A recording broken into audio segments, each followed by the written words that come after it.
9:15 a.m. session from Silence to the Forefront, Framing Analysis of College Athlete Activism at Missouri. On the panel today, we have Grace Yan, Nicholas M. Watanabe, and Cynthia M. Frisbee from the University of Missouri, and Ann Pecoraro from Laurentian University. Thank you.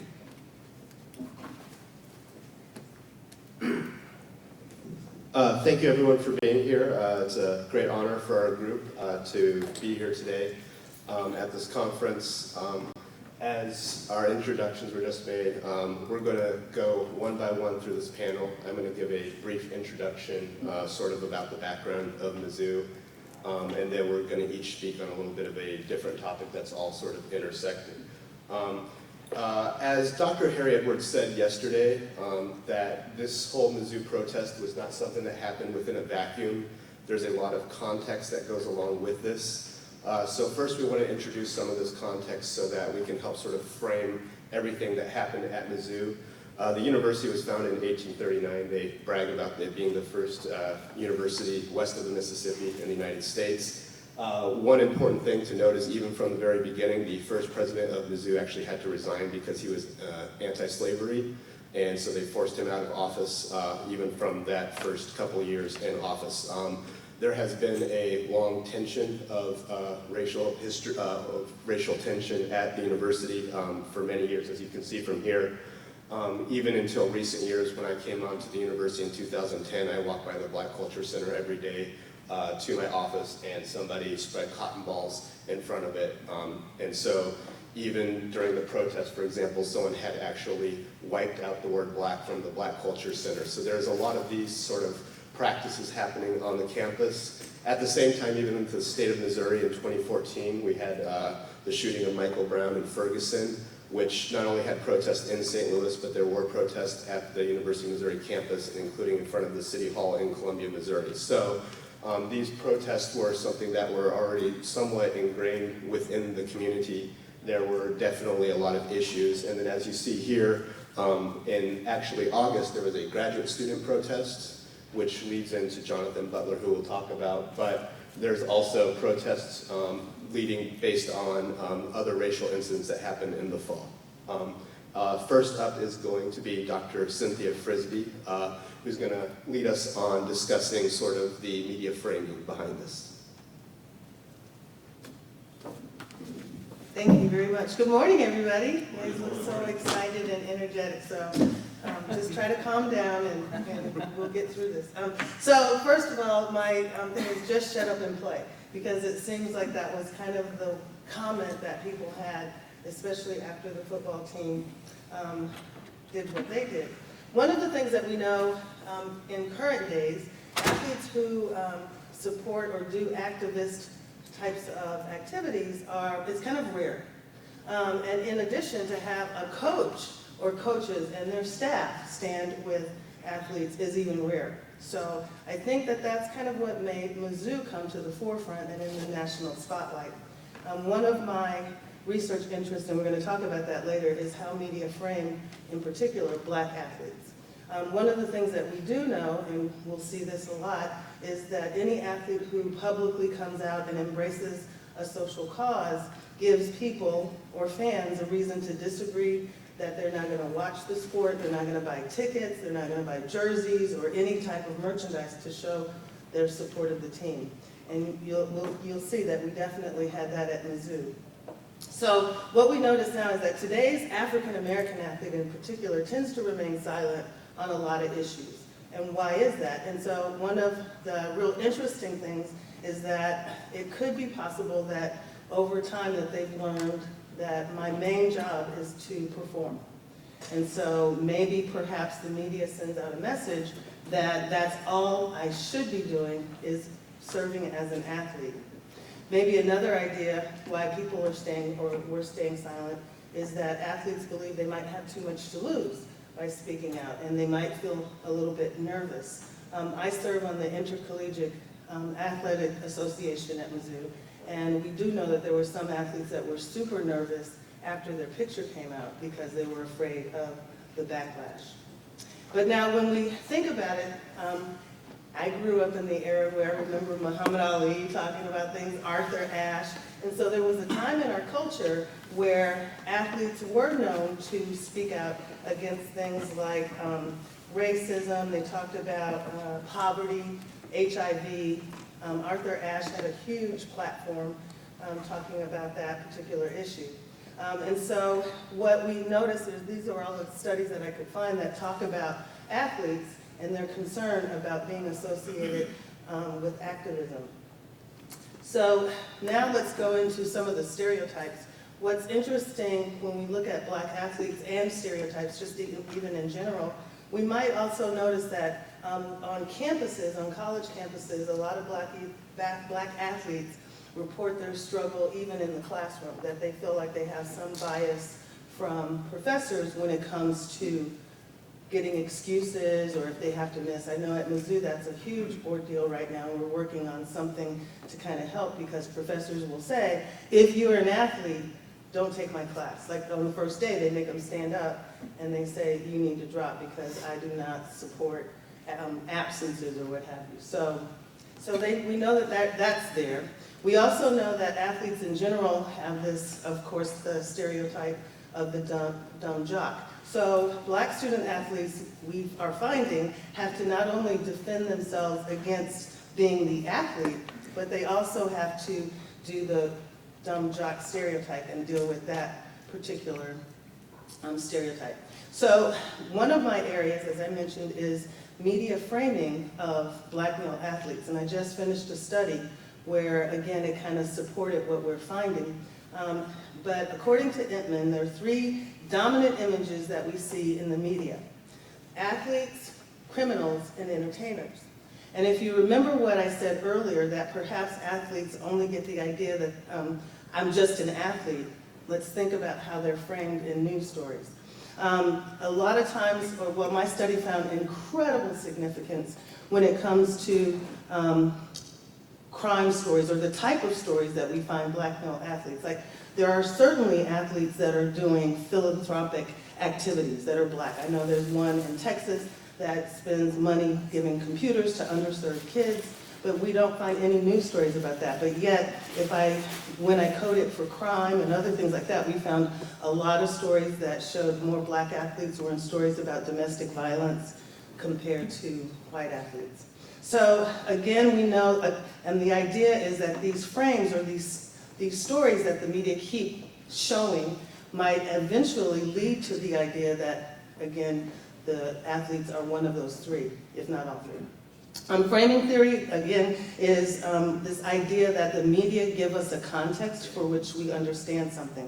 There's 2 types of frames, in episodic and thematic. And here's what's really interesting that I want you to think about for just a moment. And then when you think about the stories that you heard about Mizzou, perhaps you can understand why we're here today talking about this.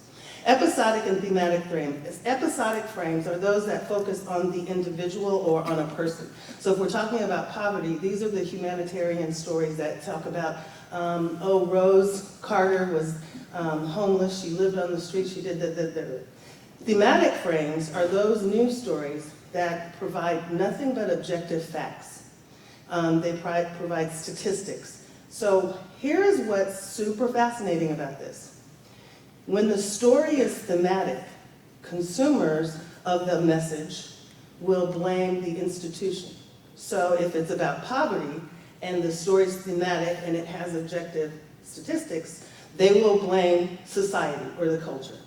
But if it's episodic and it points to a team or a person or an individual, we tend to blame the individual for the cause. So when you think about how the media framed the stories about the Mizzou football team, we can see that it didn't cover the objective reasons why we got here, right? If you notice all the stories, and I think that's my next study, I just realized that maybe I should look at the types of frames that were covered in the media. So one of the things we want to kind of make note of is that athletes are oftentimes criticized for their deviant behavior. Of course, we know Terrell Owens, for example, gets in trouble just because he has a personality, versus someone else who might have the same personality. And we saw this with Cam Newton, like Cam Newton, the dancer, versus, was it Aaron Rodgers, who did some kind of hip movement and nobody talked about it. But anyway, so all that to just kind of think about athletes who have done this sometimes can show the power of sports and politics. I'm going to stop now so that my other panel members can have an opportunity to talk to you, but thank you for your attention. Thank you. It was delayed, but still appreciate it. So the three of us are actually going to specifically looking at the examination of Twitter, the uses of Twitter, and the engagement of Twitter in regards to the student athletes activism here. And why specifically Twitter? Is first of all, the athlete strike first broke out on Twitter, and as Dr. Harry Edwards was speaking yesterday, he believed that the changes have to happen through the internal revolt, and this internal revolt was very conveyed, expressed throughout the Twitter. Twitter plays a central role by providing student athletes with a public platform to speak, mourn, document, resist, and cheer. It is exactly through players' strike on Twitter that the Mizzou protest was propelled into a broader and mediatized social space. For example, if we're looking at specific usages of Twitter hashtags, we realize that certain hashtags, such as #ConcernStudents1950, have become key discursive sites of resistance for underlying structural problems, which is perpetuated in our social memory. With that, the three of us will have two specific sets of questions. First is, how have the Mizzou student athletes used Twitter to engage in activism and speak across the border? And secondly, what are some of the social, political, and economic implications for the student athletes' Twitter activism? That's how we decide to name it. So, I specifically focus on the students' athletes' usage of Twitter by looking at the discursive themes. And specifically by looking at the discursive practices, we realize that the struggles for the meanings and the representations of the Black body constitute a major theme. And indeed, among the protests, as we spoke before, that one central character was Jonathan Butler, and his story was how everything was eventually triggered the protest was his hunger strike. He was an African-American graduate student, and his hunger strike was brought to tremendous attention onto his body. So every day the discussions on media and on social media, the platform was, how was this Black body that was getting weaker and weaker every day? It was one vulnerable Black body versus the entire regime of University of Missouri at the time. And many athletes have retweeted, as was a favorite, the tweet, "I am only trying to save a life." And that was the beginning of it. And saving Butler's Black body was a direct incentive for student athletes to start the strike. And their discursive practices on social media were deeply rooted in a pure and humanistic framework. Going back to the beginning of the protest, and indeed the initial announcement of football players' strike was made through this photo as a group of African American football players standing together with Jonathan Butler, holding him up. And this image was retweeted, favorited by many users. And in this way, the Black bodies of the athletes and Butler were consciously placed to be seen, objectified, and used to publicize the protest on social media. And in relation to a wider literature of body and race, many have argued that representations of body carry a central focus in understanding struggles and meanings of racialized identities. When we look at one's body, the first look often invokes a flat and de-individualized perception. We see the pigmentation of the body, and we tend to give privilege to that. Meanwhile, the first look on the body is inserted and framed by a larger schema of racial ideology that is embedded in every aspect of social life and economic order. For example, in the wake of Ferguson's shooting, for example, one comes to the realization that the 18-year-old Michael Brown is arguably the victim of such flat, de-individualized perception of the black body, violent and threatening. As stated by Frantz Fanon, we're forever imprisoned in our racialized bodies. And indeed, if we're given this background and we look at student athletes' protests on Twitter, we realize that many of their messages to contest this dominant narrative of what the black body means by giving it multiple voices. So the next photo that we saw is many can actually come to the perception of this photo in many ways. And it was realized that it was released the next day after the first photo was placed on Twitter. And Coach Pinko, as well as the Mizzou athletic director and many other players were all together in this photo. The black bodies can be joined by a wider range of bodies of different colors. And these bodies can indeed be physically weak, can be friendly, they can be quotidian, they can be victimized, they can be sad, they can be angry, they can be solemn, mourning, mocking, and above all, loving. So, for instance, this following photo is retweeted by a football player during, on November 9th, before Tim Wolf resigned. Tim Wolf, the former president of University of Missouri. Jonathan Butler with others smiling a nice day on Mizzou campus. And those images actively occupied the athlete's Twitter space. It initiated a process of humanizing the black bodies. And indeed, after the shooting of Michael Brown at Ferguson, many of the entire world, many individual users have posted profile pictures with hands up on Twitter, mocking the police brutality. And during the Mizzou protest, very interestingly, the same symbolic gesture was adopted and became politically meaningful in the context of racialized bodies. It reviews how also individuals see that police brutality and coercive institutional culture at the University of Missouri may be internally linked.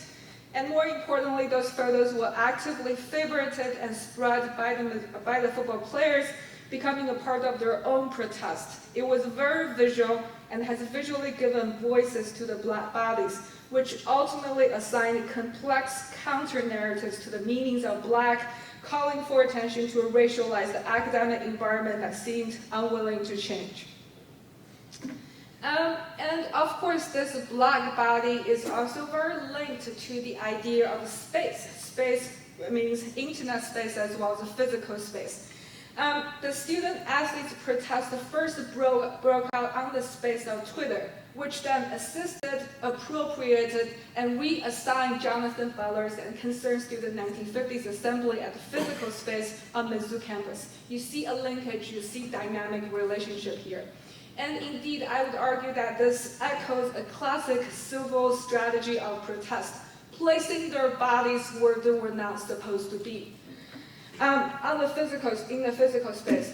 And on Twitter, the student-athletes' hashtag activism was also often criticized as out of place, right? Cynthia was just saying that student-athletes were often criticized by major media, by mainstream media, and as out of space. For example, many labels were specifically created on Twitter, such as an undisciplined football team or a house of criminals, all founded upon the argument that college football players' obligation was to play football, not to strike, not to protest, not to showing their presence at the inappropriate place on social media.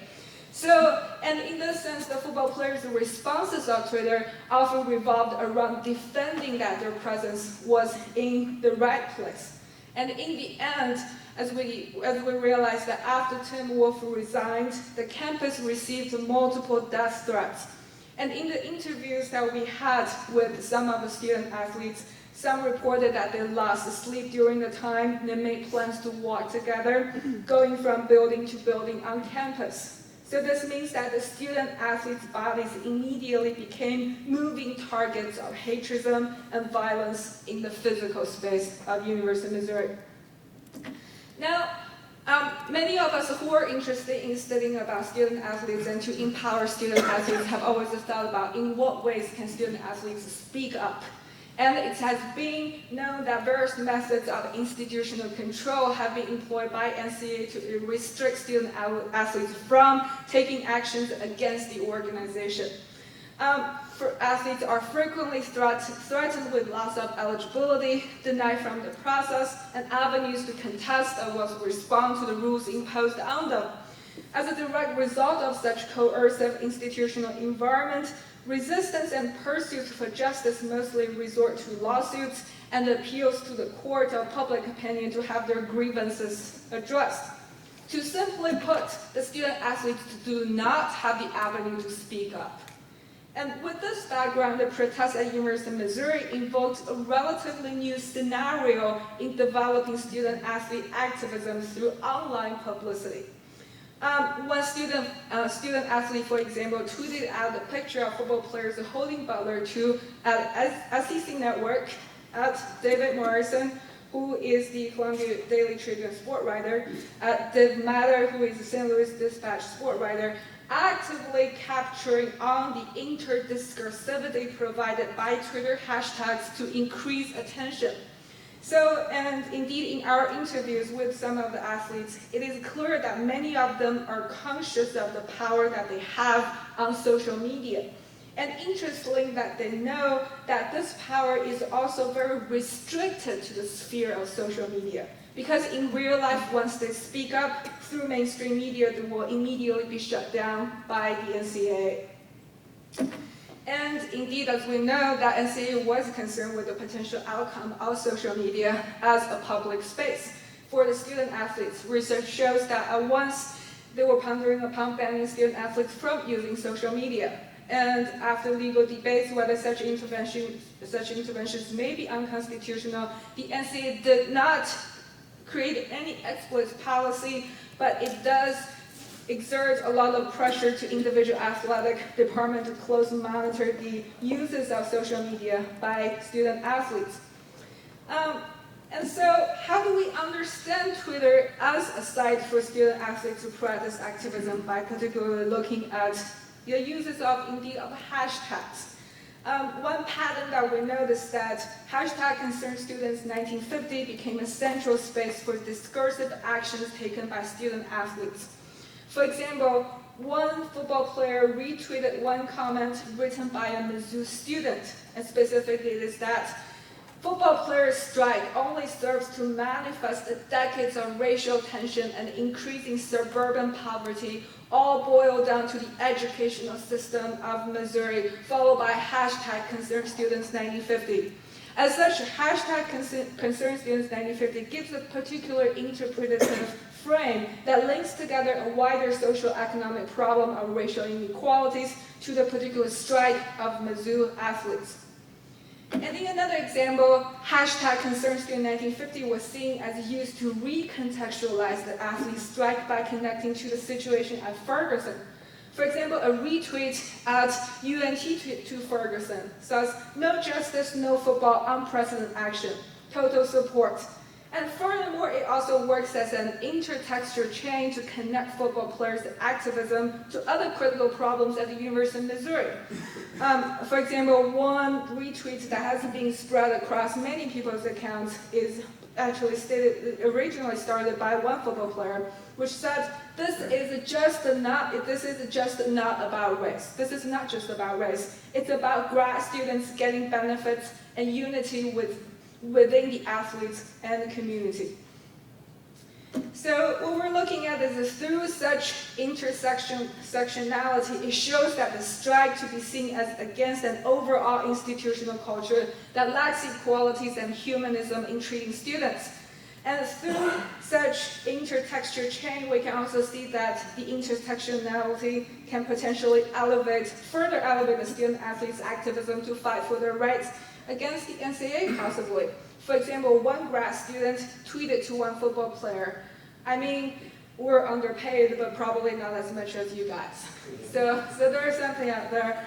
And so what are some, to further understand this phenomenon, what are some profound impacts of Twitter activism? And so is Twitter just a transient site of merely fleeting engagement by student athletes that we're looking at? And to answer this question, I'll give attention to Dr. Pagliaro.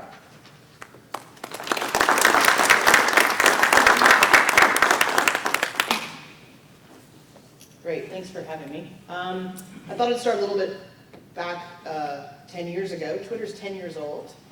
Seems to me, and some of us who study it, it's been around a little longer than that. But shortly after Twitter was invented, someone not related to Twitter invented the hashtag. And the idea behind the hashtag is to allow that your conversation, your thoughts can be collated as part of a bigger discussion and be visible. And immediately we sort of saw in some of different countries that individuals who were looking at activisms who were in bad situations started to use this hashtag to get their message out, particularly with Iranian elections and Arab Spring uprising. And a lot of it had to do with, in those countries, that the media, the traditional media that Cynthia talked about, is controlled by the government. And so there is no way to get the voice out of the people who are experiencing the problems. And so they started these movements on Twitter. And there's been a lot of research that have taken a look at both specifically Arab Spring and 18 Days in Egypt as ways that individual users, you and I, can use Twitter to get our messages out. And then we sort of fast forward a bit to 2012 when we start to see some of the incidents that have happened here in the United States with Trayvon Martin, and we see Justice for Trayvon and Million Hoodies as hashtags starting. And then we start to see this sort of intersection with sport, where athletes are getting involved, and we see the picture from LeBron James of all the entire Miami Heat in the hoodies, saying that any one of them could have been in the hoodie like Trayvon Martin. And then we start to see, moving forward, Black Lives Matters comes onto the scene in 2013 with the verdict in Trayvon Martin, and then we see the incidents around Eric Garner and I Can't Breathe, Michael Brown and Hands Up, and hashtag Ferguson for what happened in that city over that period of time, and it trended for a very long period of time. And again, we start to see this intersection with athletes. So we see an Instagram post from LeBron James here when both the verdicts for Michael Brown and the Michael Brown shooting, and Trayvon Martin came down. And then we start to see the intersection of moving the activism into the field with the St. Louis Rams players and Hands Up.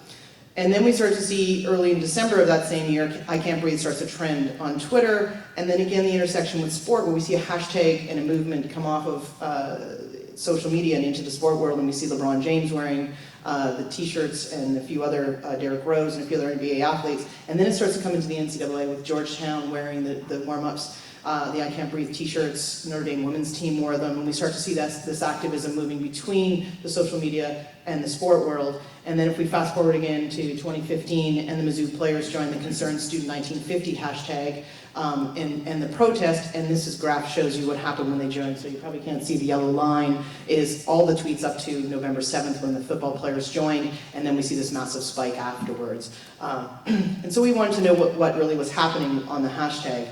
Lots of researchers have started to look at this. It's a short period of time we've been able to look at Twitter protests, but perhaps this quote here is about what social media in particular in relation to protests provides. The swiftness in receiving and disseminating information help to build and strengthen ties amongst the activists, increase interactions between the protesters and between protesters and the rest of the world. And so we're going to see how this rolls out a bit with the Mizzou situation. Before that, just recently released was a report on Black Lives Matter. So these three media scholars actually got access to 41 million tweets for Black Lives Matter and have done quite an extensive analysis. If you haven't seen the report, it's fabulous. You should take a look at it. What they found over time periods for the entire hashtag is there's sort of 6 big reoccurring communities of users of the hashtag, and they're here. So Black Lives Matter, the activists, the entertainers that Cynthia talked about earlier, an emergence of young Black Twitter, and conservatives, as well as mainstream news. We're going to see that again in a minute. So much like Cynthia, I use framing, but I use it in a different way. So when the protest hashtags and social media came along, people who've studied Entman's work in framing have started to say, wait a minute, social media provides regular users, you and I, a chance to take a look at the media frames that are coming to us from traditional media and decide how do we digest those, and do we agree with them, or do we reframe them and put them back out there on social media. And we've seen this particularly with studies around Arab Springs, and network framing sort of happens over time. How do we digest those frames from media if it's out there? How do we reform them? And this crowdsourcing of ideas can sort of counteract traditional media frames. So we went out and picked a bunch of tweets up. I will say we were late to the game. We are negotiating right now with Twitter to get the early tweets so we can actually add them to our study from before the athletes joined. We still have managed to pick up 80,000 tweets. I won't go through all the graphics, but let's talk a little bit about what we found. So this is the activity on the hashtag geographically. Grace talked about borders. So this is after the football players joined the protest, and we start to see the spread of the actual hashtag. So of course we expect to see it where we do see it right through the Northeast and that whole side, the eastern side of the country. We do have a pocket on the west, and then if you take a look, it actually made it over to the United Kingdom and spread there. And then we took a look, much like the Black Lives Matters, who was using the hashtag and who was involved with it. The pyramid I'll talk about first, and then we'll talk about the group. So the pyramid, usually when I do this type of research, is flipped around. Most people are lurkers on social media, and I'm sure many of us engage in that behavior, right? We have accounts, we don't always tweet, we don't always post, but we're following and engaging and digesting a lot. And so usually that lurker percentage is much higher, 70 or 80%, and it's only 20% of people who actively are out there in accounts that follow anyone. Interesting, when we put in this protest hashtag, it flipped around. It's a very active group of Twitter users. It's almost 70% of them tweet quite a lot. So who were they? And again, this is post the athletes getting involved. So what we see is some of the same groups that were in Black Lives Matter. So obviously that protest movement, and it kept going. We see the rise of media, which I called writers because there were student writers and media involved. There was feminists, black female students, which was nice to see, and a small group of college students. And then we get sort of these three bottom groups. What was interesting is the Mizzou students, who really identified themselves, were a group that's highly interconnected with each other, but didn't seem to interact a lot with these other groups that were on the hashtag. So there wasn't a lot of interaction. That's what the picture sort of shows you. The Mizzou students is sort of an insular group. Even more insular were two groups that joined. Conservative Christians, you can imagine they were not in favor of what was happening on the hashtag, and gamers, as I call them, which are people that follow Gamergate. And if anybody knows anything about that, it's a very sort of racial, misogynistic group. So again, which was good to see in the sense that they're not interacting with the other people, but they were very insular, and they would share a lot of the same content, which this would show if you could see it. So basically, I'll just quickly tell you that most of these people, in terms of highly active, in terms of average across each group, they were above 50 to 100 tweets per month. So that's a pretty active group on Twitter. They're also very shared interests. So the conservative Christians and the gamers were very much a group that had a bunch of shared interests. They followed the same accounts on Twitter. So again, an insular group. And interconnectivity or friendliness, which is our bottom one, really saw that college students actually really were interconnected and with each other, but as were sort of our splinter groups, I'll call them. So then we wanted to know what happened, what's the content around the football players. So we did a thematic analysis using an awesome piece of software that does this for us. This again was after the resignation. So we only have a small amount on the Twitter hashtag actually referring to the football players. So that's all we're going to really talk about a little bit. Everything else was talking about what was happening, the threats, and the president resigning. The most predominant theme we saw on Twitter was really about this power of sport. So boys, boy that money, football money is something else. Hunger strike 8 days, student complaints months, football strike 48 hours. And so we saw a lot of tweets that really talked about the power of the money involved in football, and when the football players got involved and brought the media to it, and they were going to have to forfeit a game against BYU and cost $1 million, that this is the reason for the action. So that kind of continued a lot. And then we started to see the retribution theme, I think that Cynthia talked a lot about, is when athletes stand up and get it active, then they start to get retribution. So we saw a lot of themes about take their scholarships away, kick them off the team, kick them out of the university. They're only here to play football. And then we did see, again, the same sort of frames that Cynthia talked about, athletes' criminal behavior or behavioral problems like the dumb jock, I can't read but I can football, and then starting to talk about other issues with the football team. And then some issues about impact on the team itself, being fans not happy, and costing them recruits. And then there was, nice to see, a bunch of people tweeting support, saying they stand with Jonathan Butler and the football players, and they're here to help, and they really, so we saw those messages of support. And there was a really interesting discussion around activism and how these athletes can actually do it. So if Black Mizzou football was able to oust 2 top officials, imagine what a strike by national athletes could accomplish on this, and they put in this hashtag, and I think that relates to some of the comments that came from Dr. Harriowitz yesterday. So then we also saw someone tweet out, look what's happening on an SEC football-oriented Facebook page right now. And so I know we're talking a lot about Twitter, but we thought we'd delve into Facebook a little bit and share that with you too. So we went and collected from 2 different sites, both the athletics page at Missouri and their Prime Facebook page. We did the same kind of a thematic analysis and found that on the Facebook page there was a lot of discussion about what's going on with the athletes, which we expected.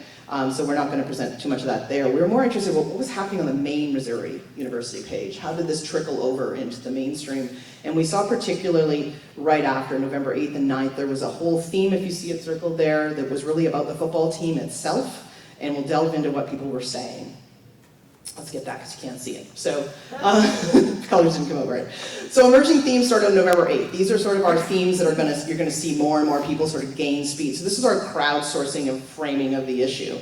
So terminating the scholarships. The football team really hasn't been a football team for a while, so why do we really care? So picking on the team, and what's all this racial hype about what's going on. And then we start to see, okay, November 9th, the retribution becomes quite significant on the Facebook page. And really about yanking their scholarship. Anybody who refuses to play should get their scholarship taken away, take away the federal funding for the team and the university. So it's really starting to rule out a lot of these, bad sides of what people wanted to happen to the athletes for standing up. We saw some football-related things, basically a lot of bad fandom. So Mizzou will lose as usual, it's a loser team. You could have fielded a team of walk-ons. So people just sort of taking it back to football. You're 4 and 5 and a terrible team. If you were in the top 10, would this protest really be happening? So trying to put it back again, framing them as athletes, and it should be about the game. We did see some concepts around racial themes.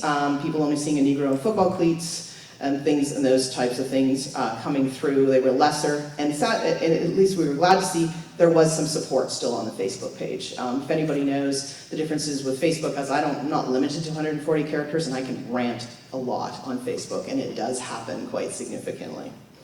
So, what did we find from all of this?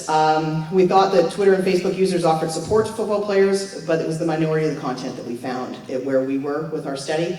Lots of similarity between the two, lots about retribution and action should be taken against the athletes for doing this protest and joining in. Team sucks and the athletes' behavior became very big. Twitter had its own discussion on the power of sports and its role in getting the actions at Missouri, which was interesting because I think it's much more attuned to activism. And Facebook was really a lot more about ranting around issues like race. I thought this quote sort of summed up, someone posted this on the Facebook page of Missouri Athletics. Whenever we say it's a game, you say it's a business. When we say it's a business, you say it's a game. So it was really sort of back and forth about the players and enjoying the protest. And now Nick's going to take us through a little bit of the economic impact or effect.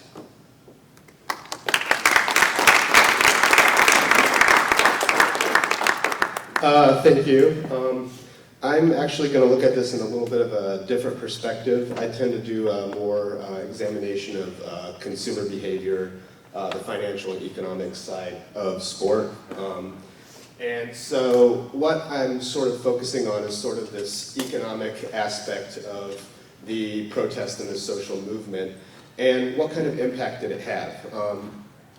There is literature which has considered different ways that social unrests or protests can affect, for example, consumer interest or consumer demand for a product. Some of it relates to the idea of corporate social responsibility. So, for example, in the 90s, there's actually a decline in certain purchases for brands based on the fact that they use sweatshops and that people were starting to protest and move away against them.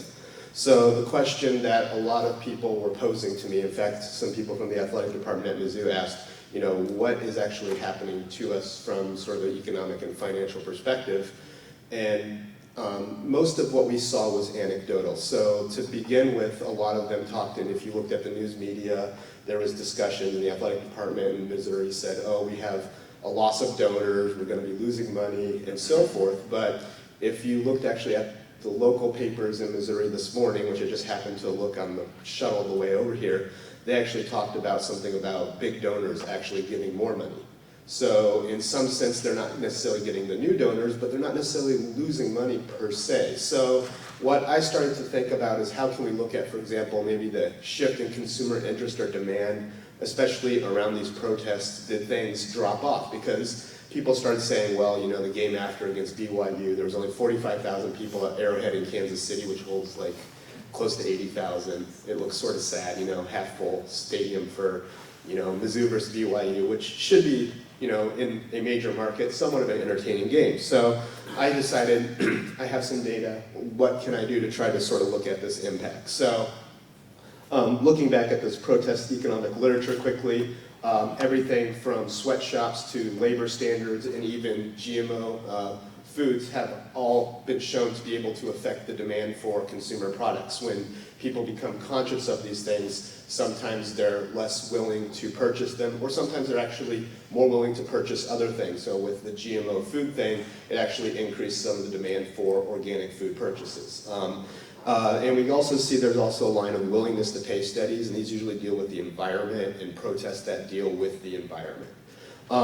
Now, one of the big problems is actually in measuring these protests empirically. You know, how do you actually create a quantitative measure of what the protest at Mizzou is at? And so finding and gathering this data and sort of actually operationalizing it is sort of, and building a good model is sort of the undertaking that I went under. So we talked about the protests, you know, in these days that the students decided they were going to take this collective stand. And so what I did is I sort of thought about, okay, what were the costs?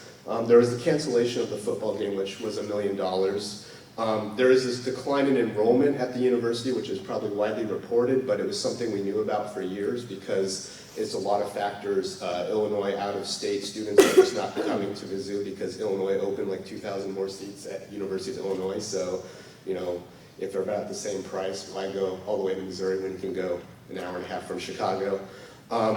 And so some of that might have been actually, you know, some planning issues at Mizzou.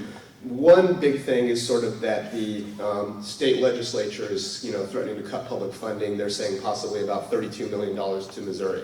So right there is a potential big cost to Mizzou in that we could be losing a lot of sort of state legislature funding. What I've specifically started to look at, though, is sort of what impact did this Mizzou football protest have on consumer interests?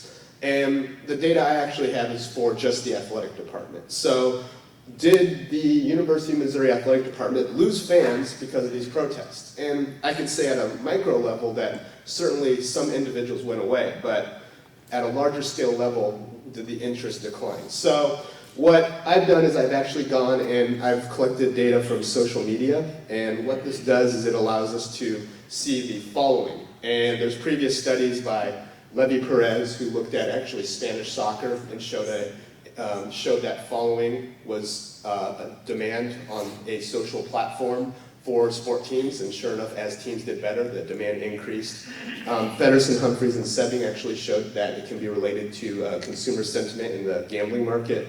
And then Grace and I and another colleague actually have some papers looking at the demand in Major League Baseball. So what I did is I used this platform called NoteXcel, and I'll show you what it looks like in a second.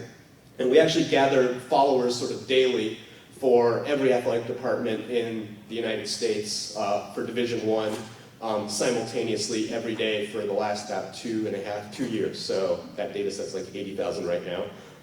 What comes out is this horrific thing like this, but what it does tell us, and please laser pointer work, is this column here tells me the exact number of accounts that are actually following the athletic department. In other words, I can actually build sort of a day-to-day change in the number of people who are interested in at least a digital presence of this team. So what we did is, first we just sort of looked at this net change of followers, and sure enough you see this is the exact date where the protest happened. So during that sort of fine time, rather than it dropping off and people saying, I'm done with Mizzou, we actually had people who were joining. And so, you know, this slope looks pretty, like it's, you know, the slope's pretty normal, but we actually get a jump during the protest. And I was like, okay, that's the base number of followers. But when we actually look at percentage, the day-to-day change in followers, it's somewhat volatile. And then, of course, right in this range is where the protest. And the first days of when they announced the protest, you can see that there's really great jump, right? So there's actually a lot of interest in what is going on at Mizzou. So in some sense, it actually brought a lot of people to these accounts. Let me sort of move along here. So the next thing was to model consumer interest, and I thought, at first I was going to say I'll just run a model for Mizzou, but that I don't think would have been sufficient.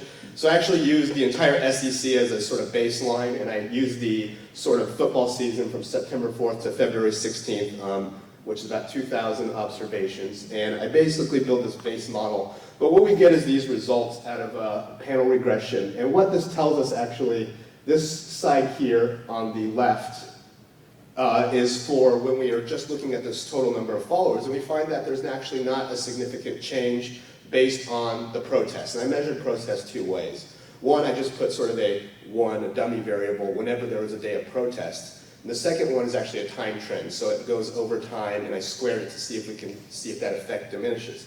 But then when I actually look at the percent change in followers, so that day-to-day change, we actually see that both the protest was significant as well as this time trend. So in other words, people actually went to these accounts more often as these protests happened. So sort of what does this tell us? On the first one, there was no significant effect of the student athletes protesting, which I think we can actually say is somewhat of a positive for activism, because the student athletes can, in some sense, say we didn't harm the athletic department too much. At the same time, in some sense, we actually gathered more interest. And the NCAA is always talking about how if we pay students more, if students have more of a voice, there'll be less consumer interest. And that's part of, I think, this fight they have even in the antitrust cases is, if we pay student athletes, it's going to ruin competitive balance and all this. And from what I'm seeing, I don't think that we actually see a decline in consumer interest. In fact, when we had activism, we actually had an increase. So in some sense, I think that Mizzou athletic department was actually able to reap some benefits from these protests, though they may not be as cognizant of it. When I had a discussion with somebody about this data on Friday, they were like, what? Our numbers went up? We thought they went down. I was like, no, if you look at it, your numbers didn't go down at any point. In fact, they've continuously gone up every day since September. So in some sense, we don't really see a drop-off effect from this at all. Some conclusions. A lot of the discussion to this point, especially what we see out there, is talked about the negative impact that these protests are going to have. I'm sort of countering that if we look at things in a little different of a framework, there actually are some positives that came to Mizzou, and that this activism actually, probably did help out in certain ways. There is clearly need sort of for further work, but I think that this understanding can help the athletes empower themselves and understand that, that there are positive benefits that come along with their protests, not just in regards to creating understanding, but even in getting more consumers looking at them, which then I think helps reinforce that activist stance that they're taking. We have some sort of key takeaways from this, but I think at this time, because of the time, I want to just do quick things, and then we're going to turn it into open questions for the floor. I want to thank Dr. Straussky and Dr. Maxey for inviting us here. We also have to provide thanks to Affinio and Infigi, who are two of our data source platforms that allow us special access to conduct some of these studies. So thank you, and we'll open for questions.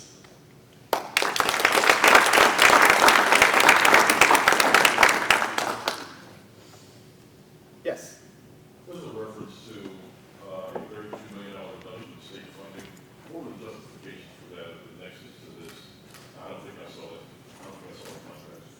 Oh, sorry. Can you hear me? I can hear you. Okay, so for the $32 million deduction, if you actually look at what happened in Missouri, the legislature at one point decided that they wanted to, someone tried to actually pass a bill that said athletes can't protest. They didn't say student athletes, they said athletes can't protest, otherwise we'll take away their scholarships. That quickly got pulled because they realized that they could actually create some loopholes that would actually maybe create the ability for athletes to become employees. So then the legislator said, well, how can we punish Mizzou for this?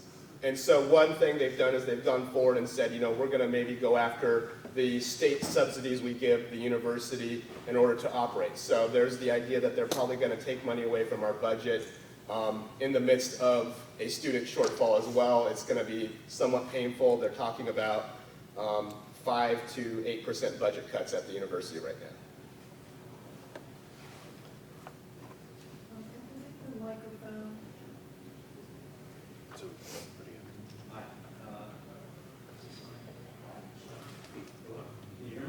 A little bit, yeah. I had a question about your data and conclusions, which I found very interesting. If they were more widely available to institutions that are facing similar crises, how do you think they would influence the response of the administration and potentially the athletes who are contemplating actions like this? Well, I think, I know, excuse me, when Grace and I were interviewing some of the football players, one of them was somewhat unaware of, the potential financial negatives that were going to affect the university, these costs that were going to be deducted by maybe the legislature or the money not given. At the same time, I think if the athletic departments had a better view, and maybe if the NCAA had a better view of how consumers actually respond to this, maybe the NCAA didn't really take any action here, which, was somewhat, I think, was fortunate. And maybe this will show them that they, shouldn't try to hinder any of these protests, and maybe they would, I won't say they'll monitor them less, but maybe they'll be less, restrictive of their social media use, maybe. That's my thoughts. Other thoughts? Yeah, I'll just add to what I saw in social media, particularly what I saw on official Facebook pages of the university and the athletic department. Leads me to believe that they didn't really monitor it or decided not to engage with anybody who did post there. But there is definite harm to the brand by allowing, I think, what we see particularly in Facebook is people who have some particular point of view ranting for a very long time on a page that's public, and everybody can see their opinions and their thoughts associated with your brand. So I think in terms of crisis management, there's probably a really good lesson to be learned from that aspect of our data.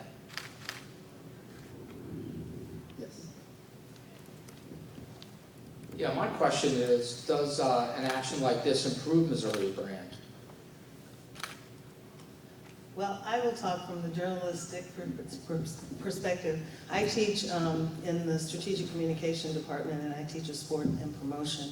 I think one of the issues that we're seeing now is the silence and the not responding. So one of the things the media tend to do is they like to exacerbate the conflict, and so they like to make the story more emotional than it really is. If we did see these more positive stories that talk about, yeah, we're really doing better, I think we would see some changes. But we don't really have journalists that are willing to do that different kind of perspective and put out those stories. Yeah. Yeah, I was just saying, just from the integrity perspective and the unity perspective, the whole idea of team dynamics, unity, togetherness, to me, that's a positive for the brand of Missouri, what happens. Right.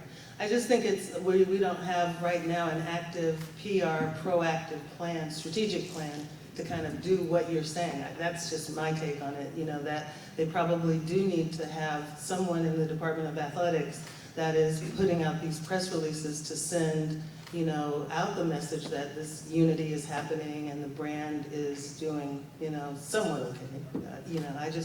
I think we need to give the media more responsibility than they're taking, honestly.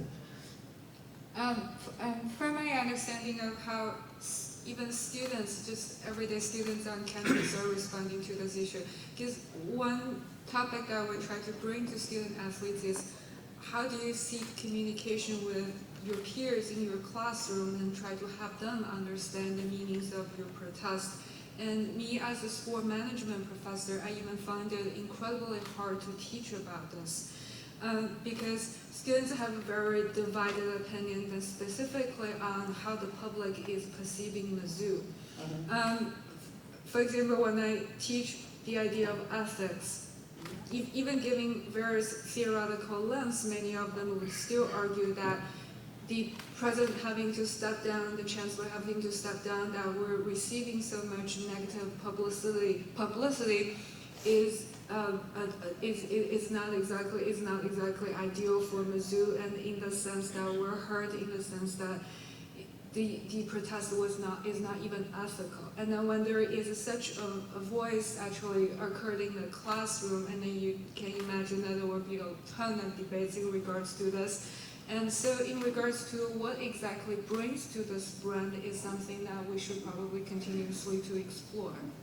As the demographics change as well, as the different generations of University of Missouri students coming to campus and understanding this differently. One of the things we have to consider is the illusory correlation that the football team protested and then that brought Wolf down. What we were missing in the media is the story of what had happened years before when Wolf got there and some of the really bad decisions that were made, or both our Chancellor Lofton. And so what I noticed is the criticisms that we got were missing out on the story. So that's why I think doing something that look at the frames, because people really didn't understand this was ongoing. There was a lot of things wrong in the leadership long before that happened. And then, like for example, Wolf, the Board of Curators was already discussing Wolf's resignation long before the team came out. But because of the timing, we think the football players, there's that illusory correlation that they did that and that's what brought it down, but there's a lot of history. There were a lot of meetings that happened that we didn't know about, or the public didn't know about. I don't know if that makes sense, but. Yes. And what has happened since then, the last 3-4 months? I mean, is there a movement within the athletics department, the athletes, or are things being, are things being done to correct the initial issues that sort of prompted this? Hi. It's really nice weather out here today. I think right now everybody is just super tense. Like nobody really wants to say anything. My students are scared to talk either way. Like they don't feel like they can really share their feelings. You know, I try to, in my class, provide a very safe environment for them to be able to share. Were you with the protest or were you not with the protest? I think right now it's just a very tense time because students, I even had emails from students that say, how do you stay so positive? This is awful. Like, you know, they walk around like some students were against it, some black students were against the protest, yet they feel like other blacks, if they say that, they're going to get beat up or somebody's going to say you think you're white or you're a sellout or you're Uncle Tom. So right now, it's very tense because we don't have that environment where people feel like they can share their thoughts and that we can agree to disagree and still get along. So I don't know what mechanism we need to fix that, but that's my take. And being a person that got involved in the protest, but not because I wanted to, but because of things I wrote on Facebook and on CNN. Yeah, I didn't really want to be a part of it, but I became a visible face in the protest. And it's funny because I just feel like we need to give safe environments, and what we need to do to make Mizzou move forward is to have classes like I have my cross-cultural class where we talk about media use in the N-word, because like the more, you know, you have people say that they can't say it, the more it's going to slip out. So we have those places where they can have those honest dialogues, but I don't think it's a policy at Mizzou just yet to give students that safe environment where they're kind of mandated to go and talk and then still leave as friends. You know what I mean? Like I think that's what's missing. Social media, we know, is not the place to have these conversations. Like, you know, all I did was put up a real funny meme about Trump and oh my God, people wanted to have me have my head on a platter. It was like something about where his hair came from and oh my, it was just awful. So anyway, I just think that we need to kind of rethink the use of social media because people do get on these rants, but I'm noticing, if I did a study, that people are becoming more polarized when it comes to like Black Lives Matter because they're only seeing selectively what they want to see that agrees with their attitude. So I just think we need to do something to change that venue. So has the athletics department noticed, has there been in the athletics department any notice for the incoming class? Has there been a rise in recruits? Have there been students, you know, who are high school students that say, now I really want to go to Mizzou? Or are they noticing the opposite, that students are like, forget this, I don't want any parts of this? I think that's difficult to say because Gary Pinkel was recruiting and then he retired at the end of the season. And so I know a lot of recruits backed out. But is that a Mizzou issue? Is that a Gary Pinkel issue? Is that uncomfortable with maybe, you know, the change? We don't know. Probably yes to all three for different people. So there may be some effect, and I think that's certainly something that could be looked at, I think should be examined probably. Last question, oh, sorry. Yeah. We're about out of time, last question. Just going kind of off of what she said, do you think, in your opinion, his resignation, retirement had anything to do with this? Well, he was actually sick, so. Well, I know he had the whole cancer thing, but Yes. I wasn't sure. It may have. I mean, in some sense, he does get to ride off in the sunset as somebody who stuck up for his players and sided with them and left, and that's sort of nice to see. On the other hand, would he have been as strong if he knew he was going to be back next year? That's another. Well, I'll give you the off the record, go ahead. So he found another job within athletic department with a lesser pay, which shows you that he still somewhat has the energy to engage in work. Yeah. But he gave up his major role as the head coach of the football team. So when we actually interview student athletes about Gary Pinkel's role in this, they were universally very appraising what the coach has done for this to support this protest. Real quick, and off the record, a student leaked out, I can just let you know, journalism. A student leaked out before the announcement was made that he was quitting. And so they did that kind of unofficially, so using Twitter, once it got out, as you know, and then the university had already made their press conference the next day, but the illusory correlation made it seem like he quit because of the protest, so. We're over time, so thank you very much.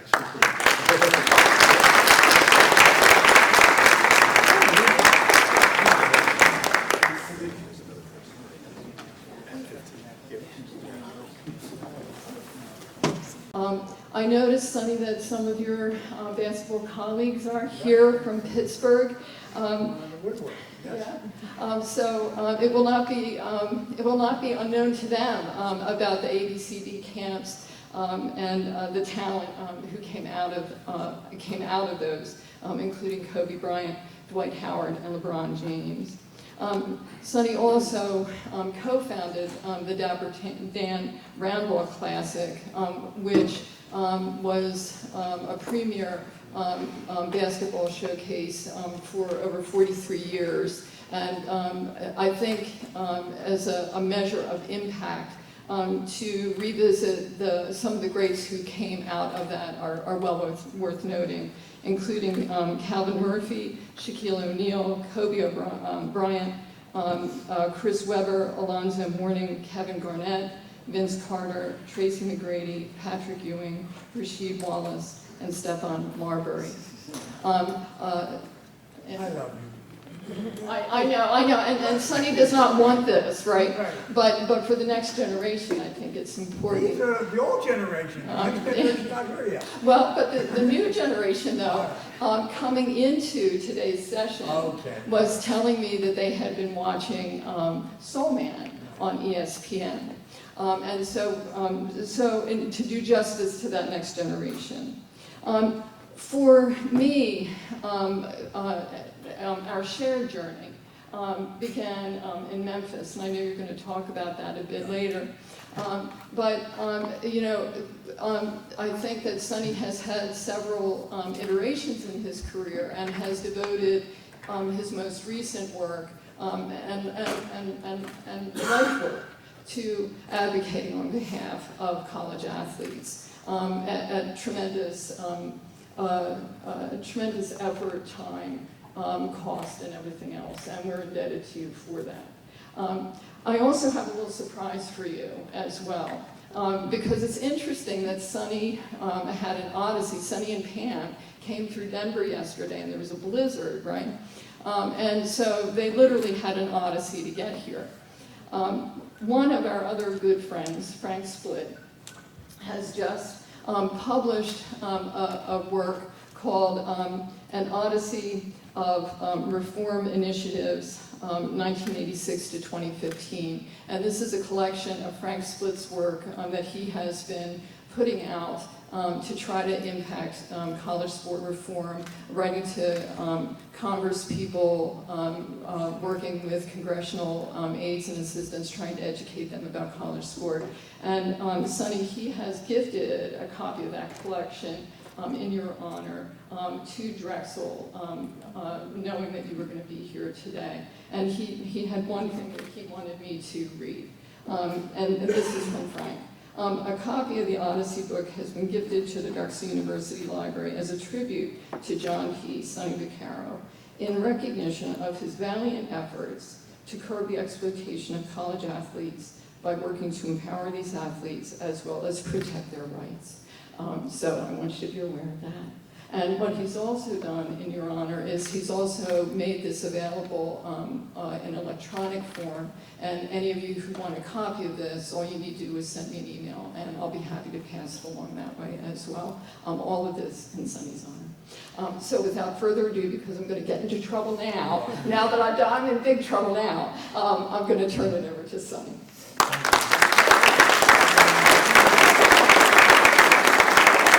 First of all, that was very nice of Frank. I met Frank via phone, I guess, when I took this trip into your world, the academic world, about 10 years ago, and we've been on the phone. He's quite older, and he's had a life of education and fighting for the right. He was a fellow at Northwestern University, a doctor. He was one of the finest people I've never met in my life. And I say that because I've never met him. And all he's done is communicate via phone or email. So coming from him and knowing what he has stood for his whole life, I'm very proud of. So that was a surprise, and I appreciate it. And Miss Ellen has been a dear, dear friend, and Dr. Southall back there. I don't know, some of you may or may not have heard me. I go everywhere.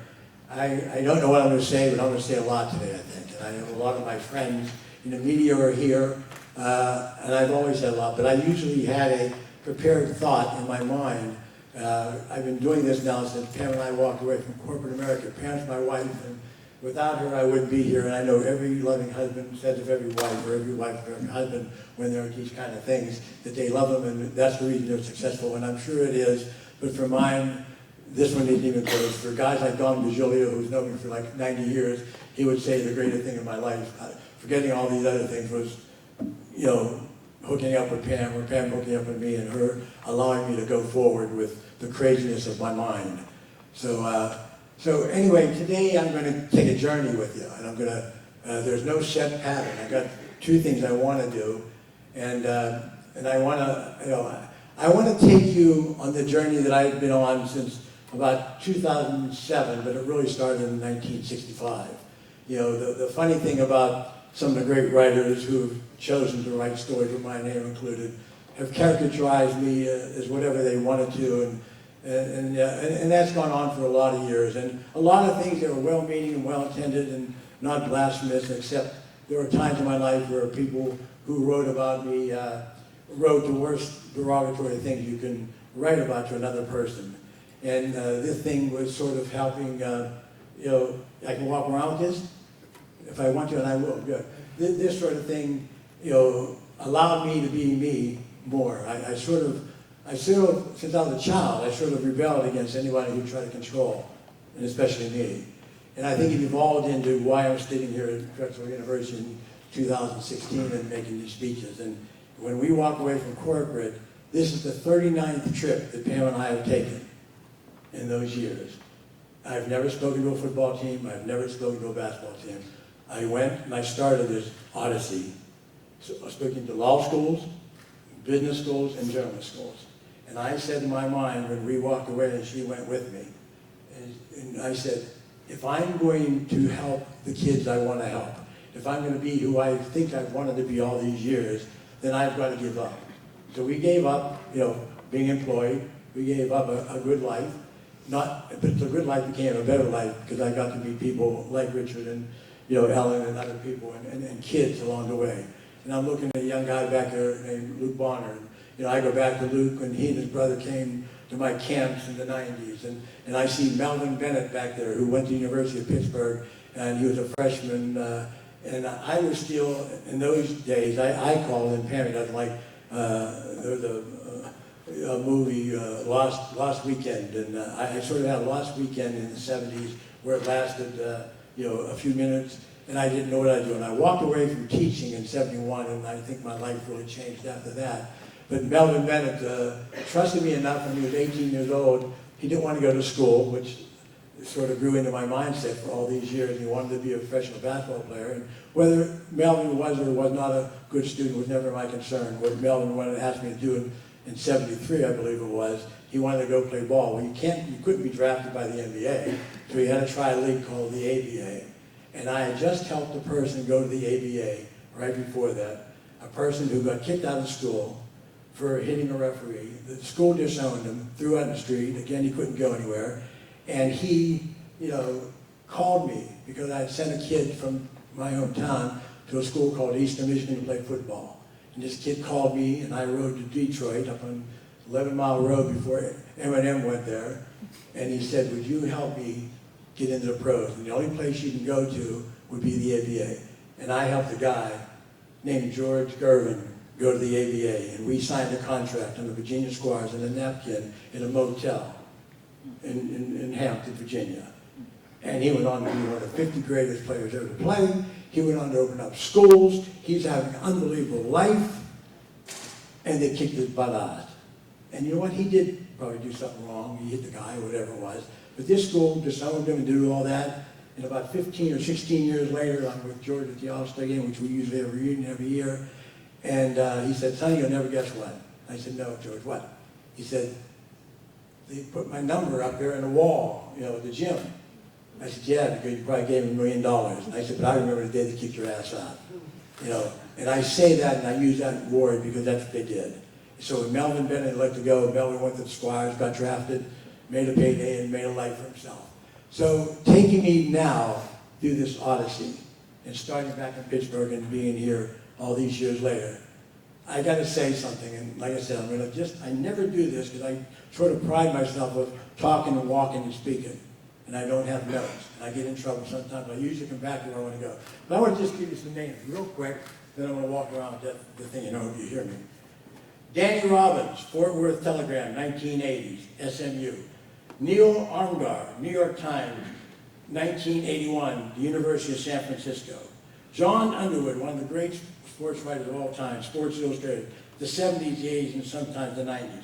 Dan Golden, the Boston Globe, 1995, the University of Massachusetts.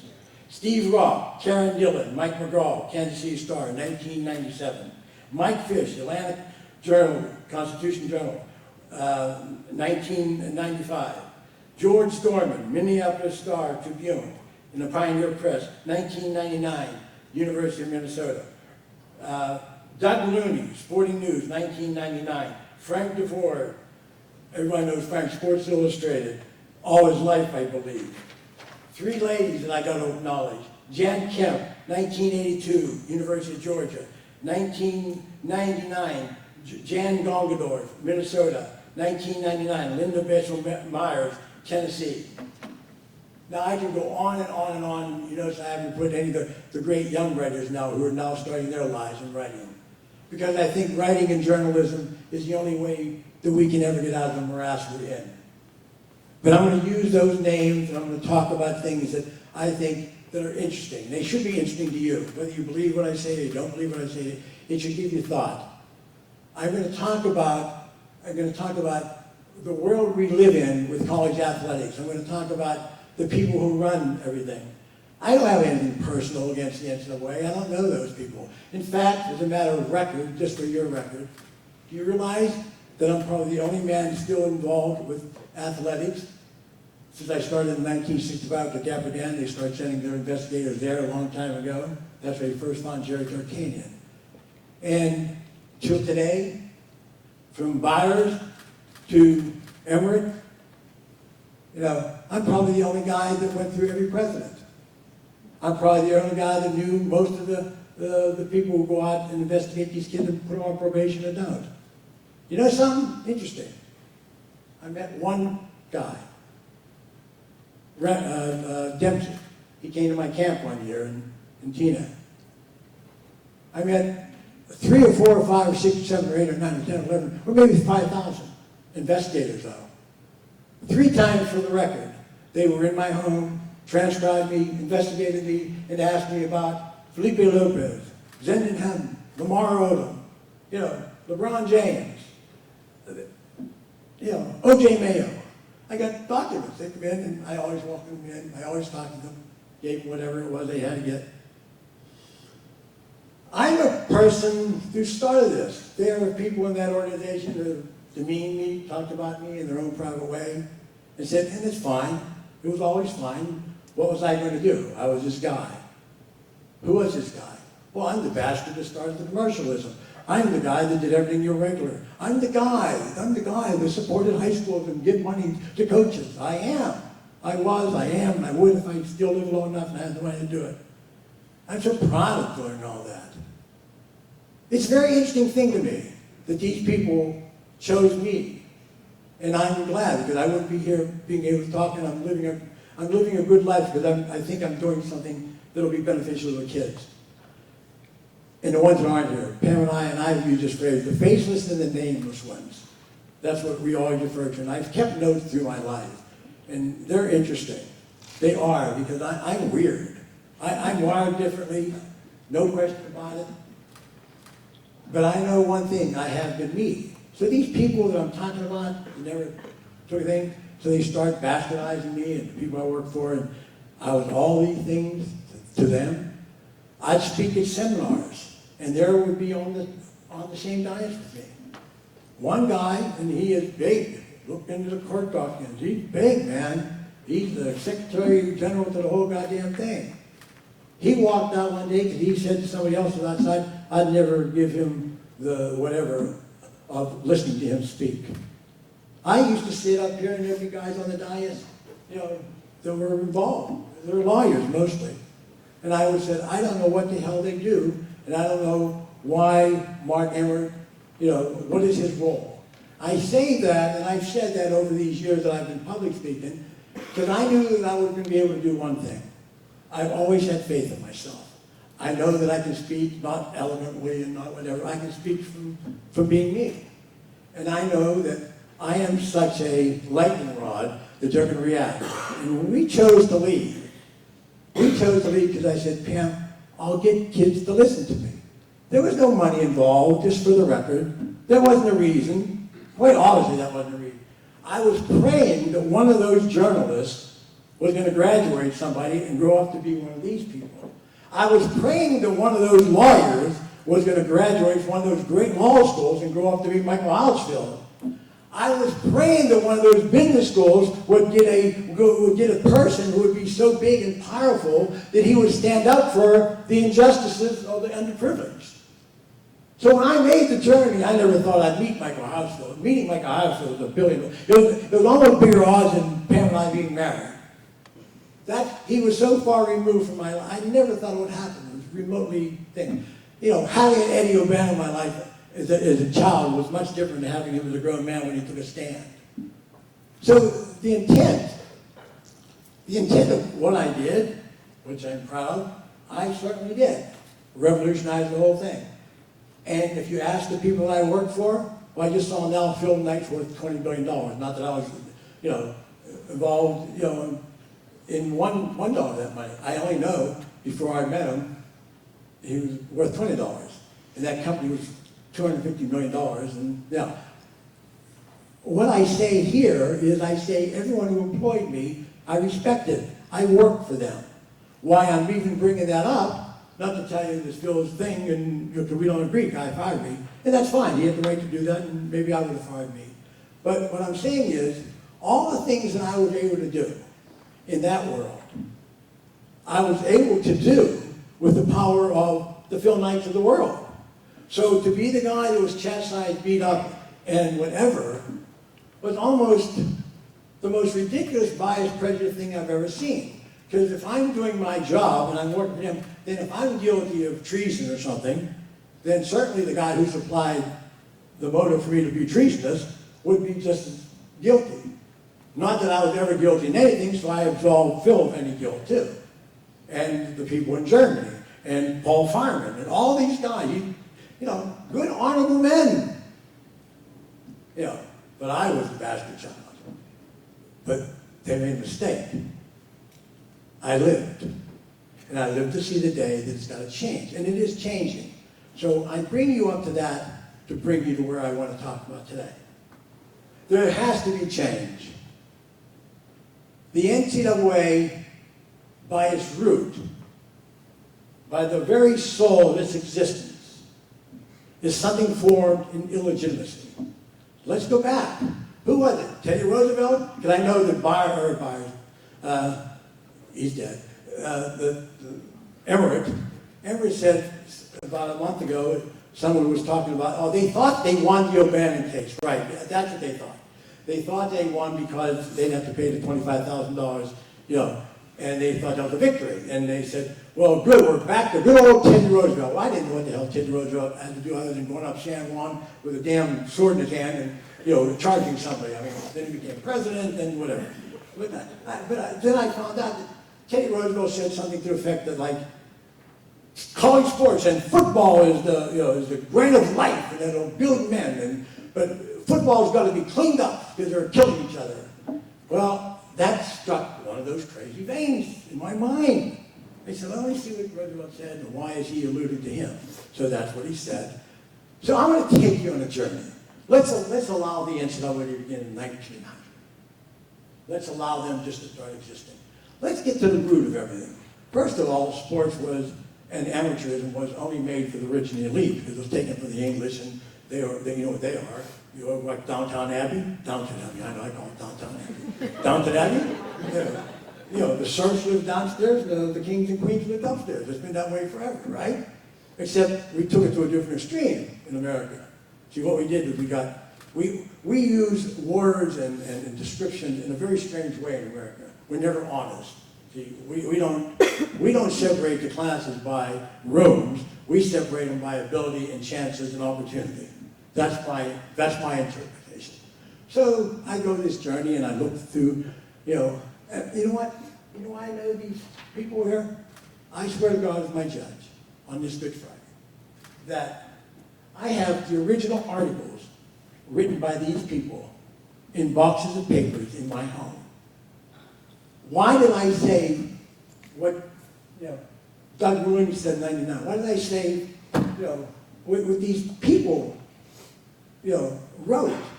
I have no idea. This guy, Neil Amber, you know, he grew up to be the editor of the New York Times. He wrote a story about the University of San Francisco in 1981 where there was rape and everything on campus. And the school, this great Catholic school, and that's the great, you know, Bill Russell and, you know, Casey Jones and win championships and all these things. And sometimes these the schools associated with religion are the strangest bed partners in athletics, okay? Because there's as much whatever was ill happened through however you believe, however you don't believe, private, you know, wealthy, whatever. But I have all these articles. I have them. Can you come to my house? I'll show it to you. You know, Neil goes up to me. I know who they are vicariously. You know what I did when I started the thing? I used to call these guys, and I'd say, "What do you think now, Mr. Amber? What do you think now, Mr. DeFord? What do you think now?" I called John Underwood up. I found John, he's retired, he's like in his 90s, he's living a good life, I'm bothering him. I said, "What do you think?" He said, "Sonny, thank God for 20 years I haven't thought about those assholes." That's what he told me, quote. They wrote stories, brilliant stories, and no one paid attention. You know what it was? It was a headline for a moment, and everyone would read, and then drop it, and then go to the next story. And that's what happened in the old days. The old days were when there was no internet. That's what I think the old days are. The old days where we didn't have mass communication. Right now, what I said can be, John Solomon's probably tweeting somebody and it's going somewhere else and says, "Crazy Sonny's saying this." That's what it is. You say something, it's there now. And that's good. That's good. But what happened then? This group, this NCAA, has been accused of so many things over the years. So many egregious things. Everything from Teddy telling them to clean up football, which they never did, because in 1920, the University of Pittsburgh was shutting them down. University of Chicago shut it down. Pittsburgh shut it down. You know why? Because the guys who worked at the steel mill were getting more money than the guys who making the coal mines, and they were the players on the teams. They weren't going to school. The only difference then, today we make them go to school and take a collective class means nothing. They should have gone to coal mining school or steel mill school. Because they probably got a better education learning a trade than they did at some of these academic institutions these kids go to now. I say to you, that's the problem they've had. What do you want to talk about? Everything's beautiful. Listen, it's ironic that I'm 50 feet away from a big game tonight, $100 million to be spent, and last night they were playing all over America, and they're making billions and billions of dollars on all these situations, and now we're doing basketball. It's funny to me, because they're showing you these things on TV, SpongeBob and Zoe, in college athletics, or all this, or all that, we're going to be veterinaries, and we're not going to be pro players, and all that sort of stuff. I listen to this crap. I listen to all of this, and it just makes me boil and makes me mad. And I say, I've got to say something, because the only thing I know, next week there's a champion, and they play One Shining Moment, there's going to be 10 kids down there, yay, yay, yay, One Shining Moment, whatever. The only thing I know is, what do I know? Those 10 kids in these 88 teams now, 99 teams, I don't know how many help them teams in the NCAA tournament now, are there because these kids gave them the money to give to those other ones that are going to be the veterinarians. I have nothing wrong with those kids getting educated. I have nothing wrong with something happening. But let me tell you about that. I'm not being negative to them. What I'm saying to you is the message is so flawed. This is what they do to you. They shove it down your throat, they burp you, and they give you water to drink it down. That's what they do, and by the time the water goes down there and you go to the bathroom 3 hours later, you think it's a clean story. It's not. Because what they don't tell you is that the ones that they're demeaning, most of the ones that get deprived of an education are the kids who play in the sports, and most of them are minority kids. The football and the basketball team pay for everything.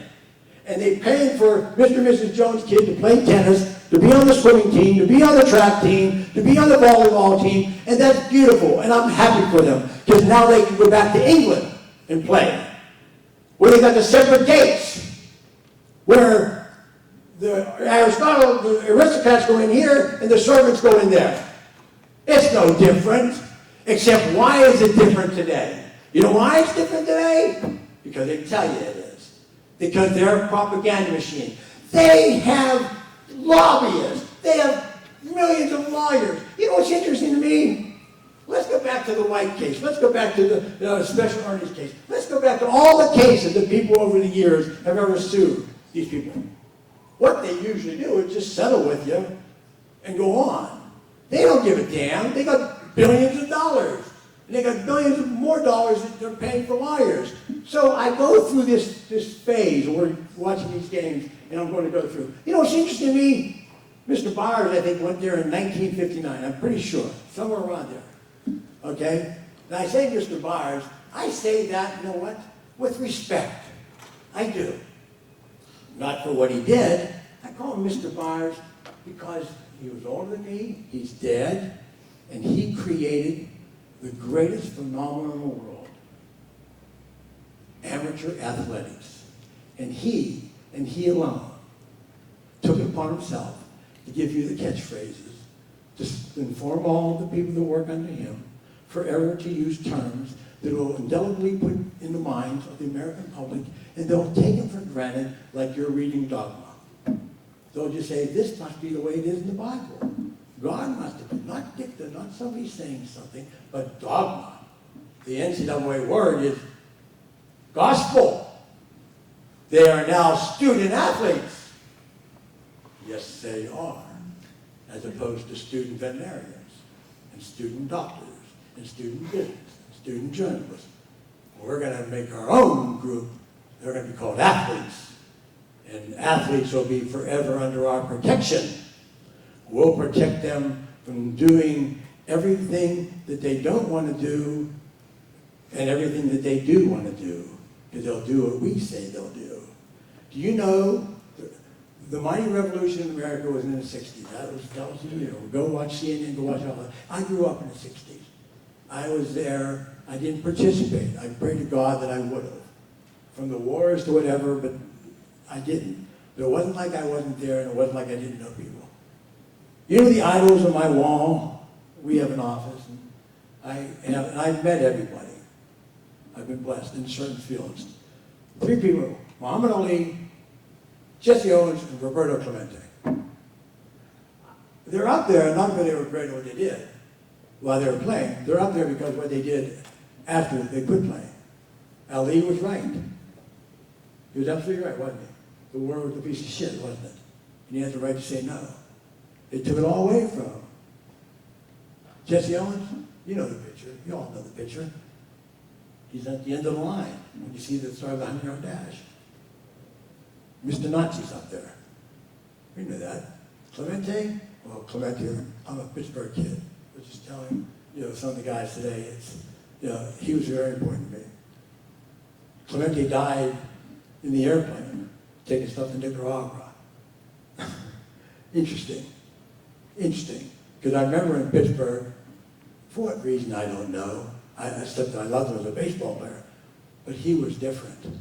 Not only that swing, not only listening to the leg or whipping the ball, turning around and making, any of you old timers know what I'm talking about. The best arm in the world for right field, supposed to be Carl Frillo's, those Roberto Clemente's. They're all black. They're all people who come from different walks of life. So I go through the 60s and I see what happened. I remember Tommy Smith and John Carlos. I remember the thing. I remember it. Why do I remember these things? I have no idea. If I told you I read Nietzsche, believe me, I did. Nostradamus, believe I did. Why would I? I was a kid who graduated 50th class. 5th in the bottom of my class at Trafford High School. Just so we understand. I have no idea. No one ever wants to go. I'm not self-anointing. I'm just trying to give you a perspective of who this outfit is in some way. I remember John, Dr. Edwards. I said hello to Dr. Edwards once. I talked to him at length on the telephone. I remember what he went through. I remember what he did. But the 60s also, other than those things, another thing happened right at the end of the 60s, beginning of the 70s. Mr. Byers. We had a lot of changes in the dogma of the NCAA. We're going to now tell you that you're not getting a 4-year scholarship. The reason Sonny Vaccaro standing here today is because I was a pretty good football player. The University of Kentucky signed me, wanted me to go to school there. They figured out I wasn't smart enough, or they were farming me out. They sent me to junior college in California, Reed, California. I went to Reed, played for a year there, got hurt there, and now Kentucky didn't want me anymore. Interesting story. The guy from Youngstown State, I'm from Pittsburgh, 60 miles away, remembered me as a high school player. I wrote him a letter. I still have the letter that he wrote back to me. Not that I wrote. There was no copy machines then, okay? Saying, John, if you're a little bit like I was, whatever, please come down. They gave me a scholarship in Youngstown. I never played a down. I couldn't run anymore, and I guess that was what my skill was. I helped out the basketball coach. He liked my enthusiasm, an 18 or 19-year-old kid. I graduated because they promised me a 4-year scholarship. Now, my man took it away in 71. They took a lot of rights away from those kids in 71. And only if you're black, only if you were involved in, there was a situation in football, the coach at Wyoming and other things, a lot of the rules were written to control the black athlete. That's fact. That's dogma. That's not, this isn't Sonny Vaccaro saying it. This is, well, damn it must be, because it can't be fact. No one wrote that down, except people like me or Dr. Edwards or people like that, or people who lived it. They lived because they were afraid. The kids were getting afros, kids were different. A couple players questioned what was happening. This happened. So change the rules. If they don't like you, they'll get rid of you tomorrow, next year. That's what they did. That's why you don't have it today, so they can control you minute by minute, day by day. That's what they did. They continued on, changing the rules. Do you ever see that thing? Everyone makes fun of their rule book. The funny part of the 2,000 pages is there's nothing in there that says, it's all thou shalt not do. There's nothing in there that says, thou shalt do this for the athlete. Thou shalt do this for the athlete. He should be able to have, advice. He should be able to have medical assistance. He should be able to take the school, classes he wants. None of that says that. Very interesting. All I see in that book is what they can't do. There's nothing in the book that tells you what you can't do. It's all the things we forbid. We forbid. They forbid these kids. So the brilliant Mr. Byers did something really extraordinary in 1982. Very smart man. Very smart man. Remember, I called Mr. He must be smart. Hello, Mr. Charles, you're late. Okay, now we look at this and we say, what did he do? He spent $17.2 million and bought March Madness logo from Charlie Besser in Intersport, who I know very well, and the Chicago High School Federation. He bought the name, March Madness. It wasn't even, in fact, nothing the NCAA owns is their own original idea. They buy it or they abuse it and take it, or they make rules against you having some. They bought it, and that was business. No one paid attention. A lot of people thought it was obscene. Mr. Byers was pretty smart. March Madness has worth billions and billions. That phrase alone, take it from me, because there's a picture of me in one of the things where all 4 Nike teams, I think it was 84, wore Nikes, and I really realized what March Madness was that year because Nike was all over the goddamn world. Nike didn't make wasn't born with Michael Jordan. Nike made billions of dollars because of Michael Jordan. Nike was born because college coaches and Sonny Vaccaro and Phil Knight let me go out and sign college coaches to put their shoes on the feet of the basketball players. Just check it out. Phil's coming out of the book. I think Phil thinks he's Steve Jobs. He can leave out, Wozniak. Well, they're not going to leave out Sonny Vaccaro. Because just go back and look at history. $250 million, $25 million, $2. I don't know. College coaches and the kids' feet. Where would start with Nike? Every alumni, all the boosters, Nike shoes. We had 8 teams. No one ever in the tournament. The first year I started, by 1981, we had 83 teams. 1984, we had all 4 teams in Lexington. Isn't that interesting? All 4 teams. I don't think till today, all 4 teams, even though Nike had like 9% of it.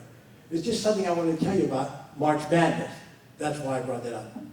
March Madness is everything. March Madness is Warner Ladder. March Madness is 10,000 shows. We have guys now predicting what March Madness is going to be. A young guy in Philadelphia has made a lot of money, and very successful, he's very entertaining, Joe Lenardi. It's wonderful. They project who's going to be in March Madness. It's unbelievable. And we wait all night, all day to see who loses, who wins, and see who's on the bubble. I don't know what the hell that bubble is. But what I'm saying to you is it's programming. You know what happens to the masses? We forget everything because all we enjoy are the games. The masses only enjoy the games. Jimmy Valvano told me, I'll never forget this, and God bless him, told me, a guy should be in the Hall of Fame, should be Jimmy Valvano. Jimmy was a scoundrel, he was one of my best friends in the world. But shit, there's a lot of scoundrels who are getting a big picture on the wall and goddamn wherever the Hall of Fame is. Jimmy was a scoundrel. But Jimmy Valvano, with that team, and that was probably the greatest run of all in college basketball. But what did Jimmy Valvano do? He died. And then, what did he do? He gave one of the most famous speeches in the world. And then what happened? ESPN jumped on, and we got the V Foundation. Through Jimmy's death, and through his charismatic life, the V Foundation is the single greatest thing to fight cancer. We have philanthropy, we have millions of dollars and all that, but the V Foundation not only brings money, it brings in awareness to everybody because it is. You've got crazy Dick Vitale still screaming out there at 99 years old, and every year the Dick resurfaces because he's a spokesperson, he does a good job of doing that. But isn't it interesting? What I'm trying to tell you is the March Madness thing, the thing that Byers bought. Now we go on, and they just get powerful. Then Mr. Byers resigned, then he writes a book telling you everything he did was wrong. And now the same people that lionized him, that he created this empire, are saying he was delusional, he was all this. And what did I learn in the O'Bannon case? What did I learn? That's their best skill. It took me all these years, and it took Eddie O'Bannon. One of the single greatest things that anybody ever did in amateur athletics was Eddie O'Bannon. Notwithstanding what Kane was able to do, Calder, what a lot of other individuals tried to do, but Eddie actually stood up and was counted. O'Bannon gets into court, and we're farther, we've gone, like we're Star Trek, we've gone further than every other man ever, right? We're out there in the universe, and we beat their ass too. Because even though they're denying it, they lost the antitrust. We do know that. Oh, what did they say they won? Oh, they won the $25,000 they basically just took back from the kids because it was the cost of attendance and all that stuff. They claimed the victory, something that was the moral right for these kids to have, was the cost of attendance, which has come to, or whatever it was. It wasn't a lot of money, and it was in deferred payments too. I don't want to go into that. I just want to take you where we got to. Because now Byers resigns, and we're getting into court. And everybody and their brother's suing these people, and they keep going on and on and on. And I'm watching this thing matriculate. Then I watch something interesting happen on the way to the forum, okay? Different people started writing. Different people started. Last night, Ellen had a great group of individuals talking last night, stand-up things. And what I thought in my life was a turning point is when the Lowell Bergmans, who did the March Madness for PBS, Taylor Branch, who did the thing for the Atlantic, and Joe Nocera, writing for the Times, started covering college athletics. Because we brought in a different group. We brought in people who weren't paying attention.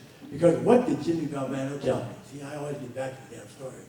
Jimmy told me we were in Madison Square Garden. Okay? 1980s.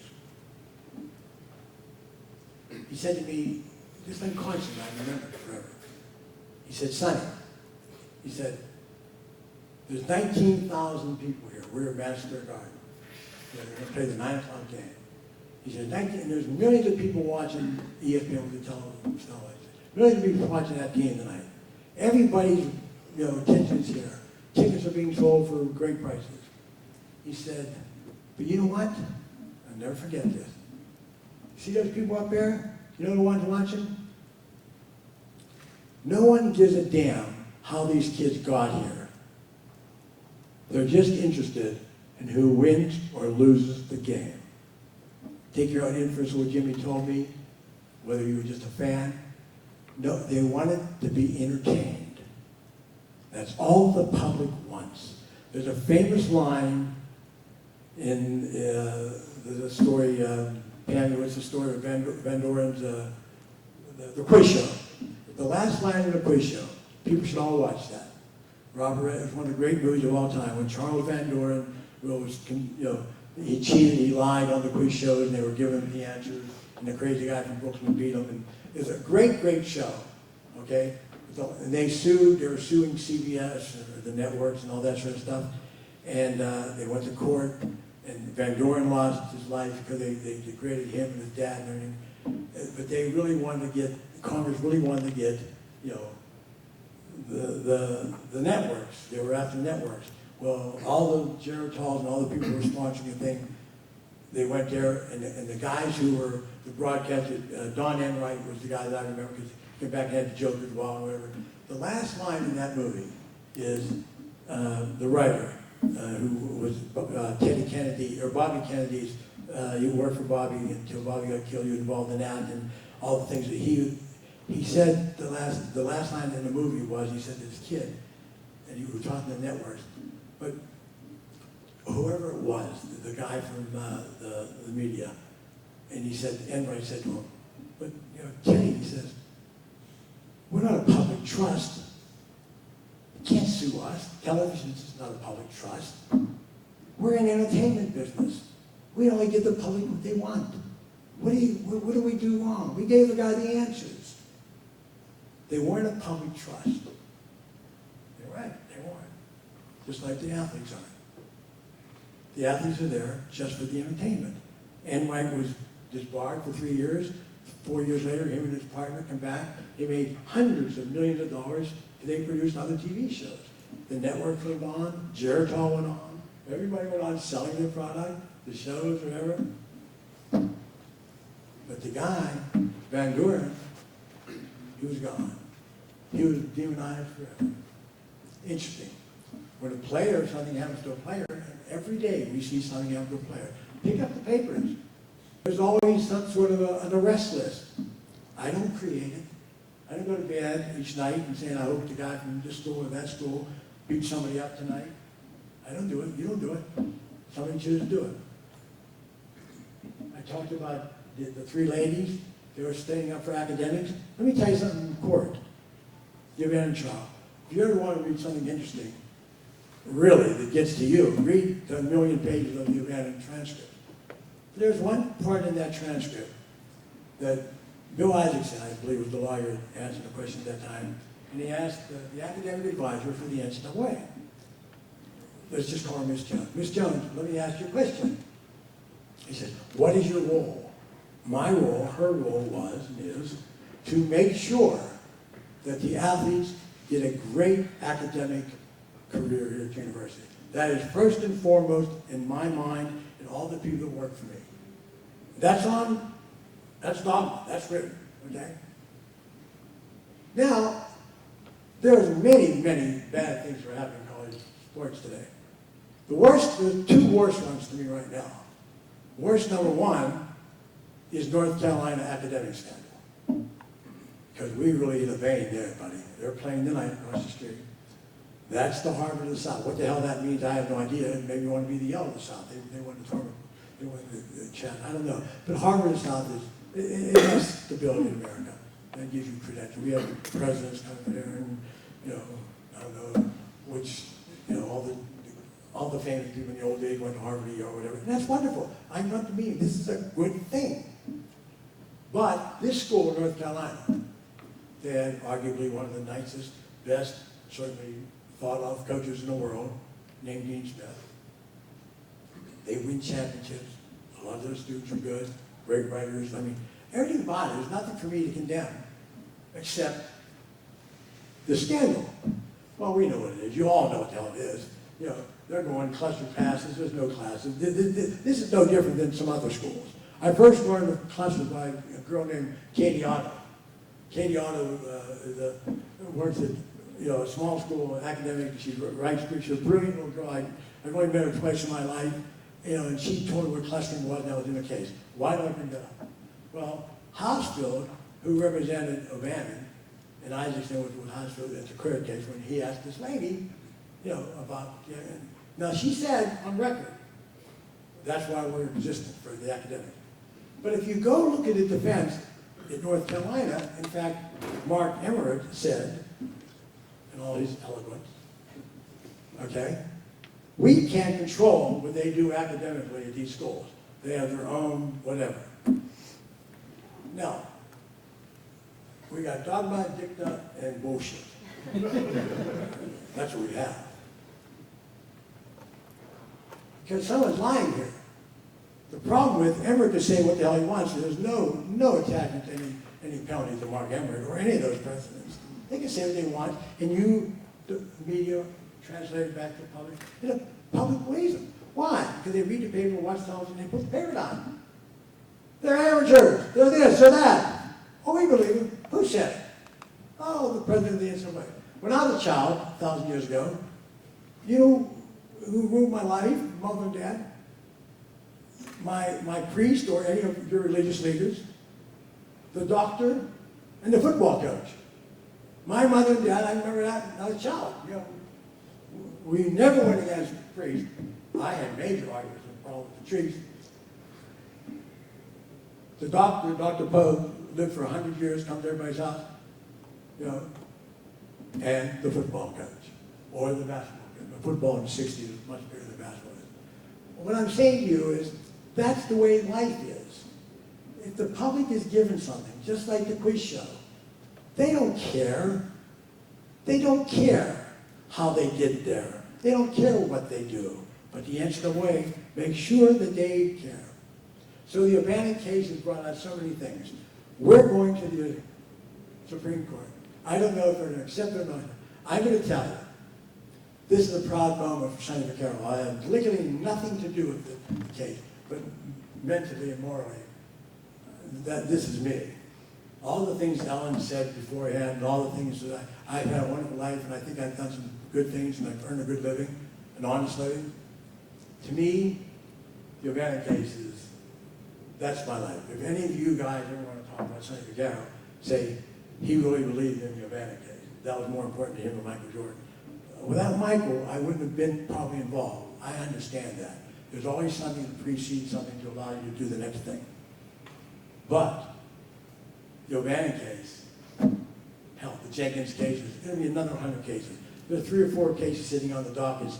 If they get hurt, or no, if the parents allow their kids to get involved, they're going to be overthrown.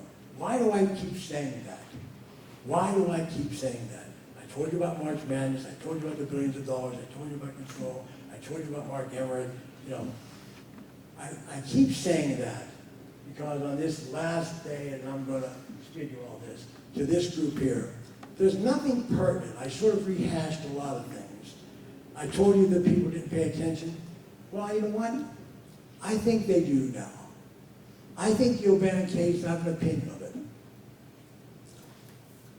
I don't know whether they'll hear it. I don't know if there'll be 5. I don't know what the hell this president election is going to do, whether they're going to allow Obama. I don't think they will. I don't know what's going to happen.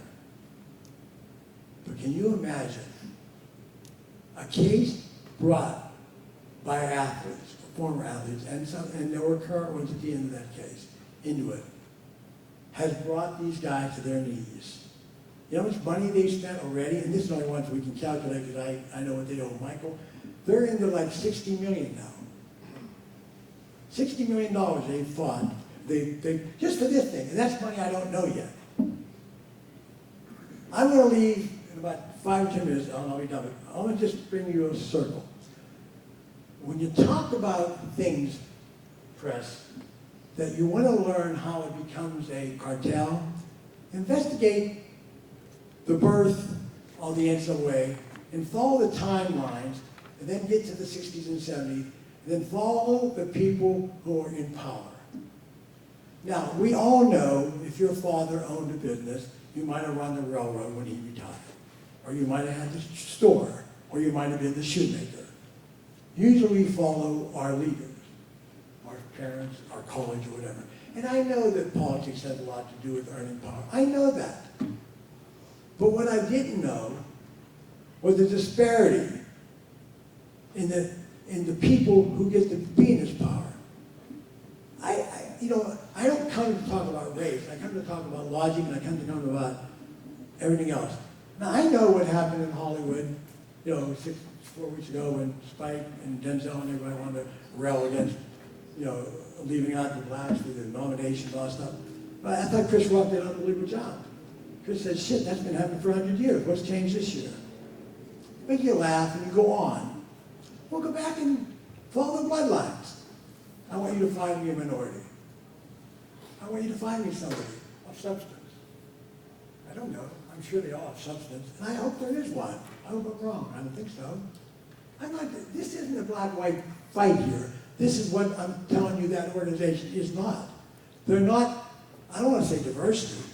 They are a small culture unto themselves that feed themselves, that bed with themselves, that they are almost inbred. Now, I know you're going to take that the wrong way. What I'm saying by inbred, it's almost got to be the umbilical cord to get you there.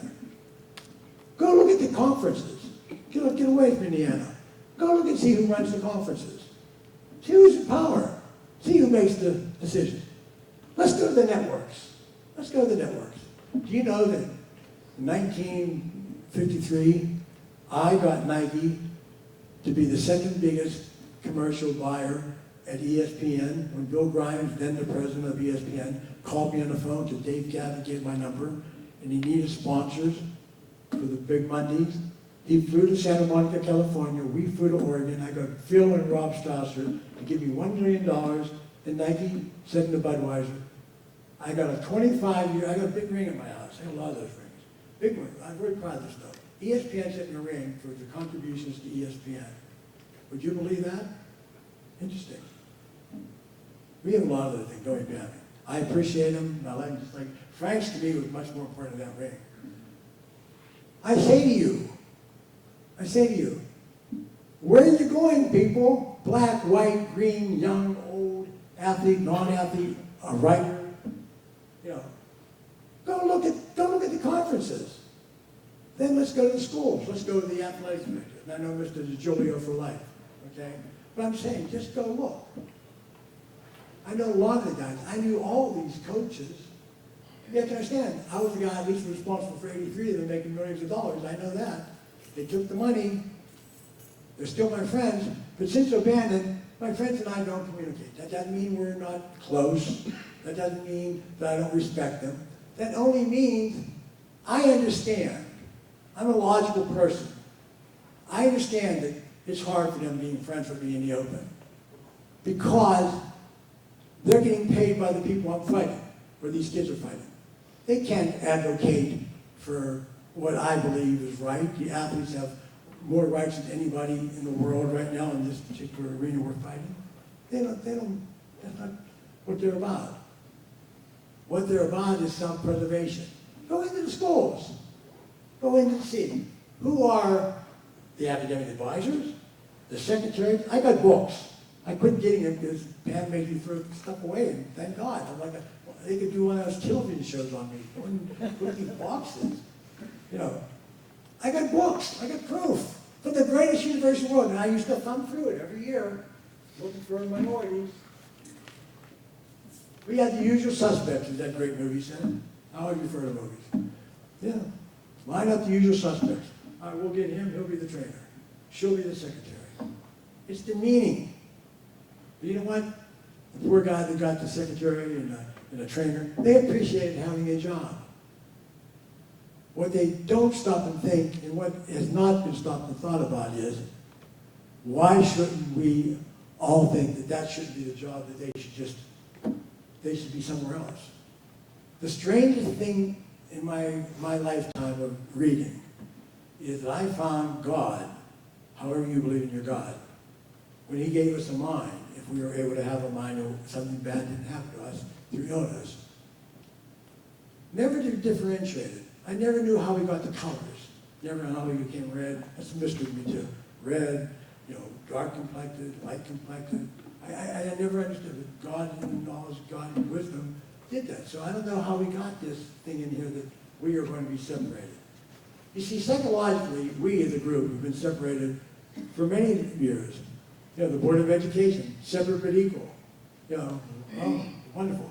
No more slavery, oh, wonderful. Except that takes 1,000 years to develop. The separate but equal and the education thing, it's all stupid. But stay on the diversity thing. All it takes is someone to grip. I wasn't here and it wasn't the athletes for the Missouri thing.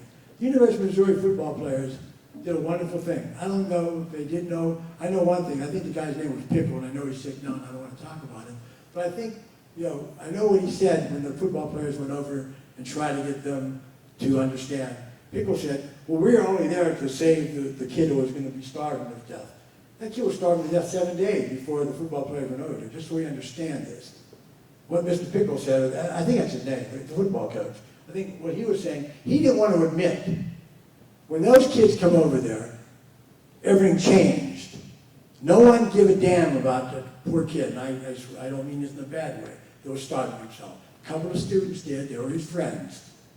The world didn't care. We're down there, you know, CNN, ESPN, they're all down there, the cameras are there, you know. Why? Because the football players weren't going to play the game in Kansas City in 3 days. Let's not forget that. That's why they were there. People don't remember that kid's name was Starvin. They remember those football players went over there in the square. That's what they remember. And until the day comes when the people understand this and the media understand it, and I'm saying this to you as someone's gone through, this young group of writers remind me a lot of those writers. I see, and it's probably because of freedom they get now. They get freedom. The thing is instant stuff. You know, I see Ben Strauss walk in. He co-wrote the book with Joe. You know, I didn't know Benjamin. I call him Benjamin. I didn't know him 18 months ago. You know, and Brad's back there, John, and you know some other guys. I mean, I didn't know any of these kids. There's not a lifelong connection. But I knew one thing about them. They wanted to write about the truth, and now they got blogs and they got all these things. And that's how revolution starts. That's how change comes. Educating the masses. We want them to know how these kids got here. I say, in the near future, and if God gives me strength, and I'll say this to my writers back there. There was a day when I don't know how my wife put up with me. I don't. I mean, can I think of things and do things that I don't know what I'm doing? I am really crazy. I don't let her know what I'm talking. She's listening to what I'm saying like you are. She never heard anything I was going to say. She does no notes other than I wrote it in. I say, earlier in my life, there was a time when I was involved with a great group of kids that almost didn't show up on Super Monday night. But things changed and didn't happen and the kids didn't do it. If that would have happened, the world would have changed as we know it. I want to tell you something. If God gives me strength, and I think in a way, I've become more well known since my death. My death was like leaving this world and going to the other world, okay? Because I left that world 7, 8, 9 years ago. Because you know what's happening in a strange way? A lot of the young people's parents remember me. And some of these parents have raised some interesting specimens of children to be athletes. I've probably, in the last 3 years, every year gone a little bit bigger, got more calls from kids who are in college, in high school, going to college, in college, ready to go one and done if they can. And this year was the best year we have. You know, and I keep a record, and Pam said, who is it this time? I've talked to some interesting parents and interesting kids. I can say here, if change doesn't come, and you guys want to write a story, I honestly believe one of these days, in the future, not tomorrow night, on Monday night, or next week, they're not going to show up for that football game and the bowl thing, that trick of a thing. They're not going to show up in Final Four. And the only time that'll change their minds, why will it change their minds? It'll change their minds because billions of dollars is going to be forfeited for nothing, when all they had to do was the right thing. Figure out a way to make sure these kids get an education, get more than a degree, but also are able to earn in absentia, when they're no longer with that team, money that they helped them get. The Johnny Manziel phenomenon was one of the highlights of my life from the outside. Because they lied, Texas A&M. They cheated to cover up everything that was quite obvious. Johnny Manziel was a phenomenon. That he's not a good football player is not what I'm talking about. When he played at Texas A&M, he was the hottest thing in the world to happen. And the day that CBS put the camera, made a special camera for Johnny Manziel, the Manziel cam, told me that everything I told Phil Knight in '77, it's all about the kids. All we wanted to see was Johnny Manziel jump over a pile, run around like crazy, throw a pass, bounce up and go like this, or whatever he was doing.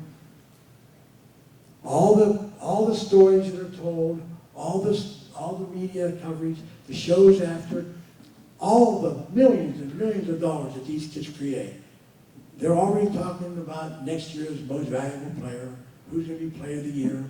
They have the people I've never seen anywhere in the world other than amateur sports, where outside people are telling the kids, the players, how or when they should earn their money. I've never heard anybody say, they should stay another year for this. They should do that for that. They never say they should be allowed to do what they think is best for them and their families. There's no other answer. But no, he's too young, he's too old. And I'll quit it here. Here's where I'll quit it. The NCAA and outside crap, right? The NCAA has made alignments with the NBA, the NFL, those two things, that's where the money is. They formed committees. You're talking about antitrust? There was a group with Mike Krzyzewski on the stage about 8 years ago, I think it was New Orleans, that formed a group called IHOP. It's IHOOP, I call it IHOP. I like that fun of words. And they said on that stage that day that they were going to control youth basketball, and they were going to make sure that everything was good. And we're going to tell these kids where to go to camp, where not to go to camp, what schools to take, what grades to get, all these things. So they formed this thing. And they were all going to say that you should go to college till you're 20 years old. Or at that time it was 19 and 1, or whatever it was. They made a rule, even though the NCAA's defense is, it's not the rule of the NCAA or the NBA's rule, but by the very fact that they stood on the stage and they both put in money to this group called IHOP, okay, to support their claims. They paid people money. They had a for-profit entity. This IHOOPS was a for-profit entity to market shirts and tournaments and everything. 15 and 16-year-olds. The NFL, I'm reading all this stuff, the NFL. I just read, the concussion thing is unbelievable what they've done, what's happening. Do you know, just go back and watch all the movies. Bob DeMars is doing a movie coming out pretty soon on Inside, another documentary. A lot of stories being done concerning that story. But the concussion thing is sickening. They still don't accept the fact that they can be part of it. What we're talking about now is the NFL.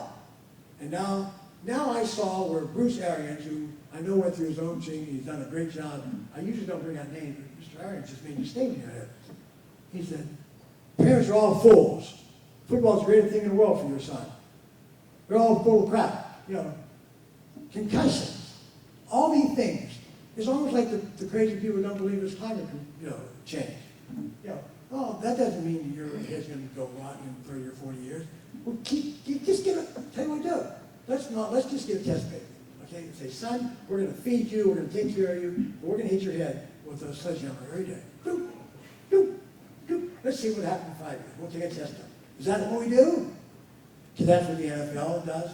But the colleges, they don't even want any part of it, like they didn't want part of the academic. The NCAA accepts no responsibility for anything.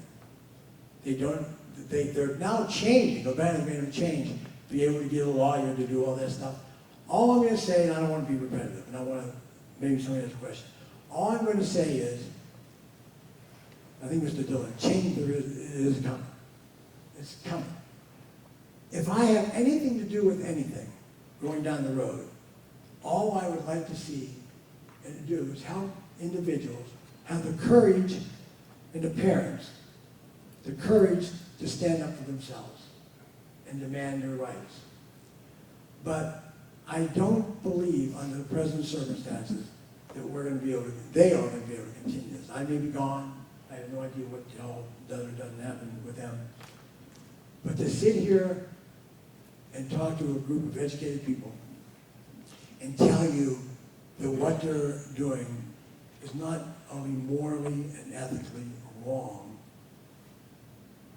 it's a condoned moral and ethical wrong being done. The public and the media accepts it. There's a lot of things that are wrong, but they don't accept it carte blanche. If these people say something, the public generally believes it. I don't think they're going to hold on anymore. I don't know if I made sense, but I'm going to say this for the record. I hopefully get another chance to talk about the next time there's a sit-in, the next time there's what Ramogi Hume has done in cane culture in this generation. Ramogi's fighting a tough fight. The word union is a tough psychological thing to happen. To have Pat Fitzgerald stand up here in front of his team and say, we got to band together like a bunch of brothers. To watch Rick Pitino stand on the stage and say that I had no idea that there were prostitutes coming. I'm not saying these people did or didn't. I'm not condemning it. All I'm doing is asking questions. To watch some of these guys, Roy Williams actually brought his academic advisor to North Carolina to monitor the academic, thoroughness of what his athletes were getting. To sit here and listen to Dick Vitale say, you know, whatever the hell he does say, I have no idea what he said anymore. And Dick, I've known Dickie for 90 years, but he says the same thing. In fact, Dickie Vitale heard Jerry Tarkanian more than anybody in the world. One day he used one of his Dickie slogans. What did he say? Jerry Tarkanian is like Father Flanagan. Well, the connotation of my generation, Father Flanagan was saving kids in Boys Town, Nebraska, and they were all the kids who couldn't get along with everybody. And so that stuck. So UNLV, all the kids who went to UNLV must have been kids who were thrown out of their schools or got in trouble because Jerry Tarkanian was coaching. And Dean Smith, down there in North Carolina, and I think he was a great human being. I do. I think what he did in relations, I think he was a very good coach. I thought, he won, a lot of guys won. But he was a good person. But when you look back at these records, some of those classes were being taught by him. And I'll leave you with my favorite character. And if Bill Walton was here, he might hang me. John Wooden and Sam Gilbert. The reason they're playing basketball today is John Wooden, because they made basketball what it is. They won 99 championships. You know, John, the pyramid of success. And I'm sure John Wooden was a good religious person. I'm sure he loved Neil a lot. I don't say that negatively. I'm sure he was. I'm also sure the irony to UCLA in the 1960s and 70s, ladies and gentlemen, was we had Kareem come from New York, we had Walt Hazzard come from Philadelphia, we had Fritz Walker come from Kansas City. A lot of kids were migrating to Los Angeles in the 60s before basketball was even popular. And we had a guy named Sam Gilbert sitting there. And it took Sam Gilbert's death and the FBI going in and looking at his files to find out he was one of the worst human beings in the world. They still have a room at UCLA and his wife's name, the Gilbert Room. That's where they take recruits. Except maybe Sam can't do what he used to be doing. He just sit at a table now. I have no idea. But the games that these kids play have been fraught with illegitimacy from the beginning. And sometimes the kids, the players, the individuals do drastic things. But I refuse to be where I am in my life today and accept the defense. The coach has no idea what's happening. They're getting paid $5, $6, $7, $8 million. They're getting paid $5. Wouldn't have any, that's no different there. Their responsibility as an educator, because they're all teachers. They've told you that a long time. We're teachers. Interesting. Jimmy Harwell just brought his whole team down to West Palm Beach, Florida for spring football. And he laughs at everybody, and there are other coaches, man, they can't do it. This is ridiculous. But it's not ridiculous. It's okay. It's football.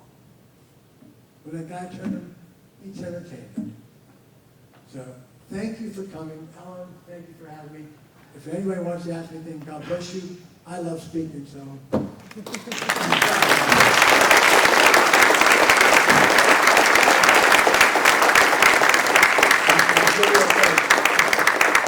Any more questions? Questions or anything? Somebody make up one. Yes?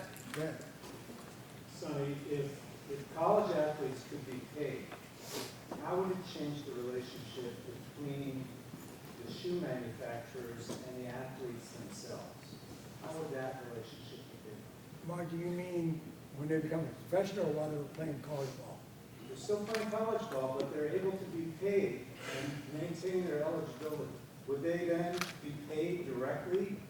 By the Nikes and Adidases of the world, do you think? Yeah, but what they would do, and I can say, as the next person who worked for all three of the companies, I can tell you this story. Kobe Bryant sat in New York City with me the night he signed his Adidas contract and went pro. He was 17 years old. And we just gave him over $1 million a year at that time, which is the most money given to an athlete, especially one coming to high school, because Kevin got a very small contract. And Kobe said, Mr. Carrick, if I would have gone to Duke, and that's where he probably was going to go, would you have been able to sign me? I said, no, because you wouldn't be able to get the money. Well, that's the shits. That was the quote. That's the shits. That's what he said. And so to answer your question, my answer to that question was, no, they wouldn't. But I said, Kobe, me or the people at Adidas, I would have given you the $1 million or the $5 million we're giving Duke or UNLV or Georgetown.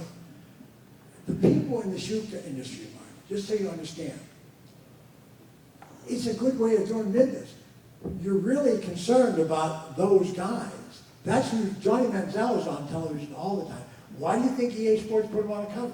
Why do you think that? Don't you think the other people, when they have the Heisman, when they have all these other programs to make money for the NCAA, it's all about an individual. They're not bringing any whole teams into interview. We lost fact. We know who the Wooden guys are, the Naismith guys are. So yes, the corporates would pay them. That's what I'm saying. Yeah, we put the money in trust, which I believe is the right thing to do. But yes, they pay. My name is Fritz Polite, and I just wanted to first thank Dr. Starowski and all of her students for putting on a wonderful conference. Jason, thank you so much as well. Sonny, I wanted to maybe make a comment, but also ask for your feedback as well. One of the benefits of being a part of the Academy is being able to travel around the world. And so I was lucky to, I did a presentation in Heidelberg, Germany, for NASA. And while I was at that conference, someone came up to me and said, "We're doing a conference in Spain. Would you come and talk about this system?" So one thing that hit me was that we're the only country in the world that has this type of a system. And most of the people outside of the continental United States, America, look at us like we're crazy. Like they can't understand how we can allow that type of a system to exist. So they totally, and yesterday Dr. Edwards talked about, some of the other panelists talked about the separation of academics and athletics, that they're two separate entities that are challenged to coexist. So I just really wanted to make that point, is that we're the only ones in the world that do it. We drink our own Kool-Aid and we think it's okay, but the rest of the world really finds this unacceptable. Well, my answer to that, thank you for saying coming. My answer to that is because we did drink the Kool-Aid. See, we're beyond it. All we want to do is, we don't care what gets those kids there, as long as they play the game. So our model is just like, Bernie trying to sell us the educational model of, Sweden and all these other countries, where sometimes doesn't fit into the world we live in America. Amateur athletics is one, because what happened, the great universities have gathered their own clientele, that's their alumni. And the networks have furnished all the information to the public. So vicariously, there are more Subway alumni to the Notre Dames of the world than there are alumni. We've known that from birth. So we're not going to get away from that, Fritz. We've accepted it. We think what they do, I'm in agreement with what happened over there. The dog and the cat's too far out of the cage right now. We can't put it back in. But we can adjust it. See, what we have here is Kohan Luke. Okay, when the jailer turned to, my guy, Paul, and he said, "Luke, we have a failure to communicate." And see, the NCAA is the jailer. And when Luke would rebel, they beat the crap out of him. They put him in solitary. Well, when the athlete rebels, that's what happens. Did you ever notice that when an athlete gets involved in something, it makes the headlines? This guy flunked out, or this guy did this, or he's suspected of doing this. The things that happen on some of the campuses are egregious, but they're identified only with the athletes. I don't want to use it. I hate using the kids in college's names, but a lot of the kids' names will go forever. I can say this because he's a pro now, I know him so intimately, and we've discussed it. Brandon Jennings did not go to Arizona because the NCAA flagged his test score. And by that, in that time period of time, they were flagging things and kids weren't able to play. They didn't give him an answer until February. So Brandon called me one day. I had known Brandon. I didn't know him that well. And he said to me he wanted to go pro. And he only went pro because he was afraid whatever the outcome was or was not. Not that he didn't take it or did take it. I'm not disputing anything. But he had to wait 6 months to see if it was legal, because they're gonna go through a clearinghouse.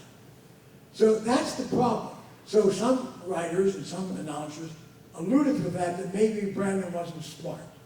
And that's what happens. They put the onus on the kid. And that's why that particular thing happened. So, to go back to the NCAA, everything they do prevents the athletes from defending themselves or going progression. The thing with the baseball player, you know, on the scholarship thing, the thing that the Shabazz kid thing, the thing at Miami, these are all disgraceful things. And what happens? The investigators go in and they put false evidence in. They convict, a lot of these kids, I believe, were convicted by their own association with being an athlete in a school or something that they thought. That was my problem with Tarkanian. I know Jerry's program. I lived there. My son went to school there. I did their games with Chick Hearn for 2 years. Jerry was a great friend of mine. I know what they tried to do with me to talk about Jerry. And the only answer I ever had, I don't know what Jerry did or didn't do. I know the kids did well. And when Vitale talked about, Father Flanagan, and the difference between that and Duke would be, or North Carolina would have been, a lot of those kids did very well. They didn't have to go, maybe they didn't get a degree, I have no idea. But they had great jobs, but they were categorized. And I think the pleasure of my life, one of those other pleasures, was Georgetown, UNLV, and the Fab Five, which I'll go into later. Because those kids were, to me, significant contributions to the game where we are today. And most of them were all minorities. Very interesting. Very, very interesting thing.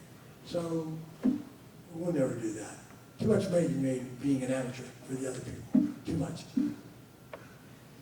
We're going to have to stop. I knew your answer. I'm done. Thank you for being here.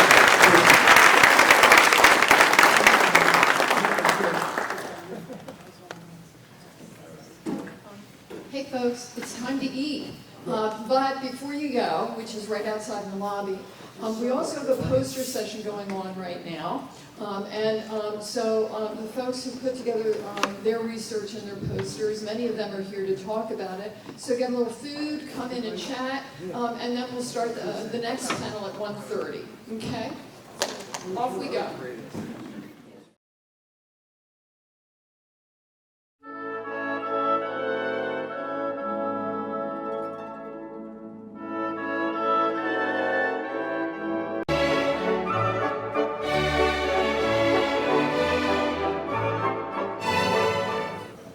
We're experiencing a slight technical difficulty. We'll be up online in a couple of minutes, so just bear with us. Thank you very much.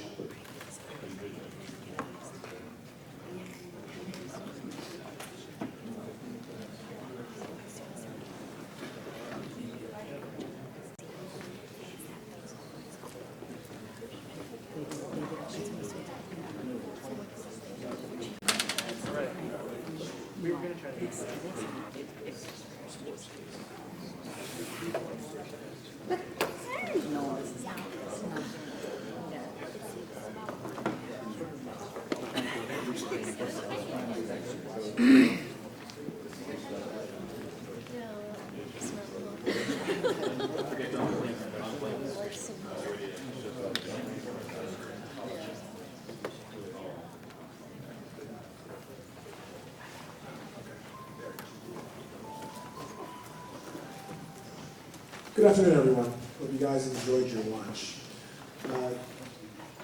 The panel right now, starting at 1:30, will go until about 2:45.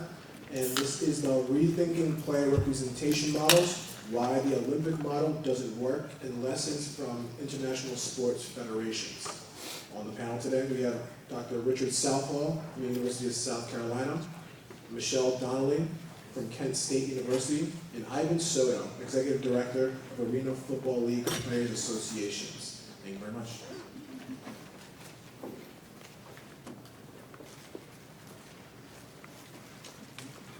Hi, so So I'm actually going to speak to you in two different parts today. So first I'm going to talk just briefly about the Olympic model and what are we referring to when we talk about the Olympic model of athlete representation.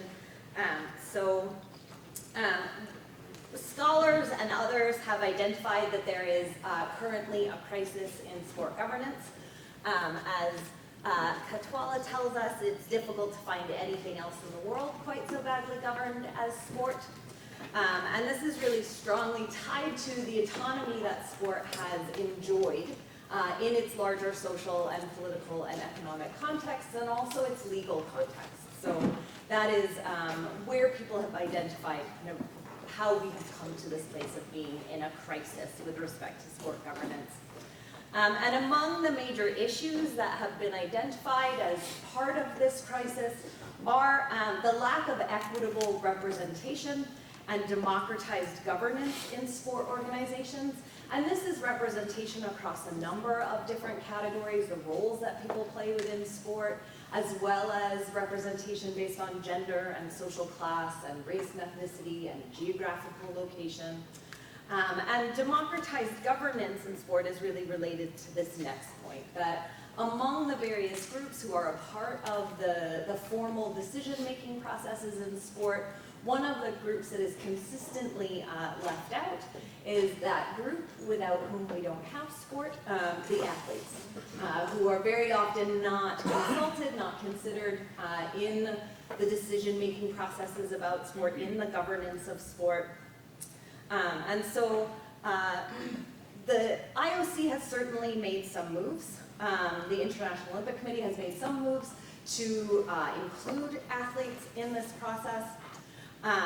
They describe, though, on their website, when you look at what is the Olympic movement, this is what they tell you, that the Olympic movement encompasses organizations, athletes, and other persons who agree to be guided by the principles of the Olympic Charter. But then the Olympic movement for the IOC has three main constituents. The IOC itself, the supreme authority of the Olympic movement, the international sports federations, and the national Olympic committees. So in spite of acknowledging that athletes are part of the Olympic movement, they are not considered one of the main constituents who should be involved in the governance of the Olympic movement. And the reason we talk about the IOC and kind of look to the Olympics as a potential model is that as a multi-sport organization, and really the world's most prominent sport organization, we kind of think that the IOC should be able to provide us with a model. Also, the IOC tells us pretty consistently that they are the moral authority of sport, that they are able to make decisions on behalf of everyone, and they set standards for national Olympic committees and international sport federations. For example, quotas for how many women should be in leadership positions in those organizations. So they are making the rules and setting the standards in a lot of ways. So that's why we look to them. But really, what the question that we're asking, or that I'm asking, is where are the athletes in this process? And the Olympic model that we're referring to, really where the athletes are represented is through the Athletes Commission. So the IOC Athletes Commission is a body of 12 members who are elected by active summer and winter Olympic sports athletes to 4-year terms. Those athletes being elected can be current or former athletes. And in order to be eligible to even run for a position on the Athletes Commission, these athletes need to be endorsed by their National Olympic Committee. So even if you want to represent athletes, you still need to have the endorsement of your National Olympic Committee before you can put your name forward to other athletes to be their representative in this position. There are an additional up to 7 members of the Athletes Commission who can be appointed by the IOC president, so completely out of any kind of democratic process or athlete selected process. And then there are 2 ex officio members who represent the International Paralympic Committee and the World Olympians Association, respectively. Where the Athletes Commission actually has some representation is that the chair of the Athletes Commission sits on the IOC Executive Board. So they are one voting member among the 15 people who sit on the executive board. And then athletes from the Athletes Commission sit on various commissions and committees throughout the IOC, typically one at a time. So they are supposed to be bringing the athlete voice. So out of the 115 members total of the IOC, athletes have these positions on the Athletes Commission. So this is the model that we're talking about, and this is a route that the IOC has taken because they believe, they have identified that there is a blockage, they call it, between the IOC and the athletes. And so the Athletes Commission is supposed to help them to address this blockage. But I wanted to show you this organization chart that the IOC shares about their Athletes Commission, because I think it is really important to see where they see the Athletes Commission fitting relative to other organizations, and where they see the athletes relative to the Athletes Commission. So the athletes are at the bottom of this organization chart, and that is really indicative, I think, of where the IOC sort of sees them.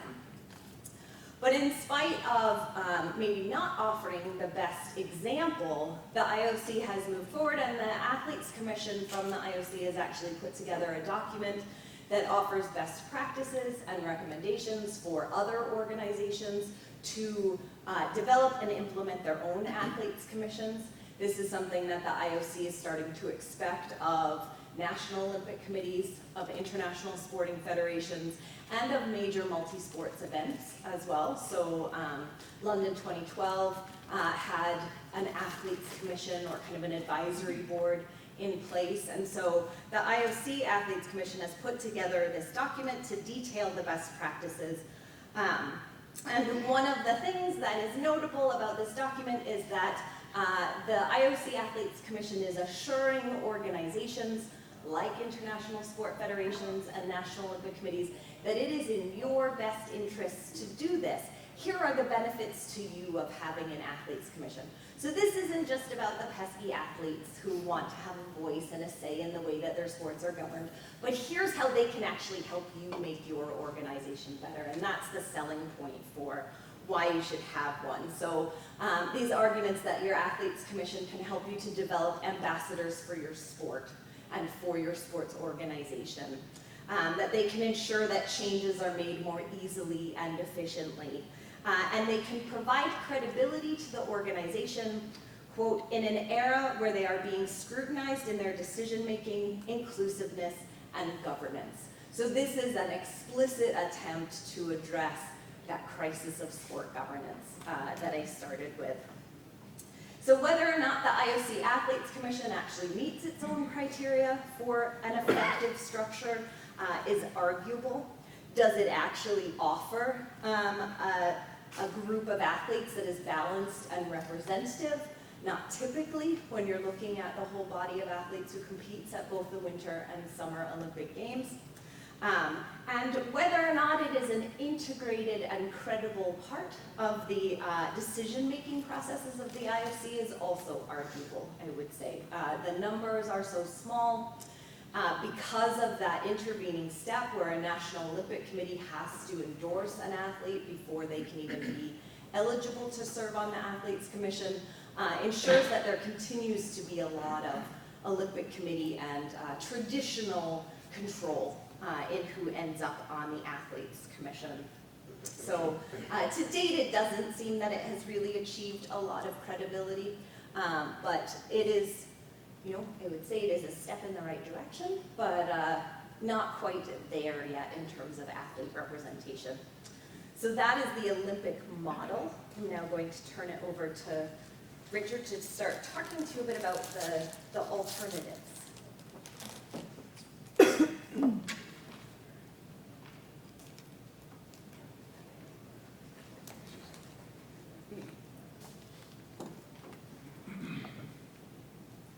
Yes? Perfect. All right, well, there is no possible way that I can stand behind the podium. So what I will try to endeavor to do is to not to do this with the microphone, because I know you guys would prefer that we get a good signal. I'm going to talk a little bit about the NCAA's rebranded model, their improved governance model, and of course, one to always want to take a little bit of a jab. I want to talk about it as rebranding a conspiracy and restraint of trade, with the operative word being the NCAA's new fairness and how it's rebranding its new and improved governance model. And I want to start with showing just a real short video clip, which you may have seen the new public relations PSA that the NCAA has.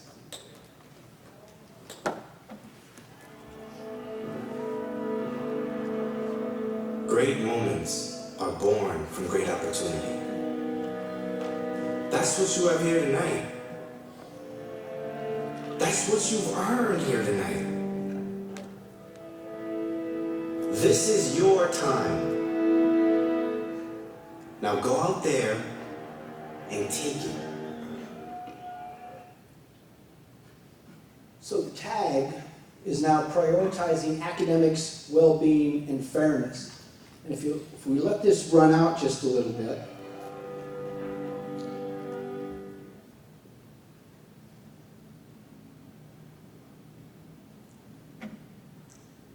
you'll see that if you go to here, then what you can do, doesn't show up like it's supposed to. Come on, come on, come on. There you go. You click on it, it takes you to the NCAA's Facebook, which then talks about opportunity. So what we found is very important is the use of their language. College sports is an opportunity for academics, well-being, and fairness.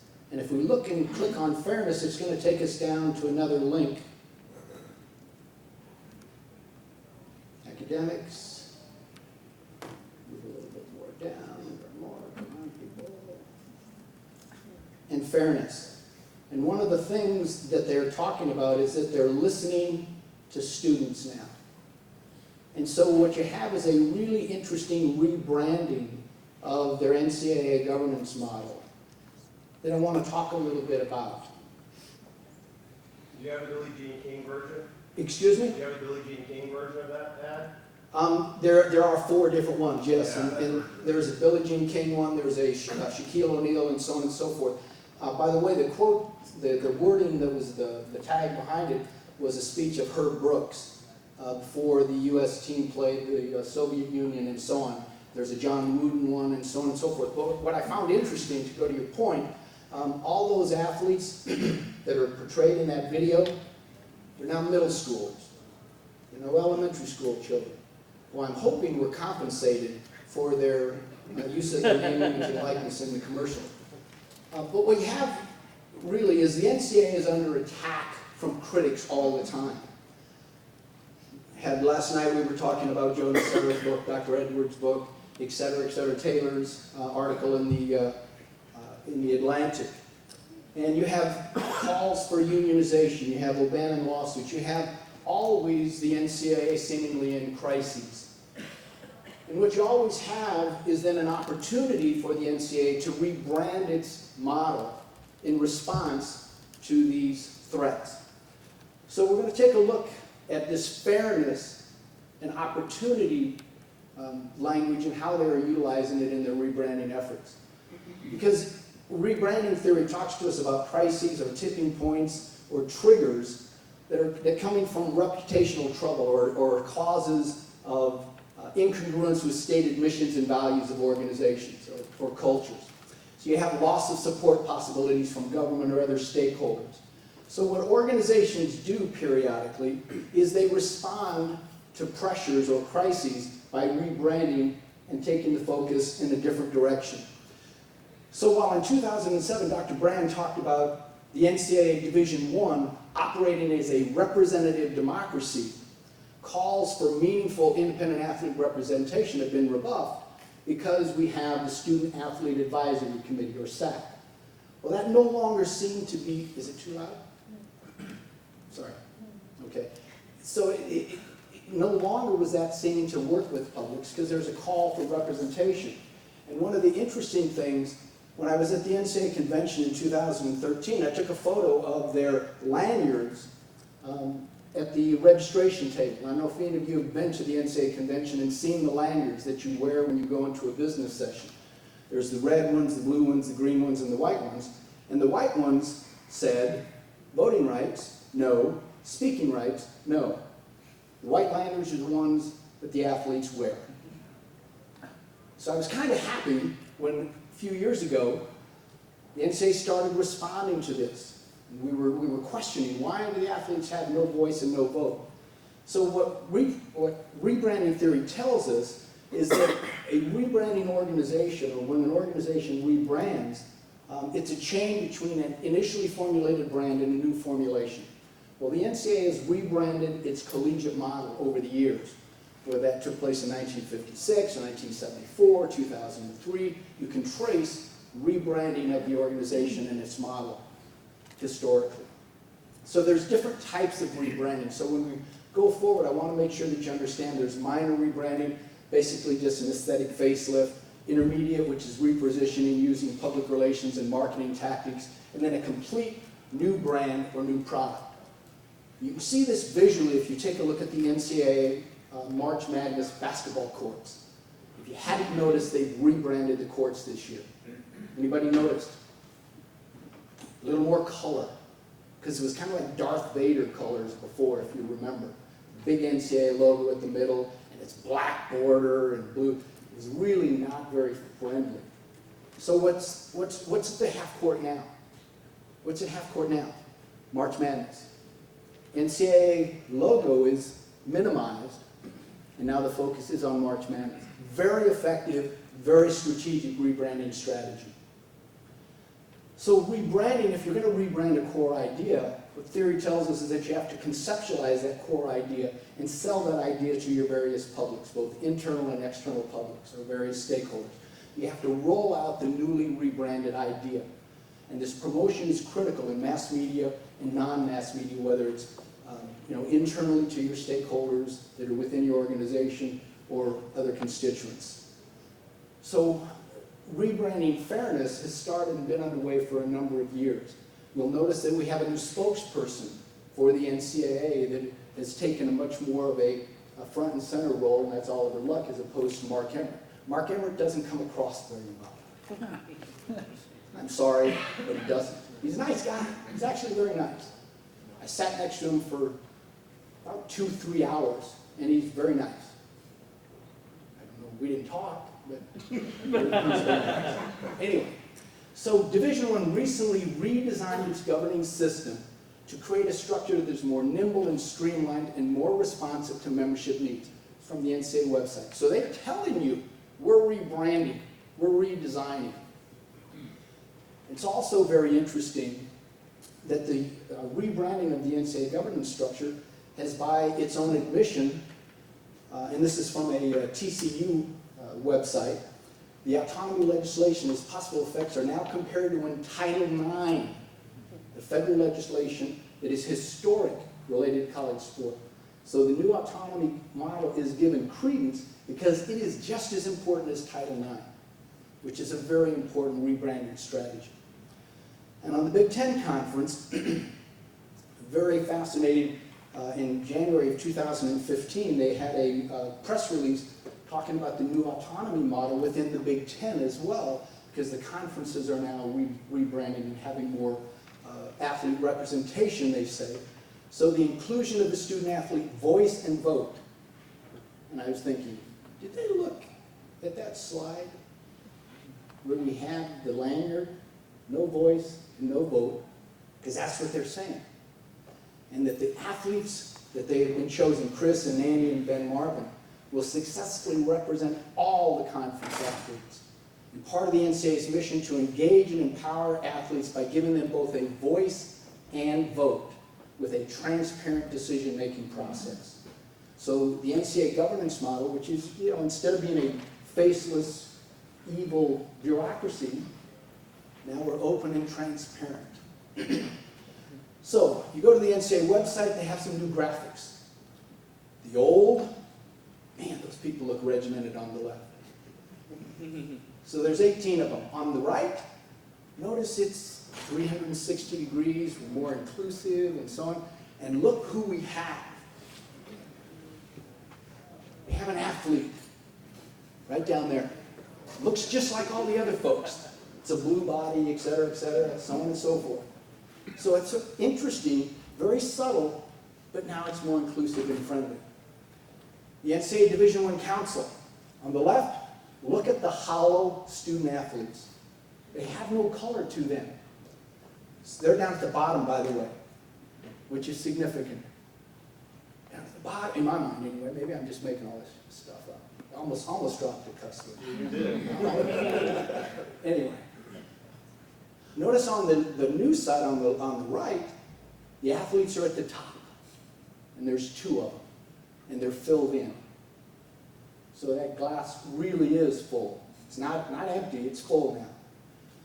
So when we look at the membership now of the autonomy model in the NCAA, on the NCAA board of directors, there's 24 members. Athletes have 1 representation, which is 4%. The athlete that sits on that is the president of the SAC, who right now is a graduate student who is a track and field athlete at the University of New Mexico. So it's a loss athlete. By the way, I characterize college athletes as either profit athletes or loss athletes. Profit athletes are athletes whose grant in aid value is less than their market value.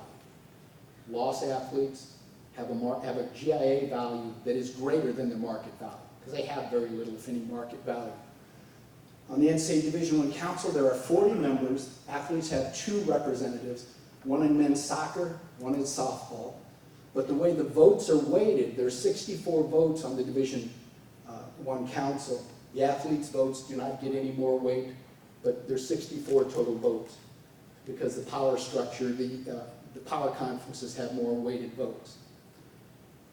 You'll notice then that they have a new Division I Council substructure, which talks about all the different committees. And you'll notice that on these committees there is a 1 SAC representative on them, and so on and so forth. So you have now all this representation. So you have a total, we count them up 1, 1, 1, 1, 1, etc. So you have 2, 4, 6, 8 people on votes. There's non-voting members on some of these committees as well. So, but if you look a little bit deeper, who is on the committees? So you have men's volleyball, baseball, swimming, FCS basketball player, FCS women's basketball player. You have an FBS football player on the football oversight committee, and on your committee on academics, you have a field hockey player from FCS.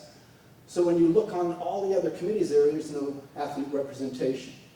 The nominating committee, which is the committee that puts people on the committees, there is no athlete representation. No athlete representation on reinstatement, interpretation, student records, high school review. In none of those, there is any student representation. So what you have when you start taking a look at this is you have a very effective rebranding strategy that now the NCAA's governance model is new and improved, but fundamentally in many ways it has not really changed. But President Pastis and Dr. Emmert, who were at the University of South Carolina, where I'm at recently, they talked about how much power and sway the 1 athlete on the board of directors had, that he can, it's almost as if he's the Pope and can just change things, which is a really effective way to characterize the power that that 1 vote has. And notice that then the other thing that it talked about earlier on is now it's more nimble and streamlined. So what you have when you start looking at it, is it actually good governance? So an effective governance structure, Crawford and Carter talk about, is one that will clearly define to whom it is accountable and how that accountability will be exercised. That has not changed in the NCAA's governance model.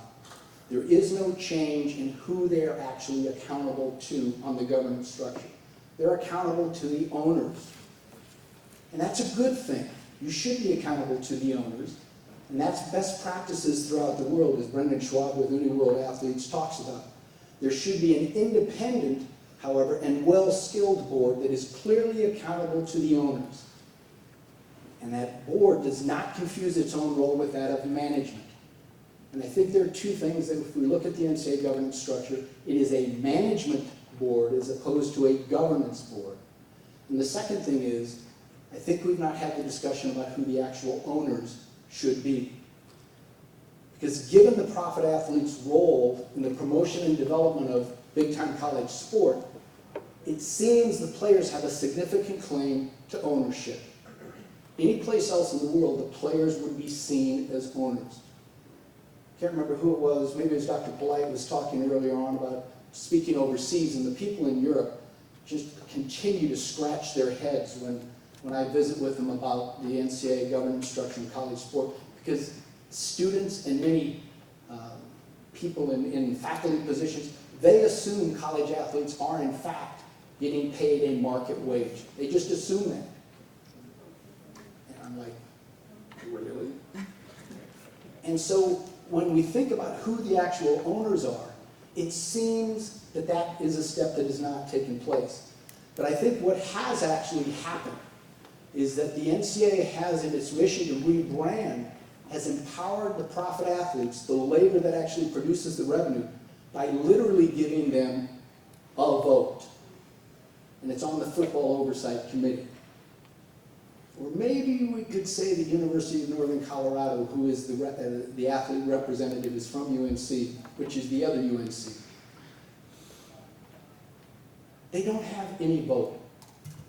Because what happens, and I visited with a former swimmer from UNC Chapel Hill the other day, and she made the statement that what the NCAA does, and this was her characterization, pits loss athletes against profit athletes. And they do the same thing in the governance structure. So I would tell you that while the NCAA has in fact given athletes a vote, it is not a representative vote. And I like a little quote here. What history has taught us is that there's no inconsistency between having a fair system for players and having a healthy sport.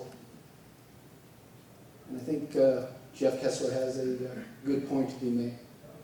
So in wrapping up, what I would like to say is that if you take a look at the governance structure of the NCAA, the new autonomy model is not really a new model. It is simply a rebranded model. So we have to be careful when we watch PSAs and so on and so forth to go a little bit deeper and interrogate things just a little bit more. So Ivan, I'll turn it over to you next.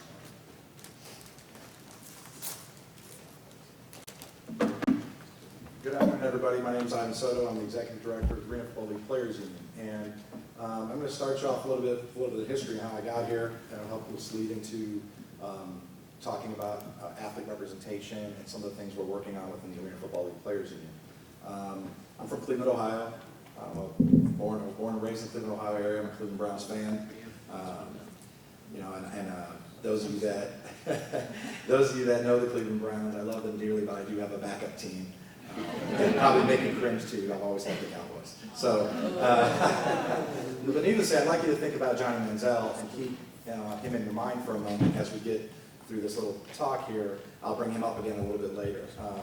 I think it's reasonable to say that most of us in the room would agree that Johnny Manziel just didn't work out too well for the Cleveland Browns, and I'm not sure he's going to work out very well anywhere else unless something's changed. Maybe he can play in the Arena Football League. Possibly. I'm not sure we have him, but possibly. Talent supersedes everything for sure in sports.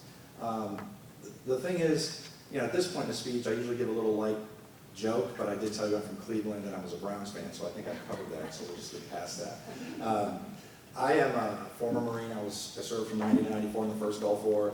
As I started to get out of the Marine Corps, I injured my knee playing soccer. I was a soccer player. I come from a soccer family. My father was a professional soccer player from the country of Costa Rica. He played for the national team, played for 2 professional teams in Mexico, came to the States on a tournament, if you will, 50, 60 years ago.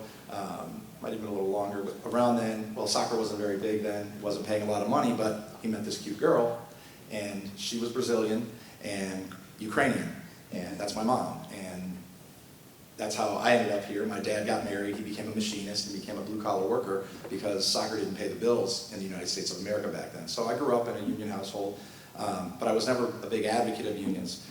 As I got out of the Marine Corps, I started doing taxes, insurance, investments. I've been an investment advisor for, 20-some years now.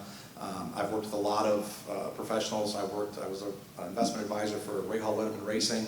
I handled a lot of the teams, you know, their personnel, and I handle their 401k plan and all the other things that go along with that. So I spent a lot of time on both sides of the table negotiating.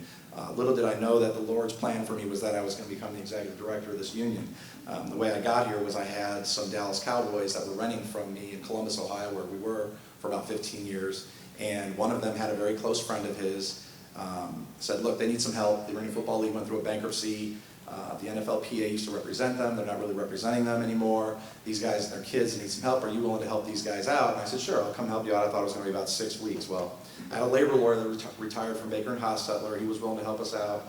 I got involved. And about week 6 or 7, it became very apparent that we weren't going to get to a contract no matter what we did. I mean, I almost felt like I could say we're going to back up a box truck full of gold bricks, and the ownership in the group was still going to not agree to that. So at that point, I had to make a decision because it was involving a lot of my time. And it was, am I going to become fully immersed in this and really, really, you know, become 110% involved, because it was going to take me having to like step back from my businesses quite a bit. So I thought about it for a few days, and thinking about these young men that I met that were playing arena football. It's like a gladiator sport. I mean, we had players that had injuries that hadn't been treated in 3 to 6 months, broken bones that weren't addressed, beyond all the compensation issues that go on. I have 2 young boys. I have an older daughter. I have a daughter that's 19. That's at UNC Charlotte. I live in Charlotte now. But thinking about my 2 boys, I thought, what would I want for them? And at that point, I had a decision to make, and it was whether or not I was going to, you know, continue to make money, which I was always able to earn a living, or was I going to try to make a difference? And not with my wife's blessing, I decided I was going to make a difference. And what I tell my boys when they ask me, hey, you were involved with the Arena Football League, what happened, Dad? And I don't want to face the music on that one and tell them that, well, you know what, I chose my businesses and the money over helping these young men. And when I tell people, like, people ask me, was it worth it? I had an IRS agent ask me that about the 3rd year in, when my revenue dropped from where it was to where it ended up being. And they had some questions, and I told them, yeah, I would do it again, because the zeros on that Make a Difference check is way more than any other check I've ever cashed. And that's the truth. That young man's name is Dominic Jones. He played in our league. And when I met him, he was having a lot of problems. He got in trouble in school. He was at the University of Minnesota. He was a top 10 pick, but he got in trouble, and he had to go to jail for a while. And people didn't know him as Dominic Jones anymore. They knew him as inmate number whatever. But he really had turned his life around, and I felt like he was going places. Well, at Wake Forest, when I gave this same speech, Dominic was there, and he had recently been promoted to executive vice president of our union. And I'm proud to say, he's not here today, unfortunately, but I'm proud to say that because of the things he's accomplished on and off the field, he got a job offer from the league and from the Cleveland Cavaliers organization, and he's on his way. So I'm very proud of that path for him.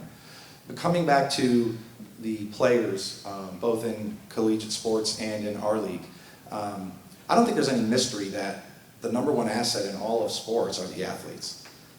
It's not hard to figure that one out. I think that if you look at any other business model out there, Ford sells cars. If you take away Ford's cars, what do they have? They have a nice blue logo that has 4 letters on it, and that's what they have. And they have a history. Sports is the same way. Sports is a unique business model. You can't run it like you would run a Starbucks franchise. I know that people out there think you can run sports like a Starbucks franchise. There's a difference in that your #1 asset happens to be your #1 product, and that's those athletes that are running around out there on the fields that we pay to see them on. I think that when we consider that college athletes don't have a voice at the table in a meaningful way, where we're at as a nation, it's almost unbelievable for me. In any other industry that we have, I think it would be highly illegal to do the same things that are going on with the NC2A. I understand all the arguments about, they get a degree and they have an opportunity. Well, who are we to tell these young men and women what they should or shouldn't be doing without at least asking them their opinion on, all the revenue that's being brought in, having a voice at the table, discussing what opportunities are available to them. What if you have a student athlete that wants to own wants to be an electrician, or own an electrician's business, or become a plumber? Who are we to tell these young adults exactly what they should be doing and the paths that they should be taking? So the only way that comes is through representation. With respect to where I think some of the breakdowns are in representation, I'm going to apologize in advance. I've been at this for almost 5 years now. To me, it's a labor issue. Everything that I hear everyone talking about, we deal with the same issues. It's a labor issue. And I'll give you an example. We were sitting at the bargaining table, and across from us were some of the owners. Some of you know some of the owners that are sitting across the table. Ron Jaworski, Derek Brooks. And Derek says to our group, you know, the owners see the players as their assets, and they want to have control on those assets. And this was about year 2 when I was with the union. And I explained to Derek that I totally understand the nature of that relationship, and that the athletes truly are the assets. But the union's job and labor's job, and I don't believe it's the administrator's job, I don't think it's only solely the student's job, it's labor's job to regulate and balance the power and authority over that asset. That's what we do as unions. We're just regulating the balance of power on the authority over the revenue-generating assets that are these athletes.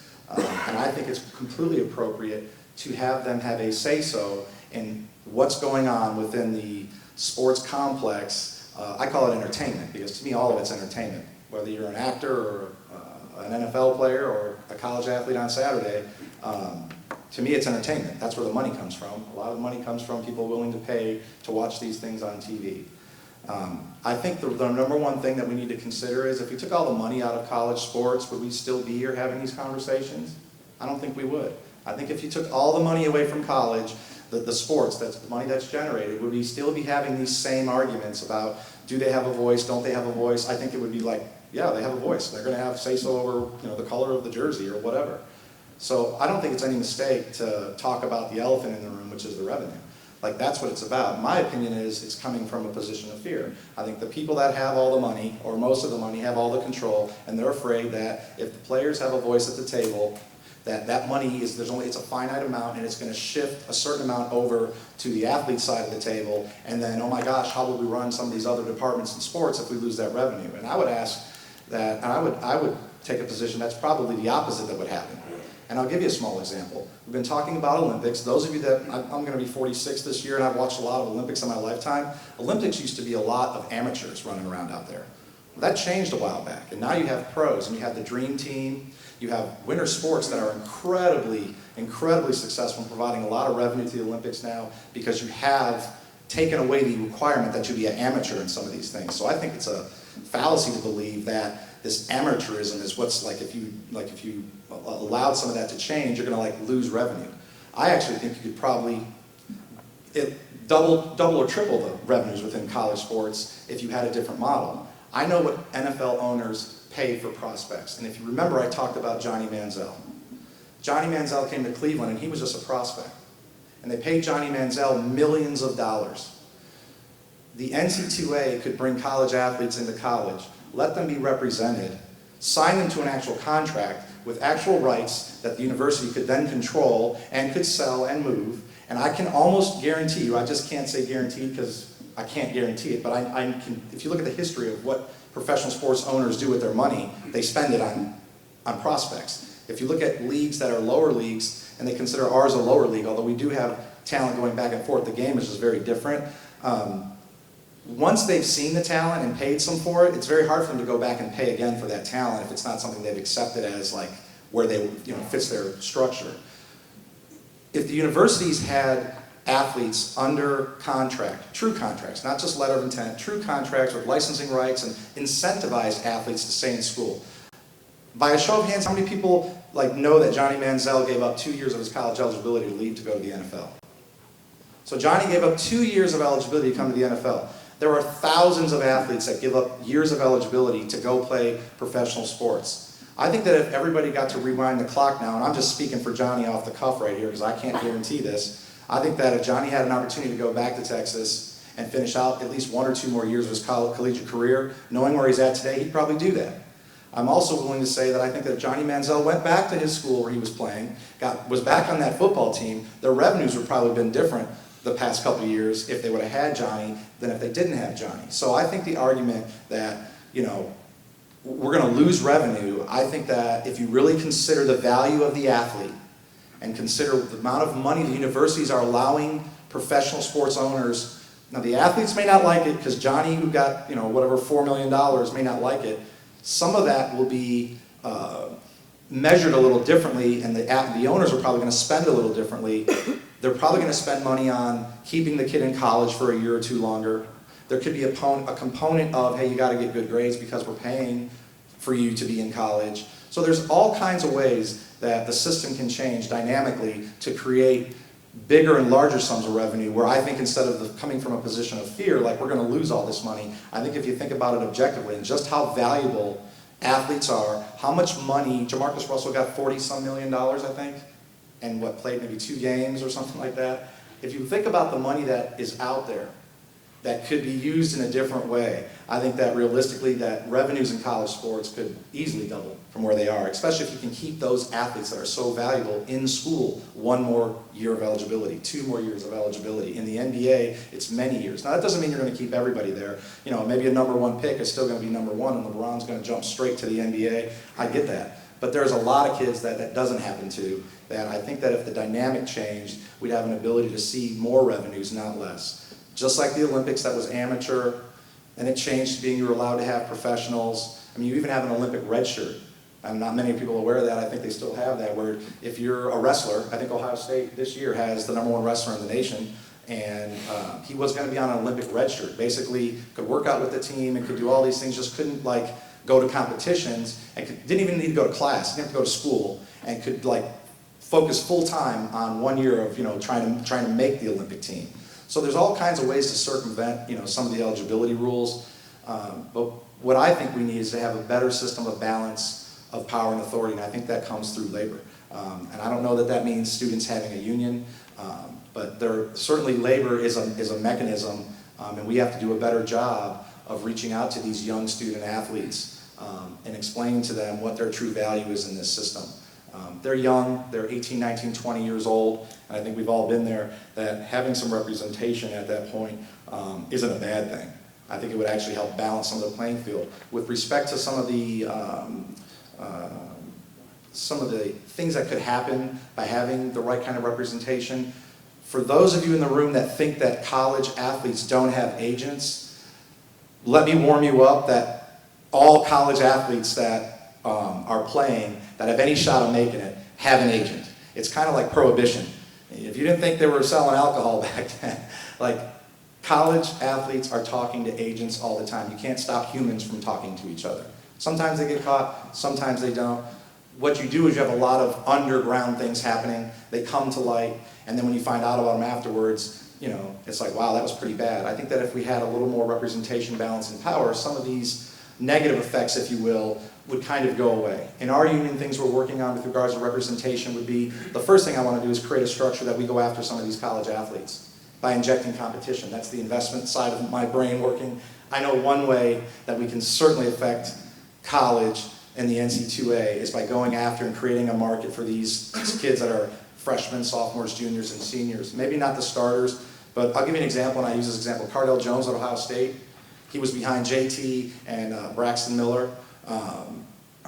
JT Barrett and Braxton Miller, he was 3rd on the depth chart, and he tweeted something like, "Why am I in college? I want to play football," or something along those lines. So it started, it gave me a lot of thought about, there's a lot of these athletes that are out there in positions that there's another kid that was recruited in front of them, or maybe they're out of school, they thought they were going to be the #1 guy, and then somebody got recruited in front of them. What I'd like to see is a system of competition and some sort of prospective draft where we're going to offer a job to someone that's in the, whatever year they're in college. We're going to offer them a job. We're not going to ask them to give up their eligibility and enter a draft, but we're going to have our own prospective kind of draft. And what we're going to tell a kid like Cardale Jones is, hey, if you come play in the Arena Football League, #1, you're probably going to become a starter. You're going to be professional day one. Yes, you give up your college eligibility under those rules, but if you come over here, we're going to pay you X, Y, or Z.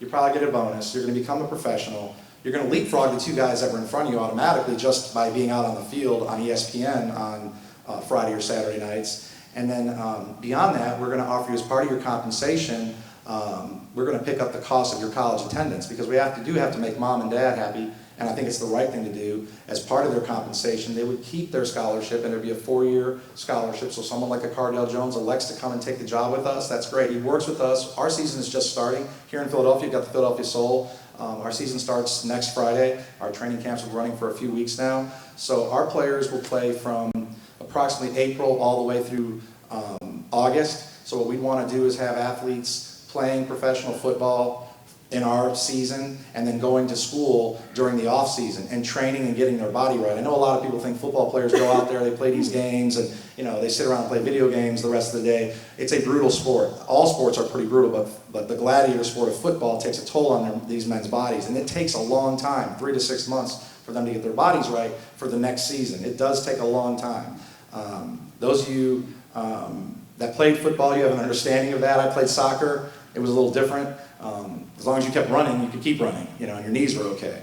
But with respect to someone like a student that we would go and get and bring into our league, pay them, pay for their college scout, pay for their college at Ohio State. Well, Ohio State's not going to tell him he can't go to Ohio State anymore. Like, yeah, he's not on scholarship anymore, but he certainly can continue to go there. We're just going to pay for the tuition, and we want to pay for it during the off season so we can really focus instead of some of this. Everybody's seen it. We're taking classes that are like fake classes. North Carolina, I think, just got caught up in something this past year with regards to, papers being written and those kinds of things. We would want the athlete to focus on their studies during the off season, focus on training, focus on getting their body right, and then focus on football, during our season. And that's just one example. It's not something that we've implemented, but things we're talking about. So I do think there's opportunities out there to inject competition in that marketplace, and I believe that if we do something like that, you'll see the NC2A start to look at it differently. Because I can tell you the one thing that will affect them is if you start draining that talent pool and taking away those athletes from them in a legitimate way, they will change the way they think. That's all there is to it. That will happen the same way with the NFL ownership, that you can't play in the NFL at a certain age. Their thought process will change.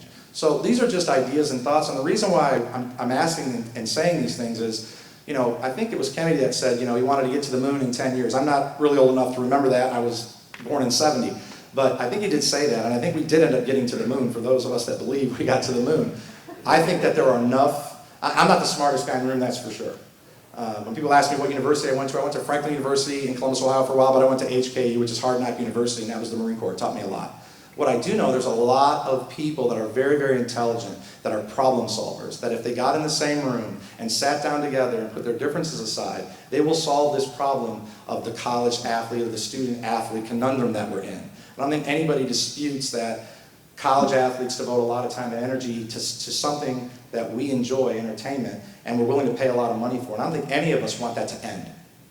And I think that's part of the fear, that if the system changes a little, what does that mean for our beloved sports? I think there's enough smart people in many rooms that I've been in that can get together and come up with ideas. And the key issue and the key statement I want to make is those same people, though, need to bring in the players into the room. Yes, sir.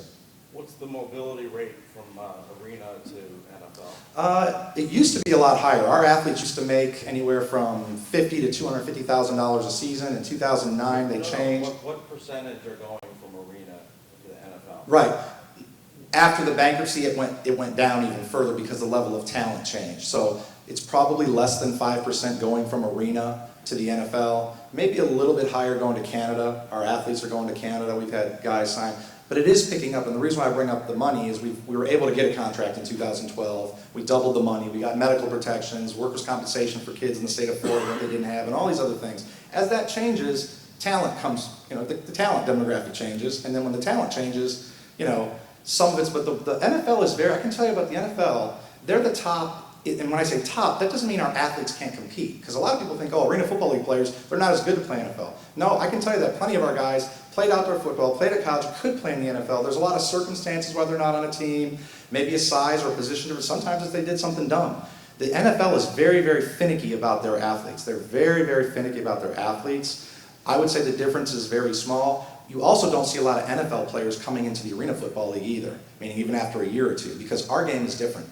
I have a player that's here, he's a quarterback, he's Kyle Rowley, he's in the room today. The game is very different, the angles are different, so you have to learn the game. We've had plenty of players come into our league that just didn't make it.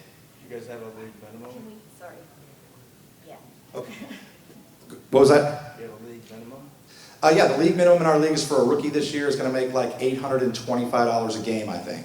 And they get some housing stipend benefit, and there's a few other things they get, but that would be the minimum. We're not on like a cap system. We hope to change that. Our contract is coming up in 2017, and I'd be happy to talk to anybody about that. I'm going to shorten my time because I think I've run over and I didn't mean to.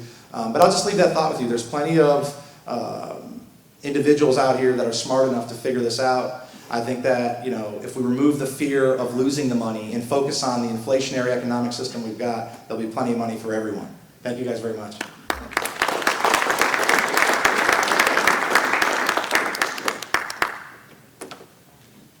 Hi, it's Megan. So I know we are rapidly nearing the end of our time, but I really want to talk to you about an actual alternative model of athlete representation, which is actually an athlete governance model. Okay. So what I'm talking to you about is the Women's Flat Track Derby Association, which is the international governing body of women's flat track roller derby, which actually is an athlete-governed democratic sports organization. So all of these claims that we see other organizations making are actually being implemented in the Women's Flat Track Derby Association. So what is flat track roller derby? I'm just going to go through this very quickly. So it's a full contact sport played on roller skates. It is the most recent incarnation of roller derby. I'm sure some of you have images of 1960s, 1970s roller derby played on a bank track where there might have been a lot of clotheslining your opponent or flipping them over the railing. This is roller derby that is organized as a sport. There is no predetermined outcome in roller derby. And what has changed significantly is that the predominant form of roller derby today is flat track roller derby. So there are very few bank tracks, only in the US. There are about maybe a dozen of them. Most leagues are playing flat track, which means that if you have a large enough flat surface, you can lay your track, you can play. It makes the sport much more accessible and much easier to play. I was going to show you a little bit of roller derby, but I'm not going to do that now. There is roller derby in your hometown, I promise you, so you should look for it. So what is the WFTDA? The Women's Flat Track Derby Association was formed in 2005. A group of 20 established leagues based here in the US got together, and they needed a common rule set in order to be able to play each other, in order to be able to play interleague competition. And that was the main impetus for developing the WFTDA. But what has developed from that is the global governing body. There are currently 355 full member leagues on 6 continents, member leagues and apprentice leagues in over 25 countries. And the WFTDA governs sanctioned play, tournaments, rankings, has insurance for its members, does its own broadcasts. So it is a full-rounded governing body. And what makes it really distinct is this by the skaters, for the skaters governing ethos. So roller derby is pretty distinct in its organization from other sports that you can imagine. So leagues or clubs are founded by the skaters and they're run by the skaters. So skaters, typically on a pay-to-play model, so skaters are paying dues to play, but they are also training to play roller derby, and they are doing the business of a roller derby league. So that's everything from finding somewhere to practice, to host your games, doing your own marketing, building your website, having coaches, skaters who train your league. All of those things are happening by the skaters. And so most leagues will have a membership requirement that not only do you pay dues and meet a certain attendance percentage at practices and at games, you also must sit on a committee. And you have to be involved in the work of the league. So you are part of the business as well as being an athlete. And that translates to the WFTDA because that is how the governing body is run as well. So that by the skaters, for the skaters ethos is built right into the organization. And the membership requirements of the WFTDA. So if you want to be a member league in the WFTDA, you must be owned at least 51% by your skaters, and your skaters must be doing at least 67% of the work to manage your league. That's the baseline to become a WFTDA member league. You also have to be running using democratic principles on practices. So when a league joins the WFTDA, they become part of the workforce, the primarily volunteer workforce that runs the international governing body of women's flat track roller derby. At that level, we still operate by democratic principles and practices, so leagues each have a vote on all of the major decisions that are being made by the organization.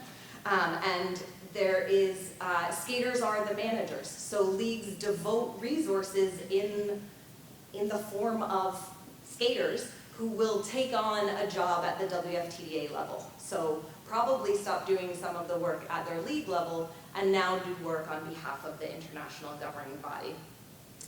And like I said, those principles are the key for the Women's Flat Track Derby Association. And you will notice, so this is the WFTDA organization chart. It is the reverse of what we saw from the IOC and the Athletes Commission there. The athletes, the member organizations are at the top. That is for whom everybody works, the board of directors, the executive director. They are all working on behalf of the member organizations. And not only are skaters at that part of the organization chart, it is skaters in all of the positions throughout the organization chart. So the board of directors is skaters. The officers who head each of these pillars are skaters or former skaters. So skaters are governing this organization. This is beyond representation. This is beyond athletes having a voice to an external organization who runs their sport. This is athletes who govern their own sport and are doing so at really high levels and on this global scale. So tens of thousands of skaters around the world who are playing by the rules. And this means that the athletes in the WFTDA are actually controlling the game, and they're controlling the form and the meaning of their participation. I have a few examples for you here of how this works. I can speak to them in more detail at some point, but the WFTDA is the body that determines the rule set for women's flat track roller derby, a rule set that is not only adopted by our own member leagues, but by most leagues playing flat track roller derby around the world, adopted officially by the Men's Roller Derby Association, adopted officially by the Junior Roller Derby Association, and increasingly by some national roller derby bodies as well. The skaters who decide this rule set, who wrote it initially, who revise it and ratify it on a regular basis, are so invested in this rule set that when the World Cup, which is an event that hosts national teams, tried to modify the rule set, the athletes had an internal revolt. They revolted and they said, we're not going to come to your event unless we play by the WFTDA rules. A rule set that they feel invested in because they are the ones who have determined it. In addition, the WFTDA has a really progressive gender statement, and also the member leagues were involved in making decisions about the championship Sunday from our 2015 playoff cycle being broadcasted on ESPN3. So our membership was able to decide whether or not they thought that roller derby should be broadcast on ESPN3. And then when they did that, it meant that WFTDA was able to control how roller derby was shown. So we were able to ensure that it wasn't TNA roller derby, that it was roller derby that we want to play, that we want to see, and that both the sport and the athletes were represented in the ways that the athletes wanted to see them be represented. And so just thinking about then what are the benefits of this, I feel like the benefits are quite obvious, especially since we see the NCAA and some of these other organizations kind of paying lip service to some of these ideals, and the IOC also saying, you know, we have more athlete representation, we're trying to include athletes in decision making. This is athletes who are not only making the decisions, they are setting the processes by which the decisions are made. This is women who are not only participating as athletes, but as sports leaders and business owners in a lot of cases as well. And overall, what's happening is we are establishing an alternative model of sport governance that really places the athletes at the center of that model. And there are certainly challenges associated with that, things like the level of investment that is demanded when people are trying to balance roller derby commitments and non-roller derby commitments, and experiences with predatory international federations and national sport federations. Again, I am happy to speak about these in more detail, but I hope we will have some time for questions. So, One of the, Tess? One of the things that we wanted to have with this panel, for those of you that have read Thomas Kuhn's writings on scientific revolutions, thank you, Dr. Strauss. One of the things that he talks about, he was really the first person to talk about a paradigm shift and what that language means, is how many of you, when we're talking about the alternative, we're thinking, really? That's because we are trapped within the collegiate model. And it is revolutionary, Kuhn's language, to think about a different model. So change within college sport cannot come from filling in two athletes' bodies on a chart and making them blue. Revolutionary change can only come from outside the system, or Kuhn also talked about those who are young and have not been inculcated into the system. So I think Dr. Edwards' language yesterday, where he talked about one of these days the players are going to be in the locker room and say, you know what, you're going to come in here and talk to us.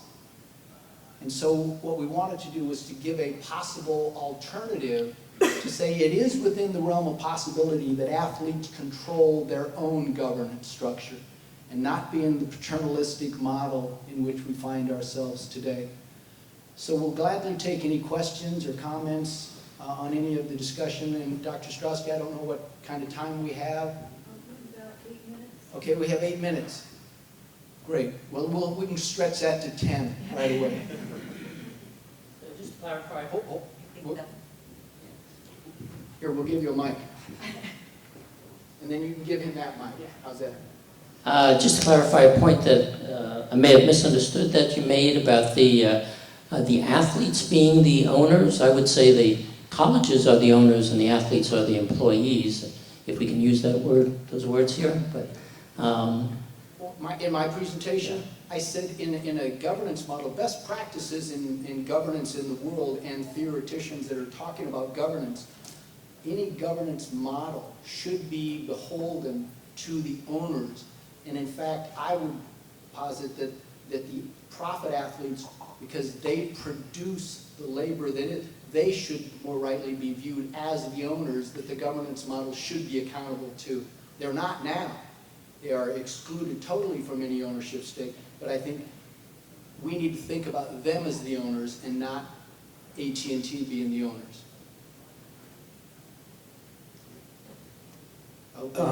I don't think this is beyond the scope of your presentation, but perhaps it is. Are the members of professional sports players associations advocates for athletes, college athletes having the right to be paid? If they're not, why do you think that's the case? And if they were and were vocal about it, would that be helpful, do you think? I think I'll answer that. I would tell you that resoundingly all of my athletes are for collegiate athletes being compensated in some way, shape, or form. They don't have the answer, but they certainly believe that the athlete should have a voice at the table. And I would say that, I'm going to say 9 out of 10 athletes, because I'm not going to say 10 out of 10 that I work with and have talked to, all of them believe that the system is definitely not the right system. It's weighted against the collegiate athlete, and certainly they would support that. Your second point about, are we doing enough? No, we're not. I've been at this for going on 5 years now, and as I said, I'm going to apologize in advance, not for everyone, but I don't think labor's doing a good enough job. We spend a lot of money on political organizations that, you know, I understand why we're doing what we're doing, and not meaning my organization, we don't spend money on politics, but with respect to where that revenue could be spent, I think there's 50, 60,000 student athletes running around out there. You know, we'll spend a lot of power and resources on the Fight for 15 and some of these other things. So with respect to, I'll give you an example. Kane spoke last night. For those of you that listened to Kane last night, I heard his plight about, every day that I'm further away from the locker room and field, there's a lot of turnover. In our league, there's 50% probably turnover every season. Does that sound right, Kyle, right around there? Maybe 30%. The point being that you have a lot of turnover in the locker room, or at least changing teams. So what Kane is talking about, I don't think the responsibility is on the student. I don't think the responsibility is on the administrators. I think everyone is well intended, but everyone has other duties and responsibilities. As we were listening to last night, the labor movement is a civil rights movement. If Dr. King was right, which I think he was, that labor rights are civil rights, this is a primary function of labor. Now, I'm not saying that they have to be unionized, but it's certainly a primary function of labor. If Brian Urlacher was in Chicago or in Illinois and wanted to hold a meeting about player rights and representation, you're darn right, to answer your question, would that help? I think you'd have the stadium, or you'd at least have the arena where he's at full, and those young men and women would be listening to what Brian had to say. So I do think we need to do a better job utilizing our number one asset that we have, which are the athletes, the professional athletes, with regard to advancing the rights of labor, which to me are civil rights.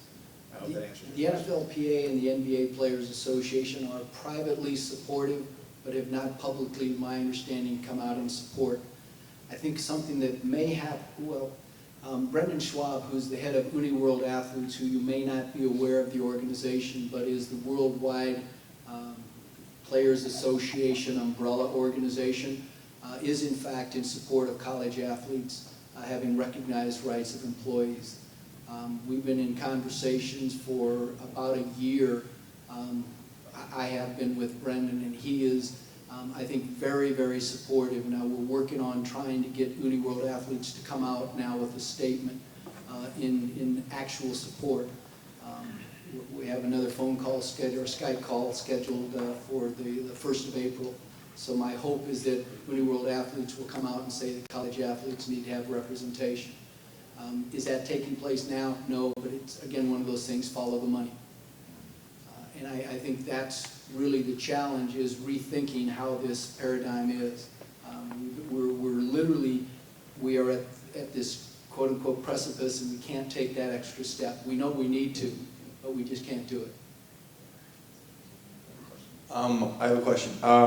So a lot of these college athletes come out of high school with very poor high school educations. So how do you expect them to come about the idea of creating representation if they have extremely little education, in some cases like a 4th grade reading level? So how do you expect them to come out with a big association for themselves? Who, me, or all of us? All of you. Okay.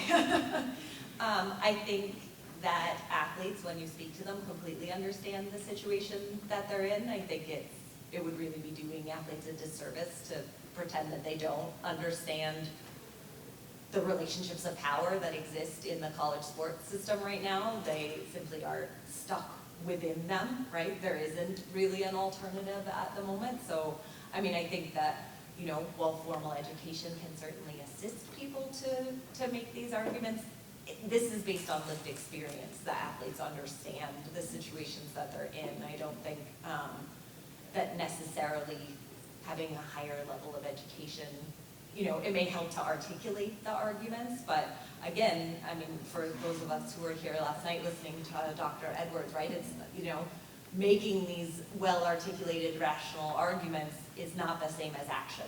And it's those athletes who are living every day in that experience who will be the ones to take the action. Will they then recruit assistants to, figure out where to go from there? Hopefully. There are a lot of experts that they can use for that purpose while they continue to play. What I would love to do is to reach out to the grassroots basketball organizations and coaches around the country, and actually, I would volunteer to go to AAU tournaments around the country and just have a 30-minute or an hour-long little tutorial on the NCAA.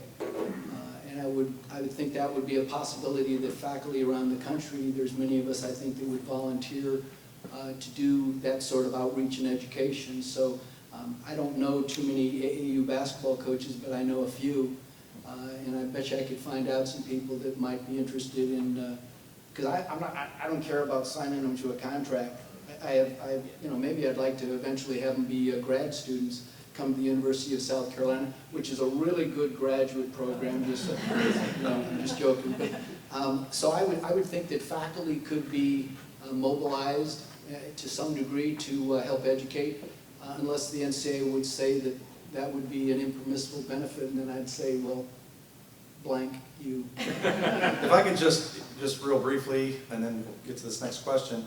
Again, I'm going to just double back and say the same thing. Your question, and the answer to your question is this is a primary responsibility of labor. People may disagree with that. I don't think, and although we would accept the help, would want the help, this is labor's job. Not that those athletes don't understand. It's about educating them in the right way. I have 3 children, 11, 15, and 19. They've all, since a very young age, understood money in some way, shape, or form. Most of these young athletes, the one thing they do understand is the money. And when you talk about influencing, I agree, I can get in front of, it happened to me. I thought because I had 18 years of experience at the time, I'm going to get in front of these people. I've managed multi-million-dollar accounts, and that's not bragging. I thought it would give me enough credibility in the locker room with the players that they would listen to what I had to say. It didn't mean a damn bit of good to them. And sorry for using that word, but it really didn't. What made a difference was the person that sat next to me on the right side was James Barron, our executive president, played 12 years of arena football. The men knew him. There was credibility in that camaraderie, in that family network, if you will. So I would go back and say that, how do we get those athletes to understand the assistance she was just talking about? It's labor's primary job. We also, as Dr. Edwards said, have to have the right messenger in the room. I can get in front, Mr. Southall can get in front of the group, and the message will carry with some. It will not carry the same as the example, I'm just using Urlacher, not that he's involved in labor, but just using the example of our precious asset, the most valuable, is these athletes. And I'll give you an example, and I said this before. There isn't anything in this world, and the president of Uniglobal I spoke with too, Mr. Schwartz, there isn't one legislative agenda in the world that athletes or entertainers cannot substantially move the needle on. They can. If they decide that these kind of pants are in style, those will be the pants that are in style. If the hoverboards are what's going to be in style, if this kind of music is in style, if the LGBT community is going to be accepted, there is nothing that athletes and entertainers don't move the needle on. And I think the moment that we understand that, and the moment we get our politicians as labor, that we have our politicians understanding that this constituency has an intrinsic value beyond measure that no other really constituency has, it's very powerful. I don't think any legislator, Missouri's an example, the president of the university, right? It's kind of like a political position somewhat. One small group of football players made dramatic change happen. What do you think that 1 million athletes or entertainers around the world can move the needle on if they chose to pick a topic that we've got going on? And I'm not saying I'm for or against universal health care.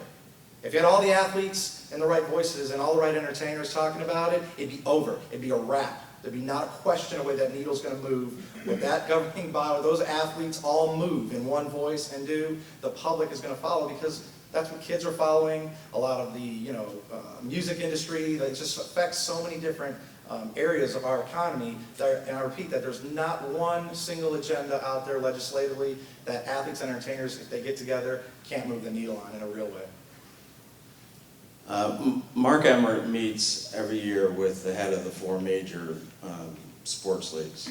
He doesn't meet with any of the union heads. You get things like the increase in the draft age for basketball by an antitrust violation that's undocumented because it's over dinner. That's how that works. Football and basketball have a little over 1% draft rate. The professional unions have no interest, nor do they see themselves as representing 98% of those bodies that are going to not come their way. The Baseball Players Association, baseball has the highest draft rate, about 8%. They don't care about college kids, and they don't even care about the minor leagues, because unless you're on the 40-man roster, you're not a member of the union. So the fact of the matter is, organized labor from the professional labor groups that should care do not care one bit. So if you're gonna say it's labor's job, labor ain't doing it. And Ramogi had to get the Teamsters to help him. You know, he couldn't get, and I asked him yesterday. Steelworkers. I'm sorry? It was the steelworkers. Well, teams, I thought they're all part of the same thing, but regardless, I asked Ramogi, are the unions helping you? He goes, yes. And I said, Ramogi, how much money are they giving you per year? And he said, 0.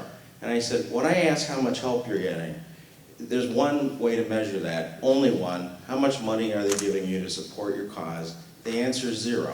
There is no appetite whatsoever on the professional unions to help this. And if anyone thinks that's going to happen, you have to get those guys in here to explain what they're going to do. But they are not doing it. They are not even doing it indirectly to help Ramogi. And he's asked them to. I would agree. The steelworkers actually how we got to our contract. They actually subsidized us for about a year and a half. And I always felt that we need to handle our own business, if you will, not that we aren't willing to accept support. You know, we should be able to pay our own way, and we've been able to do that with a balanced budget ever since we got past our first contract year. But I would agree with you that we're not doing enough. Labor, professional sports labor is not doing enough with regards to actual labor organizing with respect to these lower leagues. You're using the word we're not doing enough. They are not doing anything. There's a huge difference between saying we're not doing enough and they're not doing anything. They are doing nothing.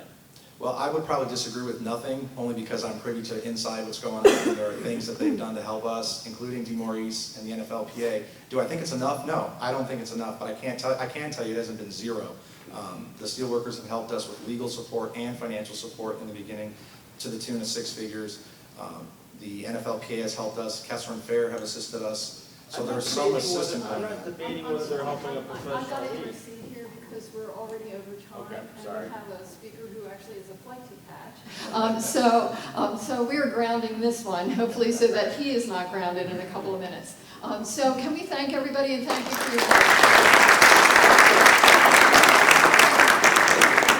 We're going to start this as soon as we can get a PowerPoint up and going.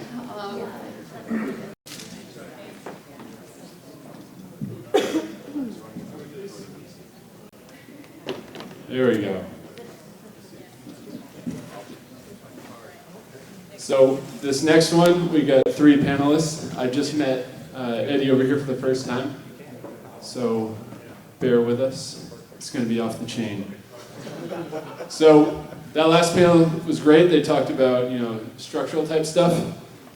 I feel like every one of these topics is like worthy of its own conference.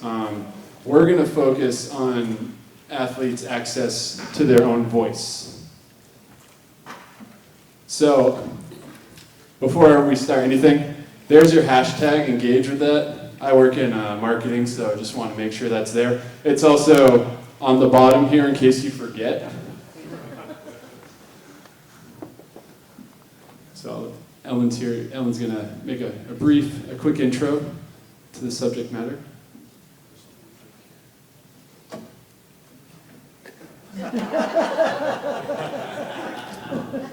Hello? Oh, this is very interesting. I could poke my eye out. So this is good.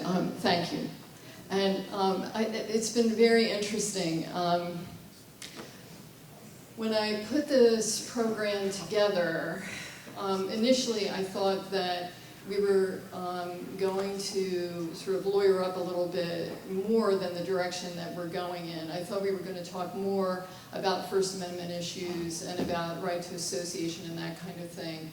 And then in the collaborative process, and it has been an incredibly marvelous process, the first part of the program in terms of athletes accessing their own voice, it really came through both with Luke and with Eddie. And all 3 of us share the experience of having been college athletes at one point in our lives.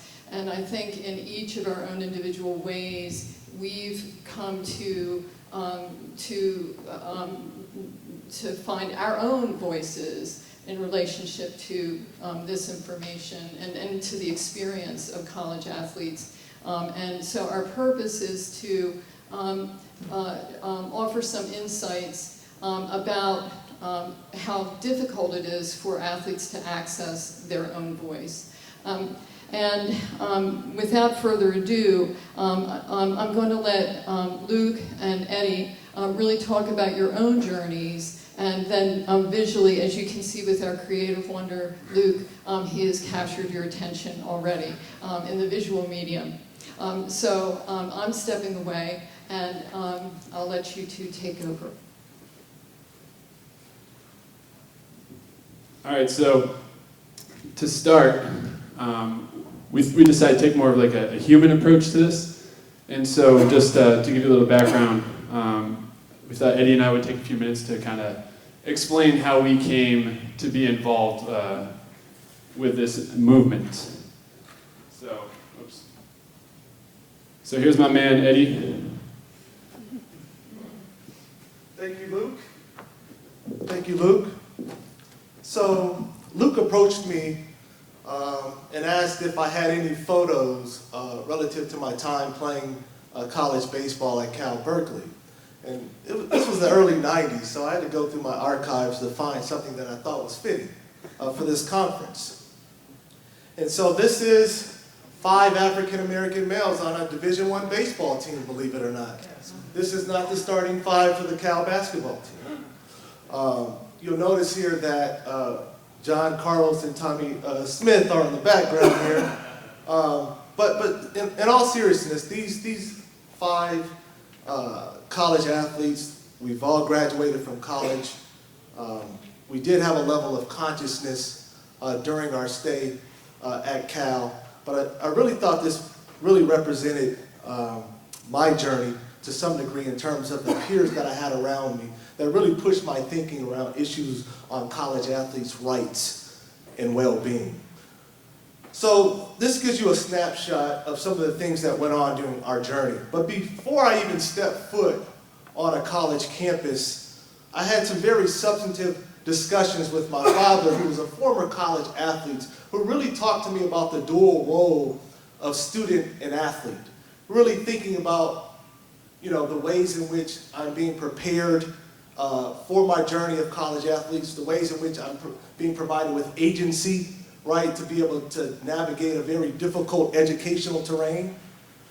And I even thought back during the time I made my first decision or commitment to go to college. And at this time, there was a Pac-6 in baseball. You had Arizona, Arizona State, Cal, Stanford, and you had UCLA and USC. And I was fortunate to have offers at 4 of those 6 schools. And I committed to Cal. And so my father said, son, and when he says son, either he thinks he's going to say something that's profound, or he forgot my name, even though I'm named after my father. And he said, son, he said, there's a professor in sociology at Berkeley who said that as a black parent, if you send your kid to Cal on an athletic scholarship, you should be tried for child abuse. And so I said, well, this is arguably the #1 public institution in the world. I have a lot of relatives in the Bay Area. I'll even get a chance to possibly start my freshman year. And so, of course, despite the charge from Dr. Edwards, I attended Cal Berkeley. And it was that mentorship from Dr. Edwards and also the ability to take his courses in the area of sports society that really raised my level of consciousness around college athletes' rights and well-being. I recall sitting in the back of the class one day with about 500 students. And it seemed like everything he talked about really resonated with me. And he was talking directly to me about some of the very archaic, outdated, self-serving policies of the NCAA. And I really had to unpack that, really probe deeper in terms of what this really means as a college athlete that's really trying to navigate a very difficult terrain. And it was then that I had this consciousness to say, can I be a high achiever in the classroom and also compete well on the field? And that's where, sort of as W.E.B. Du Bois would say, this double consciousness came in. Well, I was really trying to think about these two different worlds that were kind of foreign to me. So that was something that really resonated with me during my stay at Cal. And you'll see here I had a jersey, I wore number 5. And I came in as the same year as Jason Kidd. And as you may know, Jason Kidd wore number 5, right? And so there were jerseys in the student store, also in Foot Locker. And so for some of the students who were sport challenged that did not know sport on campus, I was convincing them that that was my jersey. A non-revenue generating sport, that was my jersey. So in my mind, I was that revenue generating, high profile athlete at Cal. But there was so much that some of those experiences while I was at Cal really exposed me to a lot of things and really exposed me to a lot of these inequalities. Just you know, a quick example. While participating in baseball, I wanted to be a business major, right? And we had classes that were in the afternoons. We also had practices in the afternoons. And in so many words, I went up to the coach and said, hey, you know, I want to be a business major, but I also want to play baseball. I also want to have an opportunity to start. Well, in so many words, the coach said, hey, do you want to be a baseball player or you want to be an academic? Well, why does it have to be an either-or proposition? Why can't I do both? Right? But that's the construction of this narrative that we're in now where either you're an athlete or you're a student. I use this example all the time when I speak to students. Everyone know Chris Paul?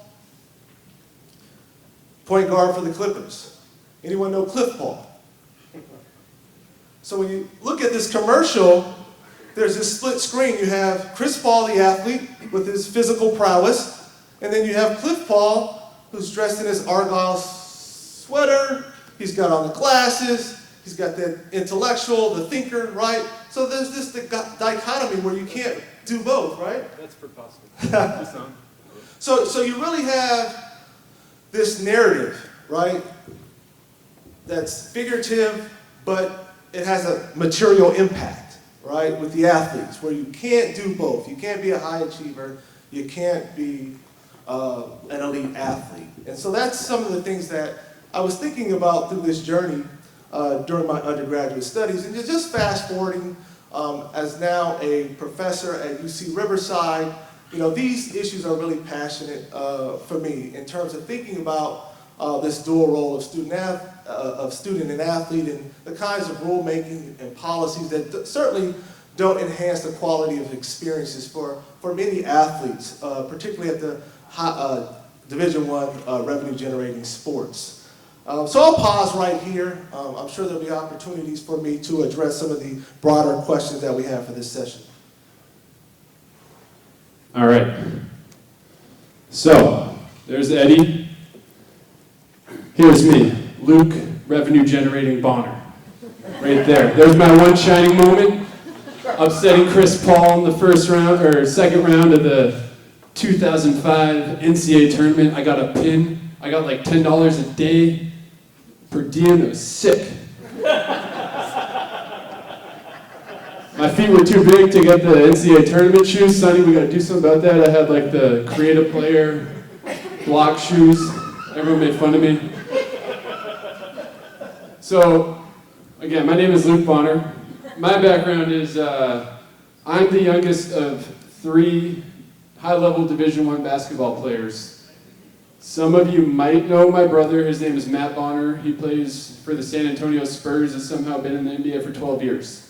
My sister Becky, she played at Stanford on a full scholarship, transferred to Boston University. When she was at Stanford, she had a classmate and a friend there by the name of Jason White.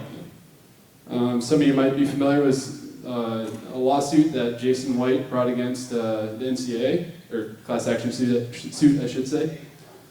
So for me, I've kind of been exposed to the NCAA from a very, very young age. Sonny, you probably met me first time, I might have been 11 years old.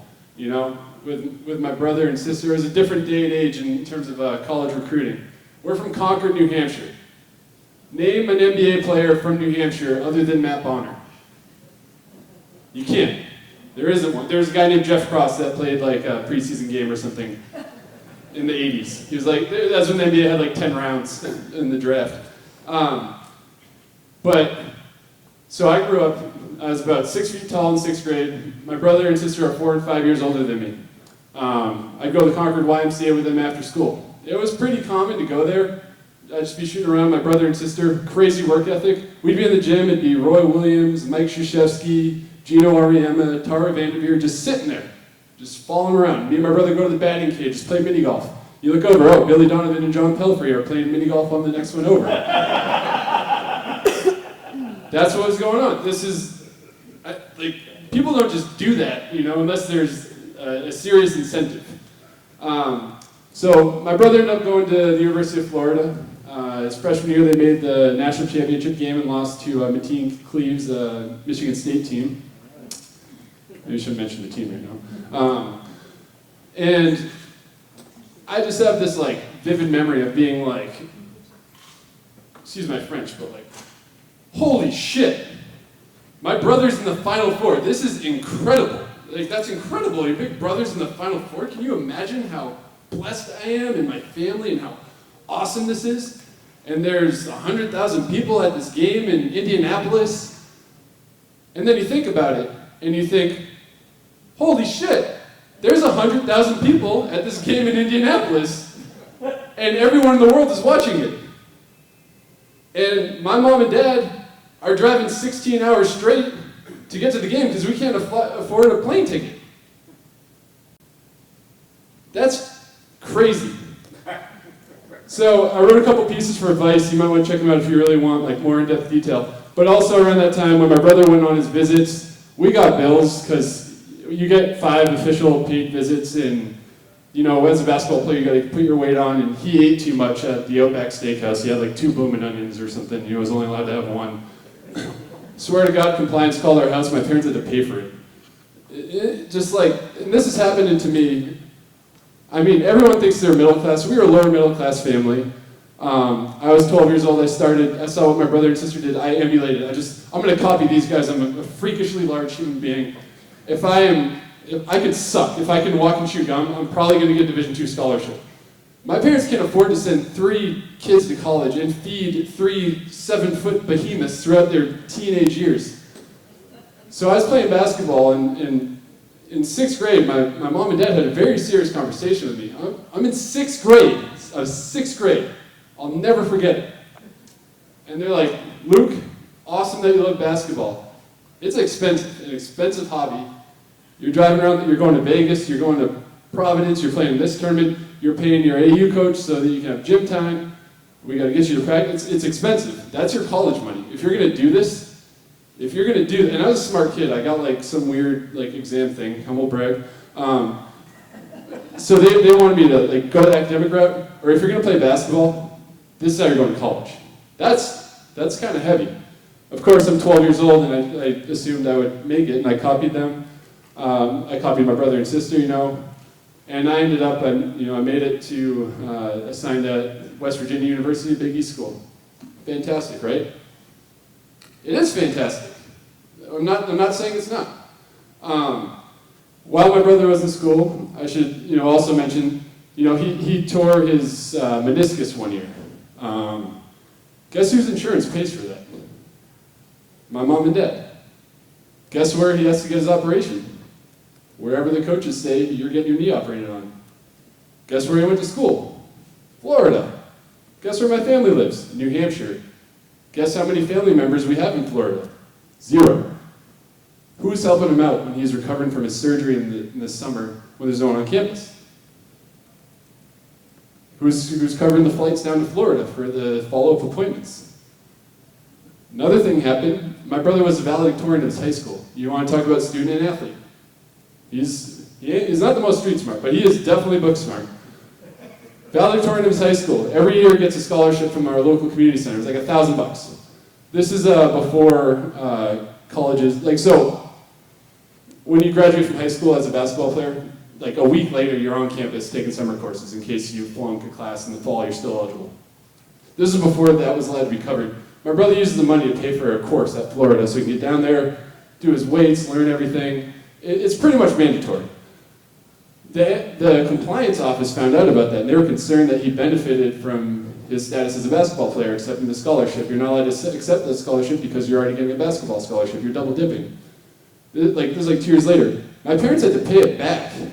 What are you going to do? What are we going to do against that? We can't afford a lawyer.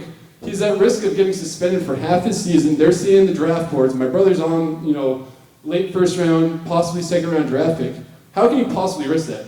My parents can't afford it. $1,000 is a lot for a mailman and a school teacher.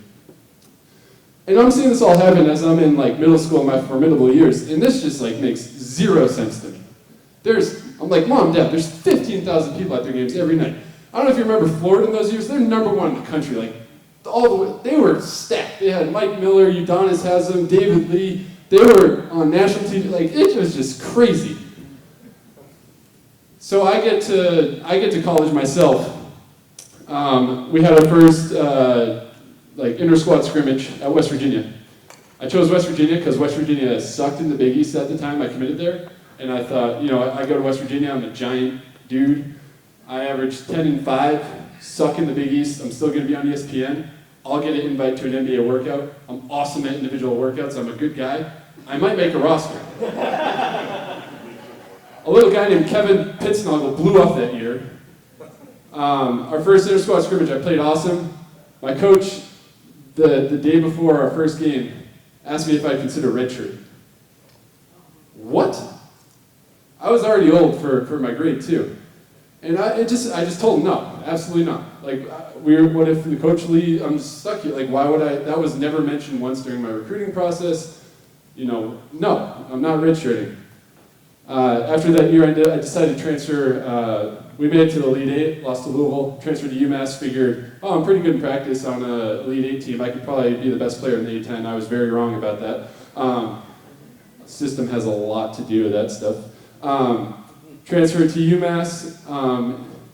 It was kind of a blessing. I discovered that CPA, started doing research on the cost of attendance gap, digging into a lot of stuff. I felt like a secret agent, no one can know that I was questioning anything. I was scared out of my mind. I had one professor that we would lock the door and we would talk to. I don't think you can understand how much pressure and power everyone has over you as a player. And that's when I got introduced. I graduated early, I did sports management, I took sport labor laws with Glenn Wong, Lisa Master Alexis, some of the best people in the industry. And I was just what? This doesn't make any sense. So yeah, you move on, and then I went and played in weird European countries and got a real job and got married and stuff. And then Ramogi calls me one day and says, hey, we got this guy at Northwestern, says he's going to contest that he's an employee and Northwestern football team's going to unionize. Do you want to be a founding member of Kappa? I said, nope. I'm in my mid-20s. I have an internship. I'm 27 years old with an internship because I have no relevant work experience as an athlete. I'm trying to pay for a friggin' wedding, buy a house. How do I have time for this? And then I remembered my college years, and that's such a big issue. The turnover rate is, you're just in and you're out. No one gives a shit about you once you leave. Sonny Vaccaro calls me more than any other coach that I ever had in college. I swear to God, I'm not even kidding you. And so I changed my mind. I said, yeah, you know what? This is a chance to be on the right side of history. I'm in.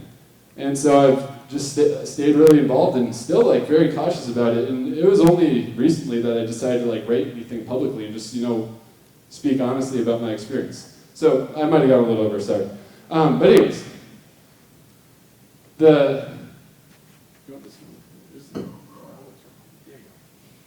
yeah, here we go. Okay, great. Testing. All right. So much of our conversations have been around critiquing the legitimacy of the system, of the enterprise. And in much of my work as a critical race theorist, I'm trying to foreground issues of race and racism and how that works to maintain inequalities within that system, right? And so we do know that there is a disproportionate number of African Americans in the revenue-generating sports, the high-profile sports, of football and men's basketball. And too often, particularly at predominantly white institutions, if you can't jump high, if you can't run fast, or if you can't dunk a ball, you're unlikely to enroll in a predominantly white institution.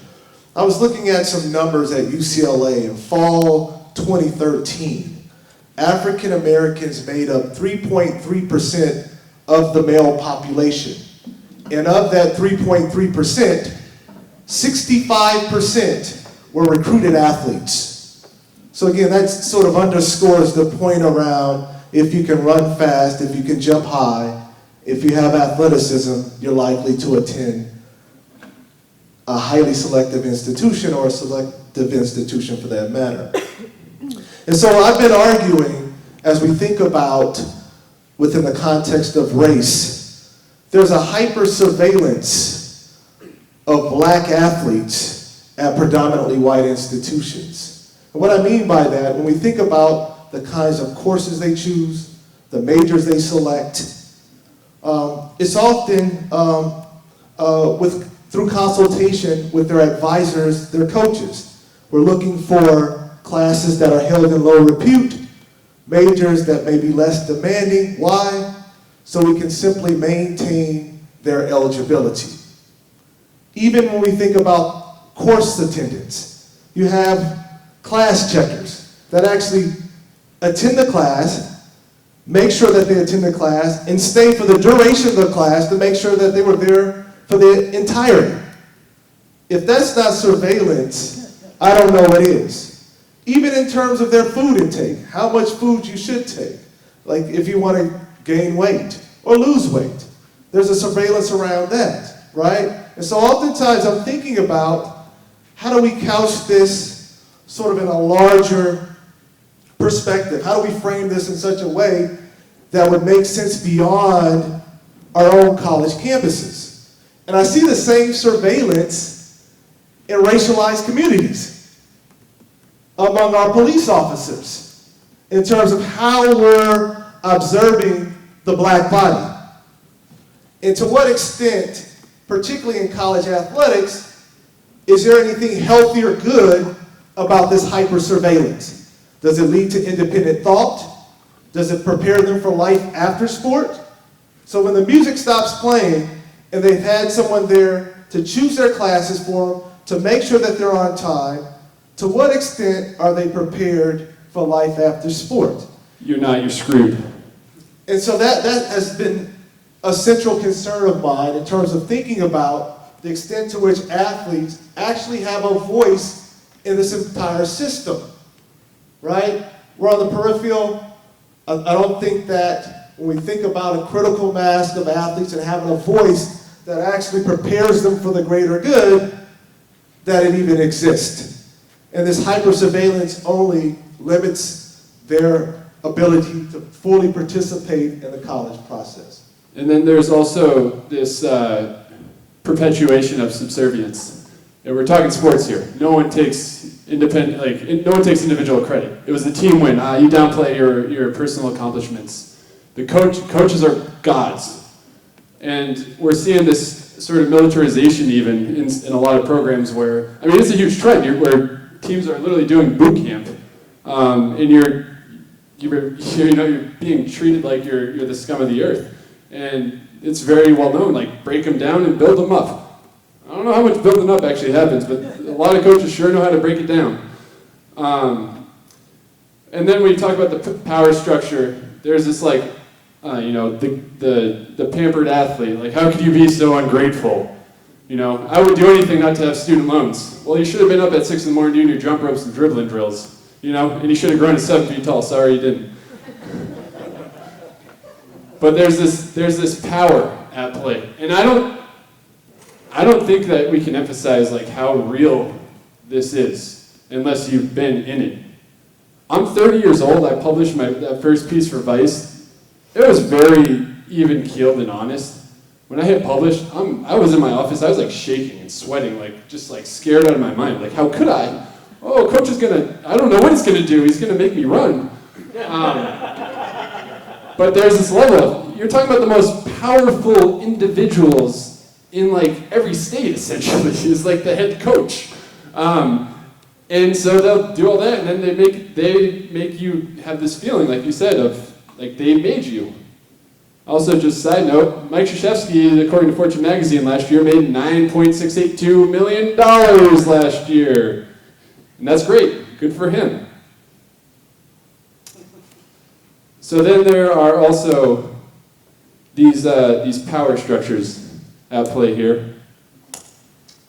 So, I had mentioned yesterday about the fact that when you think about college athletes and how they're perceived within the larger academic community, they're oftentimes viewed as anti-intellectuals, lazy, unmotivated, not interested in a career beyond sports, and only there simply to play sport. And I oftentimes critique the structure or the legitimacy of the system, right? Where there's a push and pull, there's ongoing tensions between, can I develop my academic talents? Can I move in directions that will position me for life after sport? Or are there the pressures of sport participations that limit my opportunities beyond sport? There's research that would suggest that athletes spend more than 40 hours a week on sport-related activities, and that's not to mention the mental fatigue, the physical exhaustion, and the nagging injuries that accompany those who participate in sport.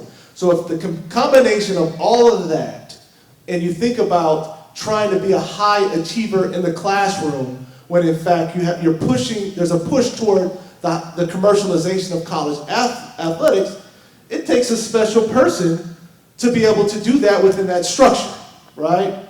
And so when I think of the work that I'm doing around student development, I almost feel it as if it's Band-Aid work. That, well, if I can put together a data-driven approach to how athletes can develop in the classroom, somehow, some way, these athletes will be better prepared for life after sport. But if you think about this highly commercialized industry or enterprise of college sports, it makes it very difficult for athletes to be able to balance both their academic and athletic prowess. And so that's part of the structure, right? We've been critiquing the structure for the past 2 days. And obviously that's going to continue until we see a scale back in the ways in which we think about the college athletes in this dual role. Again, I've mentioned before about this dominant narrative, right? This dominant narrative that you can do both, right? When in fact we know that there's this dichotomy or separation between athletics and academics. So the structures that certainly play into this, and I highly encourage us to continue to critique this structure that exists. Yeah, there certainly is a racial element. I know someone referenced the draft system in saying Zarina football, you were talking about if you could draft someone, they could still be in college. You can do that in hockey and baseball. You can't do that in football and basketball. But yeah, just a little, trying to illustrate the modern athletic department. Just how many suits are there versus how many players? Like, come on. And that notion of surveillance. And this is something Ellen recently read about. This is the Maryland Athletic Department. They have a system, they refer to it as the Matrix. So some of you already chuckled, but I do want you to pause and really look at this image. The University of Maryland is branding this as their new model of a 21st century view of college sport as the Maryland Matrix. And depending on how good your eyesight is in the back, you may or may not be able to figure out that the athlete experience is supposedly at the center, okay? But notice that it's the athlete experience not the athlete, number one. Number two, notice the layer upon layer upon layer of control. So if we put that in context with Baylor just recently mentioning that they are now doing genetic testing on their football program, if we put into context that more and more collegiate athletic programs are now going to analytics, so that every iota of time, energy, commitment, intake, output is included, we begin to appreciate the power of this structure and in relationship to an athlete's ability to access their own voice. Because the notion that, that the modern athletic program is a cocoon that fosters the growth and development of an athlete, and then they shed and become the butterfly, is really quite different than this, because this is really entombment. Okay, this is really wrapping layer upon layer upon layer so that the athlete becomes invisible and their voice becomes unheard. So I think that this is deeply concerning. And, as a metaphor, it's quite amazing in this moment when we've had so many contestations of college athletics that it's this notion of a matrix. The film, The Matrix, was thought to be a dystopian fantasy where the bodies of individuals, the energy from those bodies were used to support corporate interests. So I find it very interesting that that was the chosen manner of branding that Maryland has so proudly announced. So here I am going through the athletic department, trying to figure out if I'm allowed to sell a sponsorship to a charity concert that I'm trying to start up. No, you can't raise money for charity. Are you crazy? So again, this also speaks to that notion that Eddie speaks to of not only keeping players silent, but keeping them ignorant. Just a show of hands, how many people here are actively playing college sports? Wow. What sport do you play? Like Division III basketball. You played or you play? But Division III. Division I, anyone? Exactly. We can do all this awesome stuff, this is great, but the fact of the matter is there's so much going against these players, there's no education on this. Throughout the recruiting process, none of this stuff gets brought up. Someone referenced that earlier, like getting into grassroots basketball. You think any high school recruits are asking what school's medical coverage is? No. They're asking how much playing time they're going to get. So, and then they put all these shiny objects and spend all this money everywhere else to keep them distracted and be like, oh, sweet Nike shoes, and girls know my name on campus, and this is awesome. So there's a systemic effort to keep players ignorant and keep them quiet. What's interesting for me is that we spend the last 2 days critiquing this system, and I would bet that the majority of us in this room are looking at athletes from a position of strength, rather than a very deficit-minded perspective, suggesting that athletes don't have the ability to perform well in the classroom or they're not interested in earning an education. But Dr. Edwards said yesterday that it's the people, right, that will be part of the change. Not just the athletes, but other students, perhaps faculty and administration and those in the larger community will be part of that change. But there is this dominant narrative that would suggest that they look or view athletes from a very deficit-oriented perspective. And so I guess a question for me that I would pose more rhetorically is that, are we really controlling the mainstream message? Are we controlling the mainstream narrative in terms of how we're shaping the public if we really want to affect change, right? Because change happens with community active participation and involvement. But if the dominant narrative suggests that athletes have everything, there's entitlement, right? There's special privileges, then how do we change the existing structures? Right? And so that would be my charge for everyone here, is that, are we informing through our own work, our own advocacy work, our own scholarship in ways that reshape or redefine this dominant narrative that I would argue exists, right? So are we just sort of running in place here if we don't have control of that dominant narrative? Right, and there's, you know, in a lot of cases too, I think people might say like athletes are dumb or ignorant. Well, they're dumb because we keep them dumb, if that's the case. You know, you don't know what you don't know.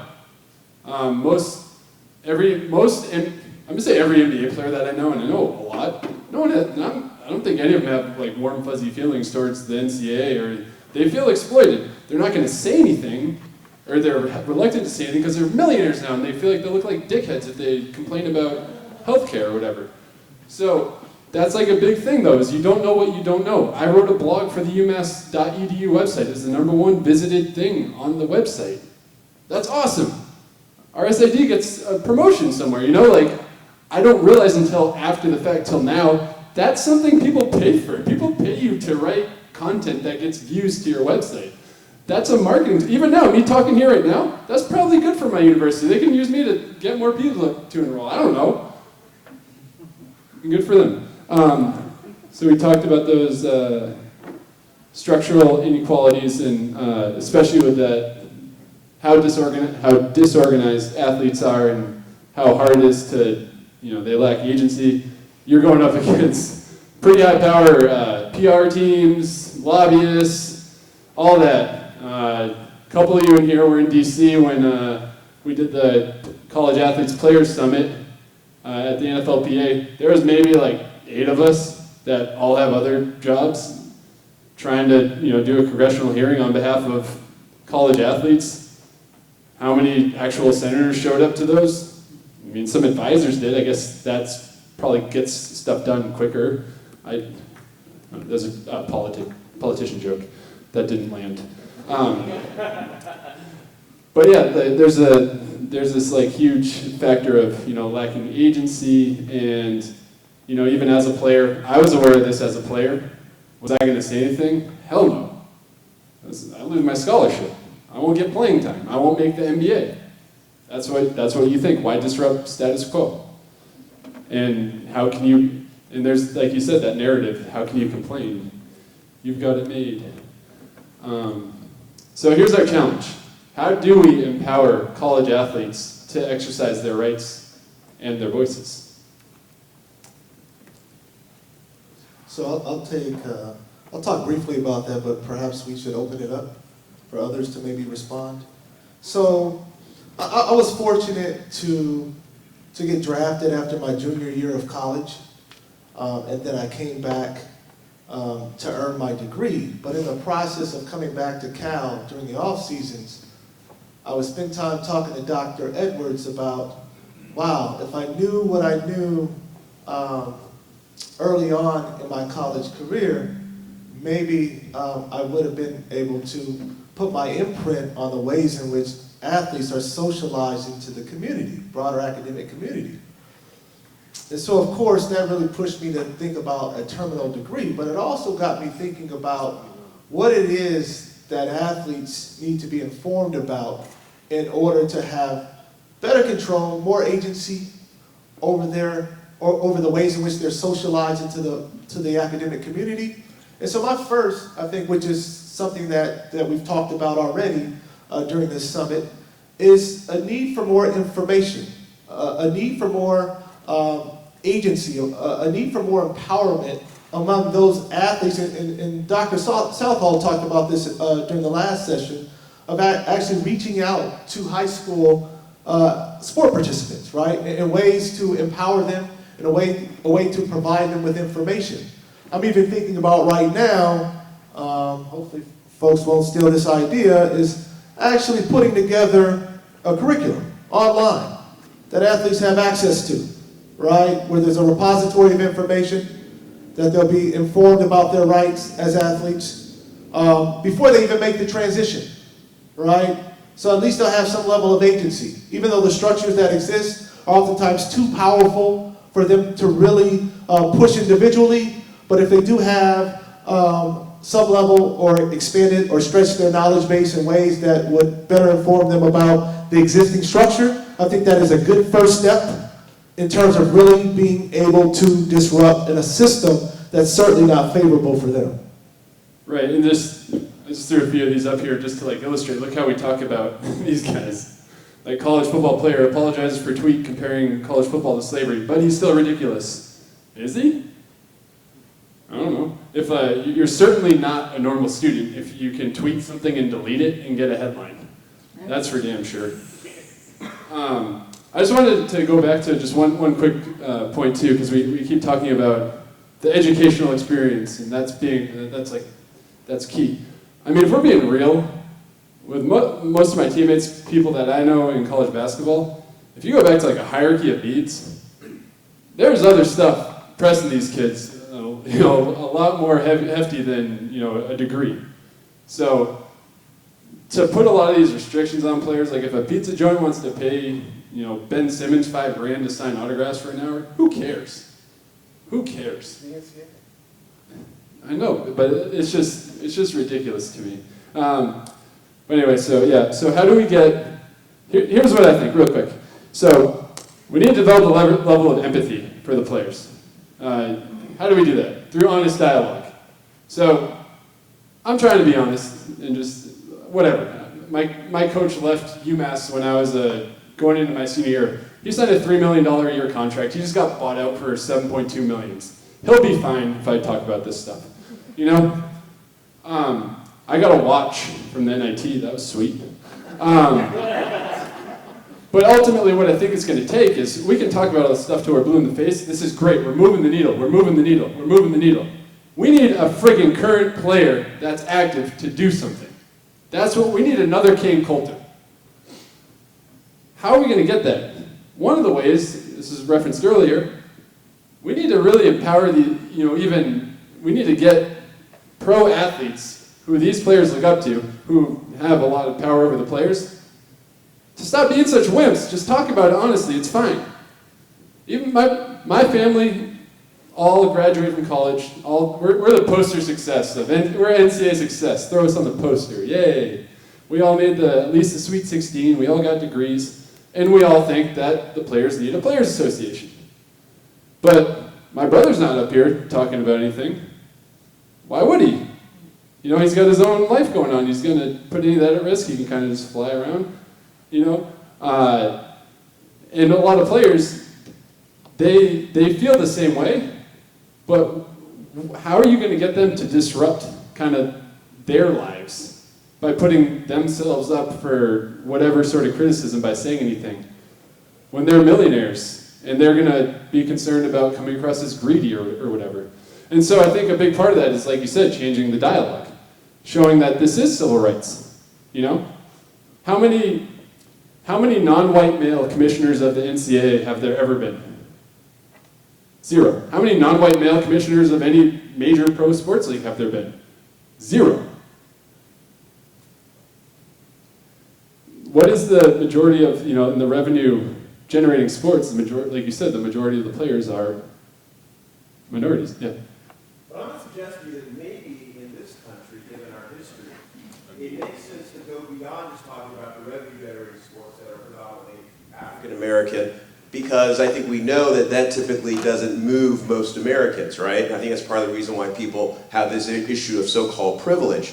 If you talk about all the athletes, all the sports, and especially including women, I think you have a better chance of moving the dial on this. Because even though the revenue generation is true, it's not the only way you measure whether or not someone's an employee in this country. You can be a cost center, someone who doesn't generate revenue. I used to work in-house at a corporation in the legal department. I didn't generate one dime for the corporation. They still paid me a very nice six-figure salary because I was necessary to their operations. Are you hiring?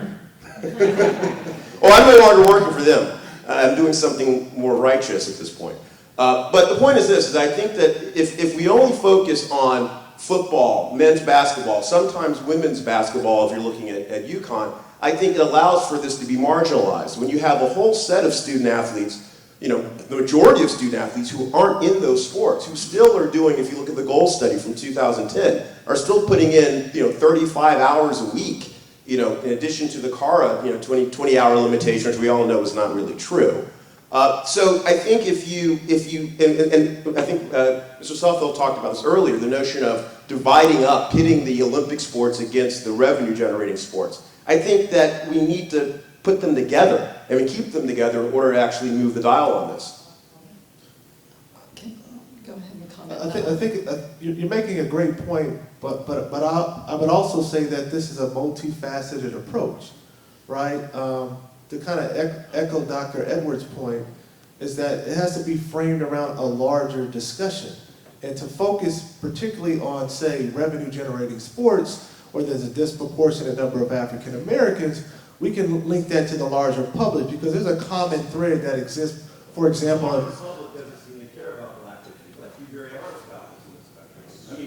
Let me finish. Years of progress.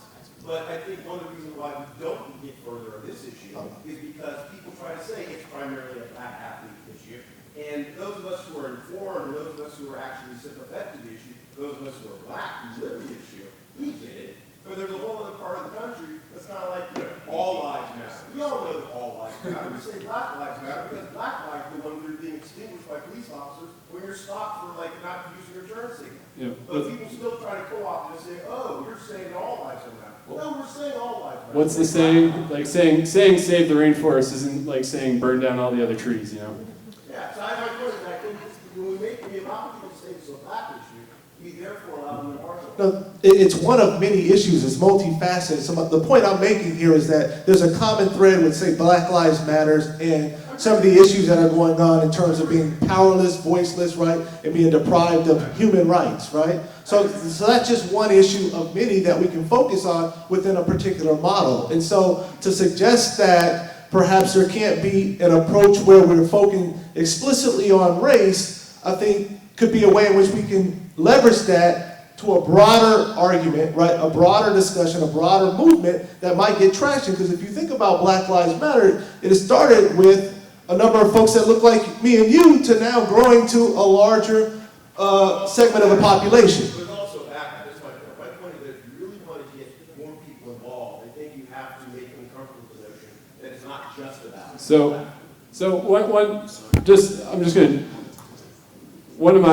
I firmly believe there needs to be a players association, but part of what we're saying here is if you frame it as a larger social issue, that's one tactic, or that's one strategy to get some of the professional players who hold more influence to feel like they can speak out about it and they're not being greedy or whiny or anything like that.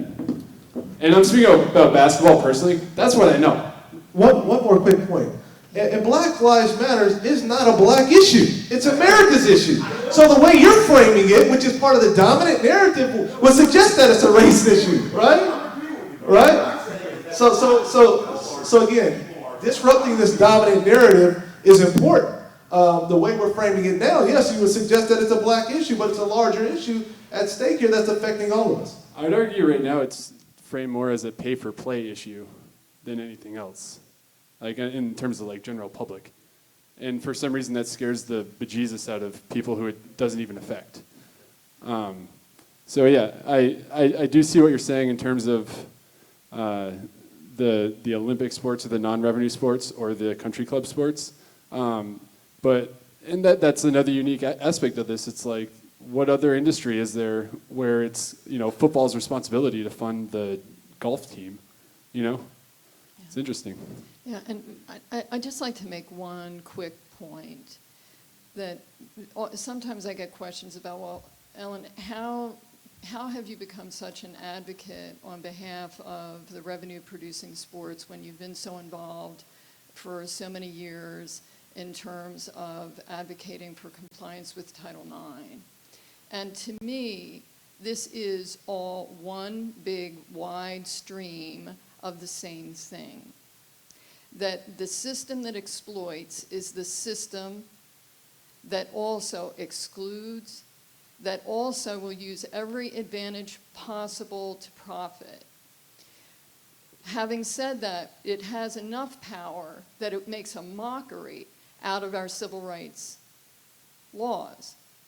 It violates Title IX with impunity. It violates the liberties and freedoms of the athletes in revenue-producing sports. It is an equal opportunity violator without regulation. And that is not understood, because somehow there's a fantasy that somehow, if we deal with the Title IX issue, that somehow that'll clean everything up.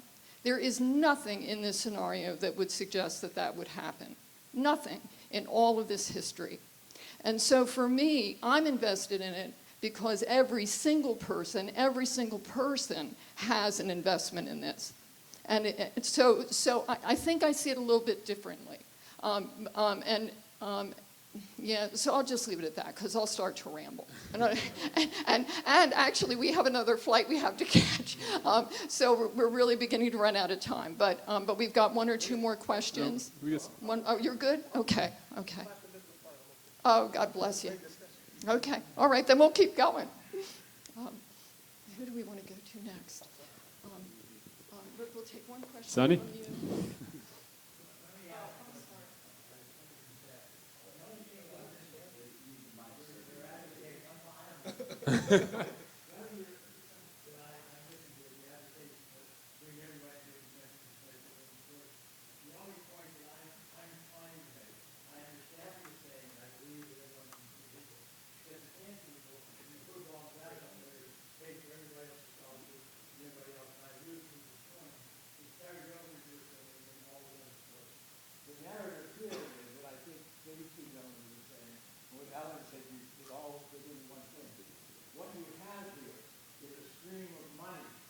given to you by one particular segment of society to cover the whole of the mixed public and society that's inside of college campus, college athletics. That is what I think we're talking about the union, that's what we're talking about with the players. That's what it is on. My argument is that they picked and chosen who they're going to, it's like the British settled. They posed a tax on football and basketball players. Well, it is, it's a tax. They pay everybody else's scholarship, and they take it out of the money that could be funded back into their lives. And someone alluded to, and I don't know how in the world the justices or the judges, how could you not, in all consciousness, defer your payment and not take the money until we both meet an academic requirement, or 1 or 4 years of college, and the athlete doesn't need money. The only point I'm making, the disproportion of the funding from the athlete send it to the whole comes from one segment, mostly African American. Okay? Now, what you also hear from the NCAA, very proper, is on their advertisements during this tournament. Someone alluded to the advertising. And you're going to watch all the propaganda. It'll be over by next Saturday, next Monday, 2 weeks from now. I alluded to it for a second in my talk. What I said was, they make up their own statements, like Richard said, the branding. They get your mind. They suck you into saying to all the other people, because all the other people watching these shows aren't playing and haven't played football or basketball, haven't spent 40+ hours on campus, and given their work day and their free days to getting ready to play. What Matt alluded to is true of every athlete who ever played sport. The athlete continues to train for the game next Easter, this Easter. We are now playing spring games. We're now traveling to New York in basketball. Everyone is excluding that out of the mindset. The only thing I keep saying, the only thing I pray that the Supreme Court listens to if we get there, is one thing that's almost incapable of a logical mind of allowing a set of individuals to provide for the whole of a community. I can't get over that. And the recipients of all the leftover money are all those people that Matt just put up there, running the conferences, running the TV networks. Don't forget their partners. Their partners are corporate America. That's who the partners. That's why it persists. Because the Nike, the Under Armours, the Ladders, the T-Mobiles, they are the partners of the NCAA. Why don't the coaches talk to us? Why don't they continue a relationship with Matt when it's all over? Or Luke, it's Luke and Matt, I need them all. Don't worry about it, Pam. The point here, there's only one issue.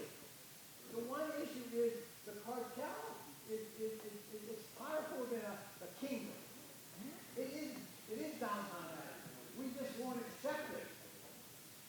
The minute, what you're saying is pure. You're saying it from you look at this thing and say, isn't this pretty? Well, it's pretty for the guys who are swimming, the guys who are doing fencing, who are getting the free ride. Why am I paying for their scholarship?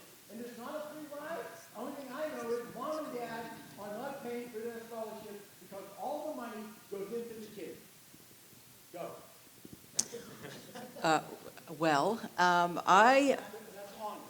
I entered University of Maryland as a student athlete in field hockey and lacrosse right after Len Bias died.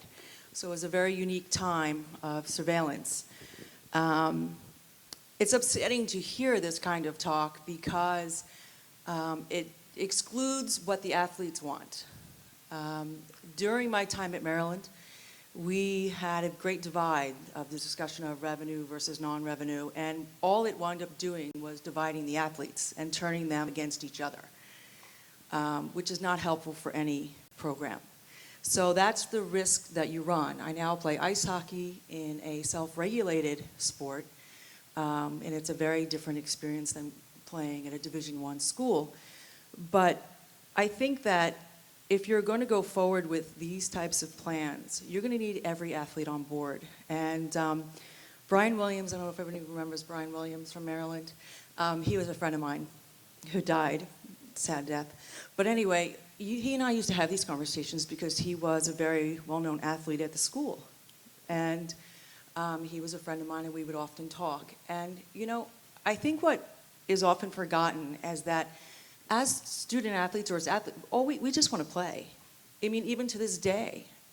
And the thing that we were most terrified as student athletes was usually the coaches.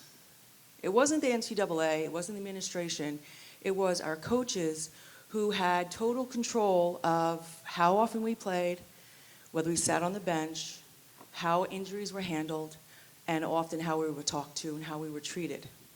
So I understand that those sports that generate revenue, I have total respect for them. But please keep in mind that you want the athletes to be on the same page, because I trained with the football players in the gym at 6 o'clock in the morning.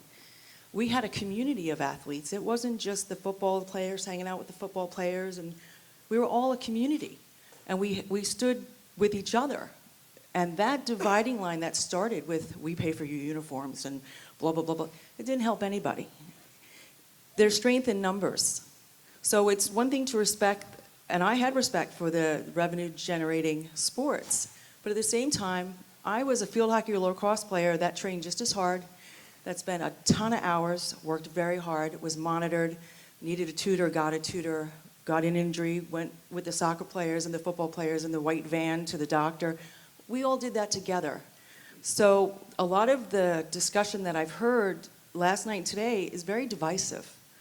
We're all athletes. We all want to play. We have a structure that we have to work within. And we depend on, and young athletes that I work with the babies on up, where this really starts. They just want to play too.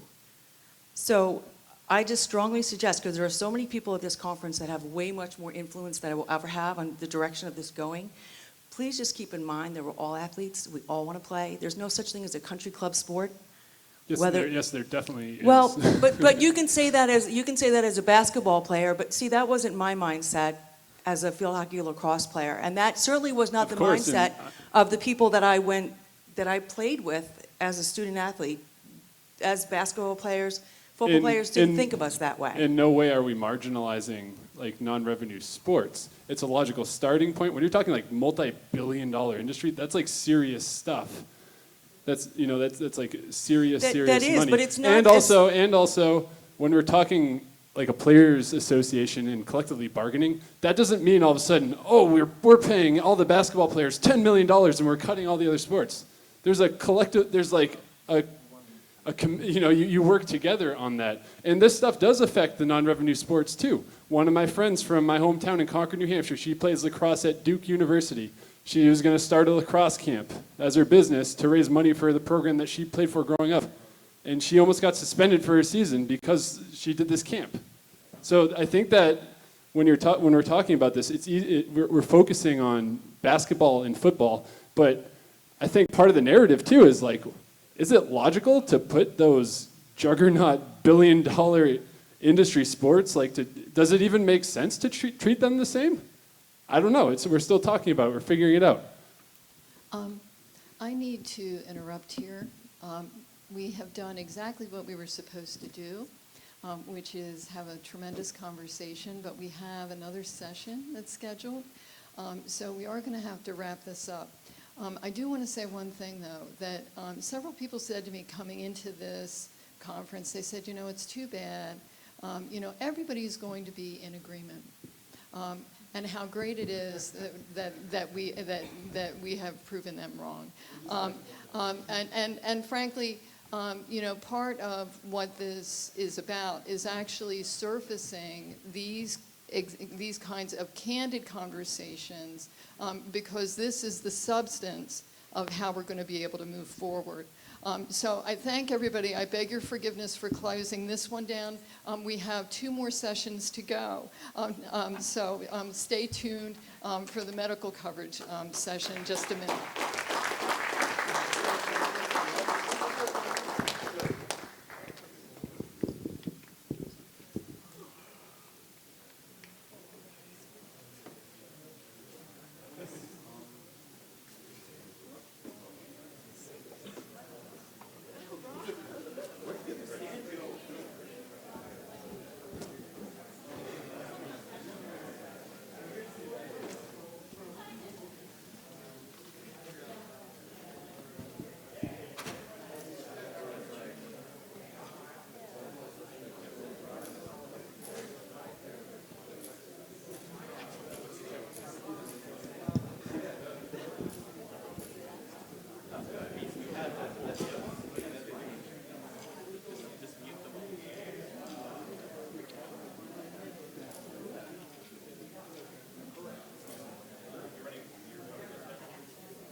coverage. And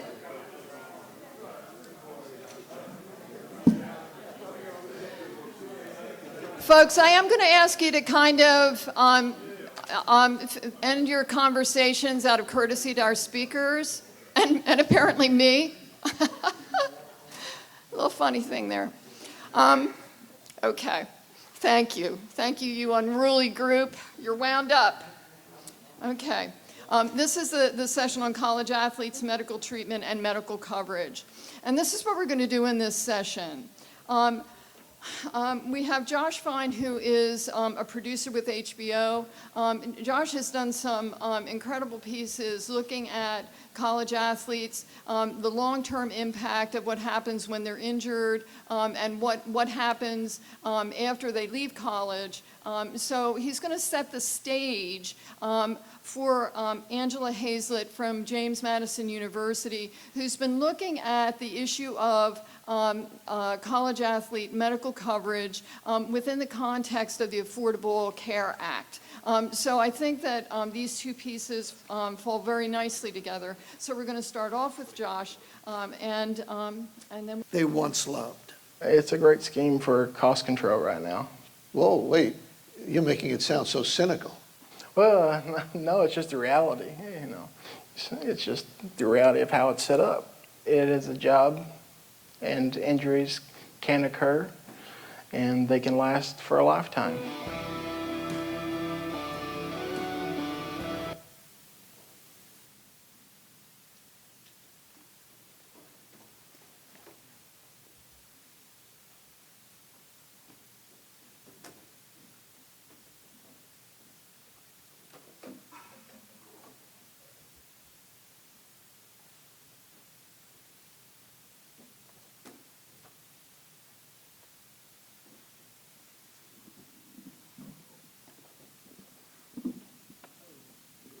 All right, can you hear me okay?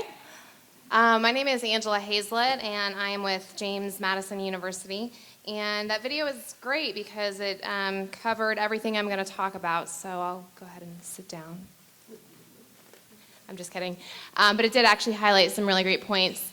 I'm here to talk about the rights of injured college athletes. This is a picture of Kevin Ware, who playing in the Louisville Cardinals against Duke in the NCAA Regional Championship game back in 2013.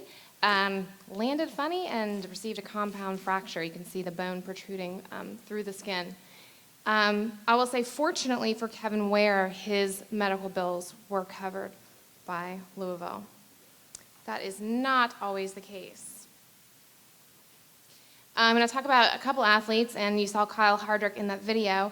And Stanley Doty as a couple of examples of athletes who've been impacted by treatment from these institutions.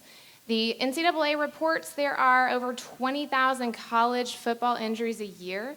841 of those are spinal injuries. Kyle Hardrick, as you heard a lot on the video, he I'll just do another quick summary, but he, in 2009, had a practice injury to his right leg at the University of Oklahoma. Team doctors actually denied saying that his knee was torn, although he lost 2 seasons of play from his injury, and the coach began to push him out the door. It was only when he received a bill for an MRI that he had done that he was informed by this kind of third-party entity that he actually had a torn meniscus and been trying to play on a torn meniscus for over a year. The school denied the injury. They pushed him out the door and canceled his athletic scholarship. He had to use personal insurance to get the surgery to repair his torn meniscus. He had 10% of his tissue removed. And when he asked for a medical hardship waiver to transfer without losing a year of eligibility, the school asked him to sign a statement, a release, that would basically, he would have to admit that there was never an injury and give up his right to sue the institution. He refused to do that. Stanley Doty also had some issues. In 2007, he left the University of South Carolina 1 year before completing his degree, signed a 2-year, $400,000 contract with the Kansas City Chiefs, and when they conducted some baseline medical testing, they revealed that he had a surgical spine injury, and they promptly canceled his professional contract.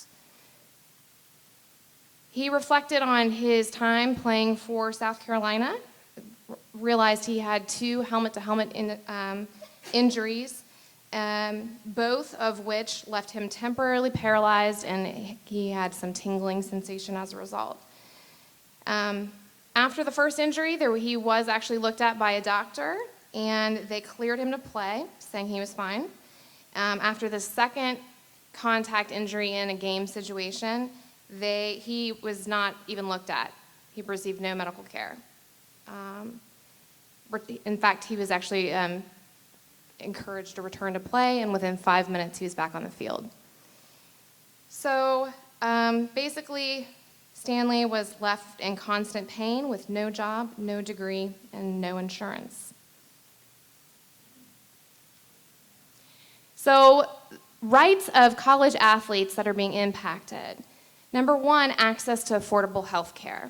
So in looking at how has the landscape changed for health insurance under the Affordable Care Act, the Affordable Care Act passed in 2010, and it dictates that most individuals who can afford it will be required to obtain basic health care coverage. So the fee for not obtaining this insurance for 2016 is $695 per adult, or 2.5% of the household income. So purchasing these insurance policies can cost thousands of dollars. And under the Affordable Care Act, students now have an opportunity, or young individuals have an opportunity to stay on a parent's health insurance policy up to the age of 26 years. But this assumes that these student athletes have parents who have health insurance policies and who can afford to keep their children on these health insurance policies. So if these student athletes go out and get a personal policy, they're looking at paying thousands of dollars out of pocket. And if they have an injury, we're talking deductibles, copays, that's going to up the price. So is that really affordable for these athletes who don't have jobs and aren't getting paid to play? The further complication to that is their private health insurance that they have, if they get the cheap policy, might not cover basic doctor appointments. That might be completely out of pocket. The other complication is that the private health insurance has the potential to deny coverage if they receive the injury in competitive sports, which is where these injuries would come from. So there's a problem. They might have coverage denied, or they might have certain types of procedures denied, like experimental procedures. So again, is that really affordable? Number two, reasonable choice in medical care. I'm going to talk a little bit more about that, but the problem is these athletes don't know they have options, or they don't think they have good options. They are treated by team physicians, and these team physicians are hired by the institutions and influenced by the institutions and encouraged to get those athletes back on the field as quickly as possible. And in Stanley Doty's case, 5 minutes after a helmet-to-helmet contact injury. They don't know that maybe they can go get a second opinion for their treatment. And if they do get a second opinion, they're probably paying out of pocket for that. Number three, these athletes are not being informed of the risks of sport, rights, and responsibilities in the institution. And they have a right to entitlement of understanding those risks, rights, and responsibilities. And lastly, fulfillment of contractual promises, which I'm going to talk a little bit more about. So here's sort of the trajectory. An athlete is recruited, they sign their national letter of intent, which is a contract, and maybe they're provided information about medical insurance from their institution, and then they become injured. So let's look at this timeline. So they're recruited. This is where promises are made. There's our express and implied terms that everything will be taken care of. They will be fine. These are the promises these athletes get upon recruitment. In fact, Stanley Doty was said to say that his recruiter kept saying if anything happened, they would take care of him. And some imply that they'll have scholarships to complete their degree, even if they have a career-ending injury, and that there's implications that these medical bills are going to be paid for. And those are express and implied terms that could be imputed into the contract. And that contract is the National Letter of Intent, NLI. When that contract is created, the institution is agreeing to provide financial aid in exchange for a student athlete committing to play for that institution. So the medical information that's provided, and I think it was said last night by Kane Coulter, he was talking about you just basically sit in a room, you sign a bunch of forms, you don't know what you're signing, you don't have time to read them, and you don't have any representation there to talk to you about what it is you're signing. So if they're provided medical information, they may not have an opportunity to fully understand what that information entails. And it might be too late because they already signed that NLI committing them to the institution. So what are their options for medical care when they get injured? The school can provide the care when they have athletic trainers, team physicians. The school can direct their care. They may have negotiated contracts with like orthopedic surgeons or other providers. And the third option is the athlete can choose their own care. Again, probably going to be paying out of pocket for that option.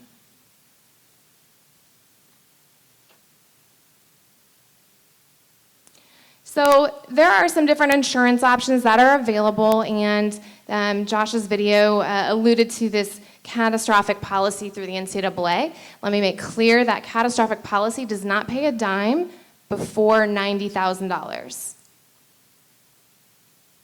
So you have to have $90,000 of coverage before that policy is going to kick in. And if you have opportunity for someone else to pay the bill, it won't kick in at $90,000 either. The colleges have an option under the NCAA policy to provide sport accident coverage. They can self-insure, or they can choose to let the athlete purchase their own health insurance policy, and of course they're expected to under the Affordable Care Act. There are some other options for insurance coverage for athletes, a loss of value policy, and an exceptional student athlete disability insurance program. These programs really only are options for those high-level athletes who potentially could be first-round draft picks in a professional sport. And these athletes have to pay out of pocket for those while they're student athletes when they don't have jobs to fund it. So, and they may not even be aware that these options are out there and available. So, risks to college athletes, costly medical care insurance. Again, not really affordable options, not great choices out there, and not really reasonable choices on how to get treated when they do get injured.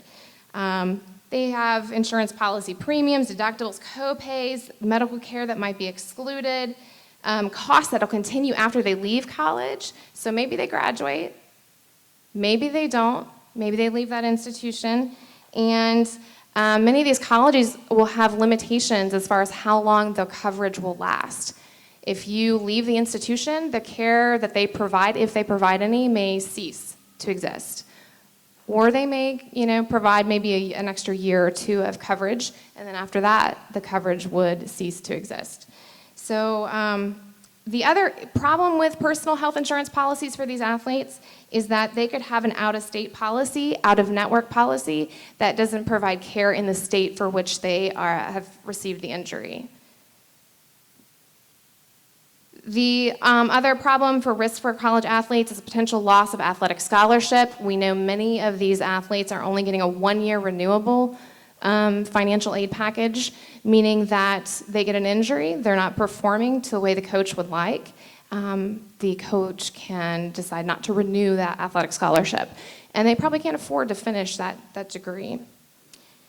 Loss of future career, and the video was great about demonstrating that sometimes even a blue-collar position, if you can't finish your degree and go out and get maybe a more of a white-collar type of job, a blue-collar job may not even be an option because your injury may be so debilitating you're not able to perform in that career, in that choice of career.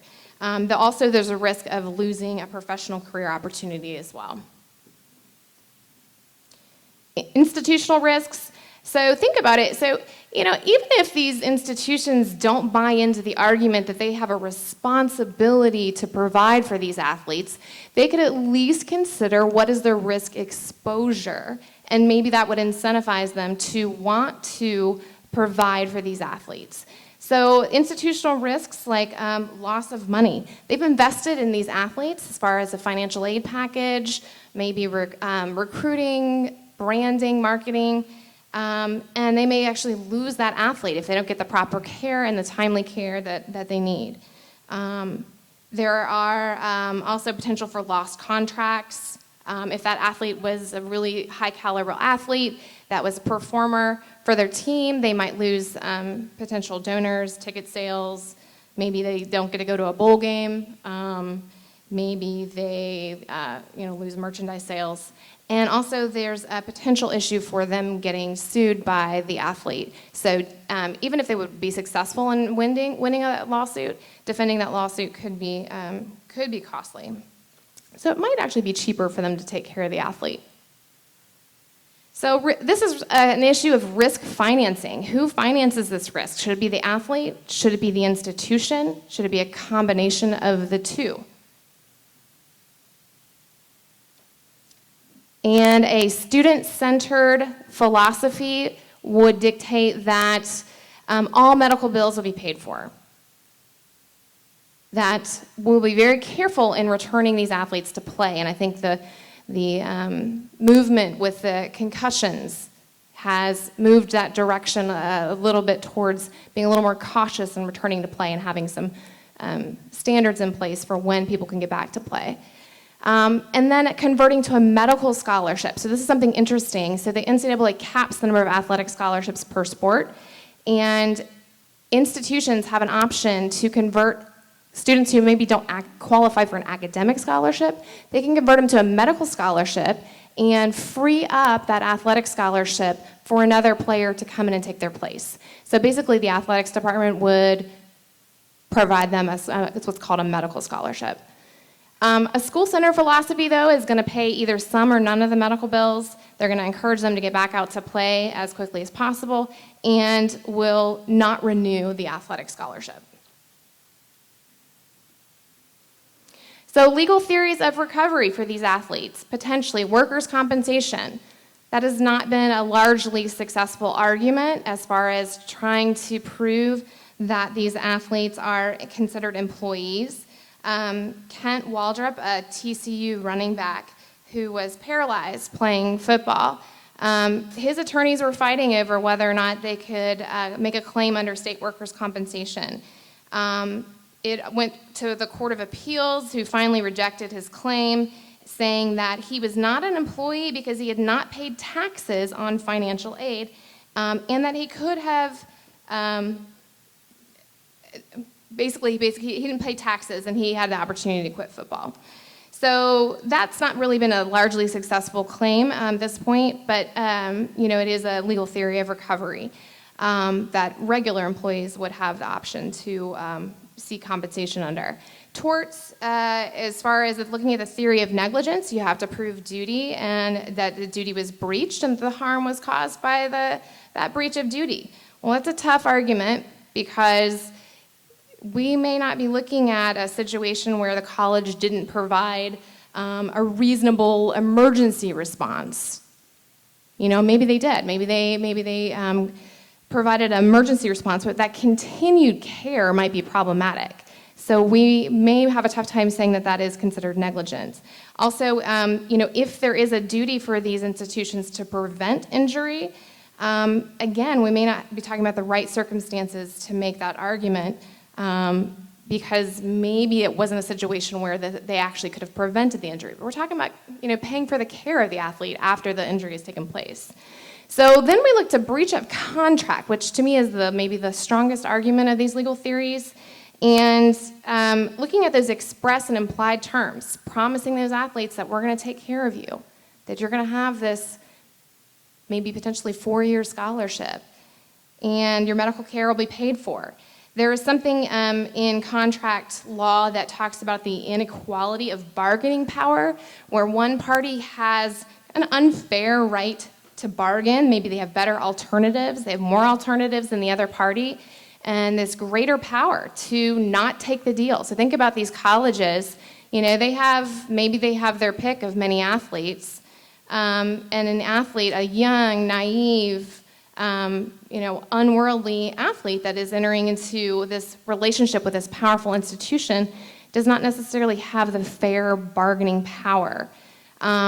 So with breach of contract theory, with this inequity of bargaining power, it's possible that there could be imputed these terms of these promises to make it more of a fair contract, to say that these athletes, should be taken care of.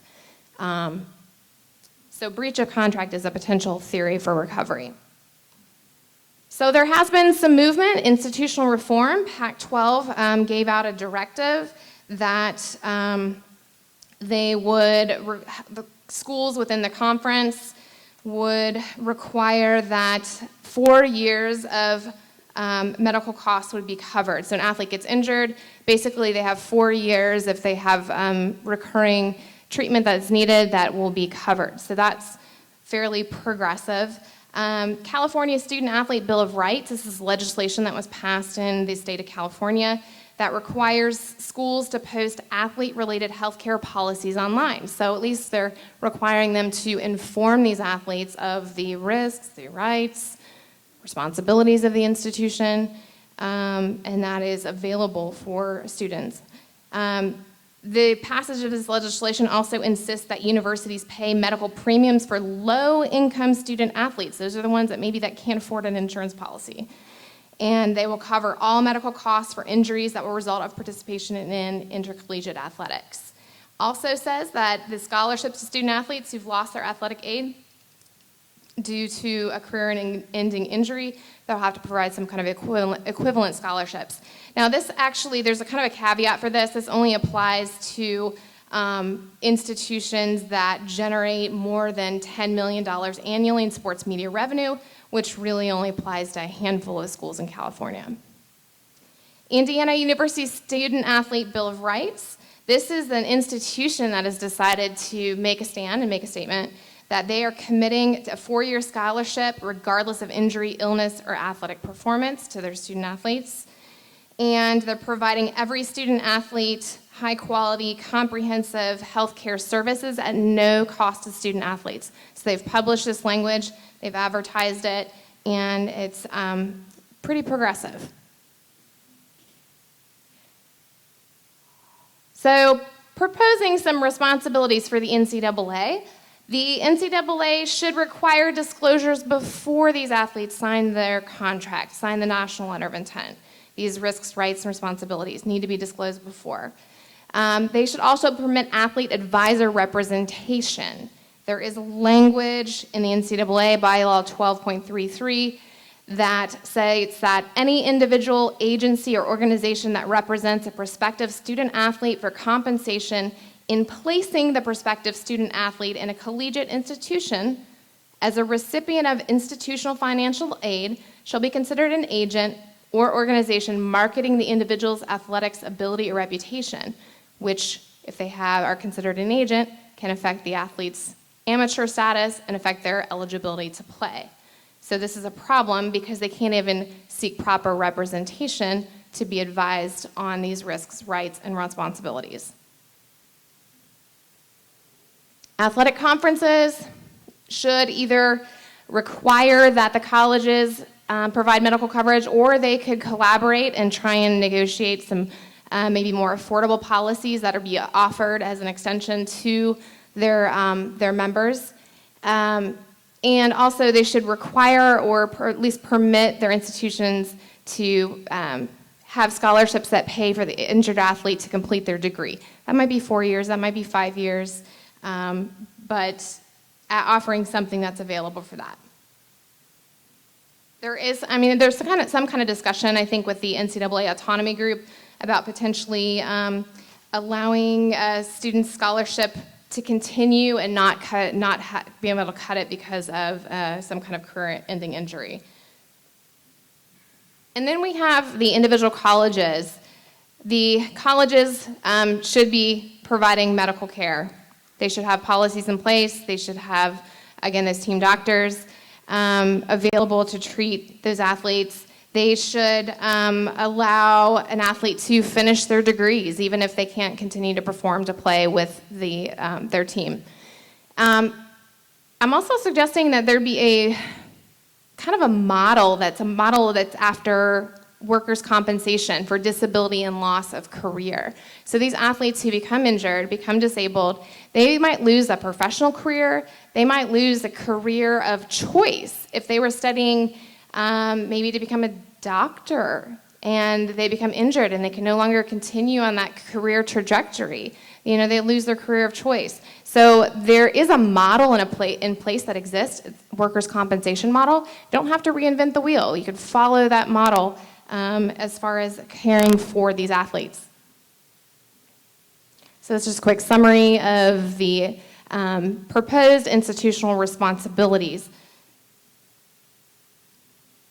But in summary, the athlete rights, they should have access to affordable health care. These colleges, it's really not affordable. So these colleges need to step up and make it affordable, covering these athletes' cost of medical bills, because the risk of the athletes getting injured in competitive sports is pretty significant. Also, the athletes should have the right to reasonable choice in medical care. They should be able to get a second opinion. If Stanley Doty had gotten a second opinion, if Kevin Hardrick had gotten a second opinion, maybe their circumstances would have been significantly different. They should also be informed of the risks, rights, and responsibilities, and that needs to occur before the contract is signed, before the NLI is signed. And they need to do so with the advice of experts. So they need to have representation to be properly informed, and representation that's not coming from the institution themselves. And then lastly, fulfillment of contractual promises. These implied and expressed terms that they're going to be taken care of should be imputed into that contract. And taken care of, maybe paying those medical bills and providing a scholarship to complete their degree. So thank you for your time.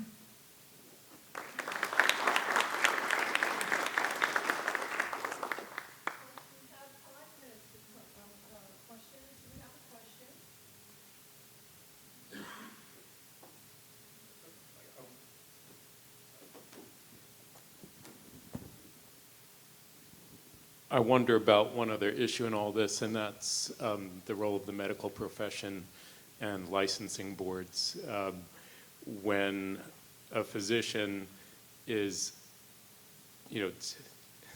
licensed, they're supposed to be in service of the patient, but it's very clear with these team doctors that they're in service of the team, whoever's paying the bill.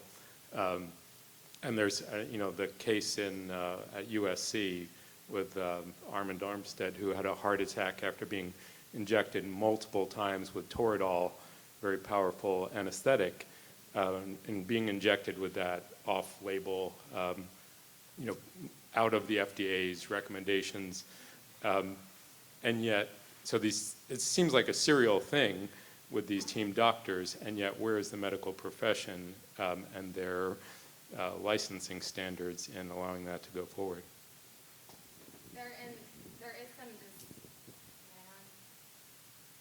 There is some discussion on, kind of removing the coach's opportunity to fire any kind of team doctor or trainer based on, they're not pleased with the response of not encouraging the athlete to return to play.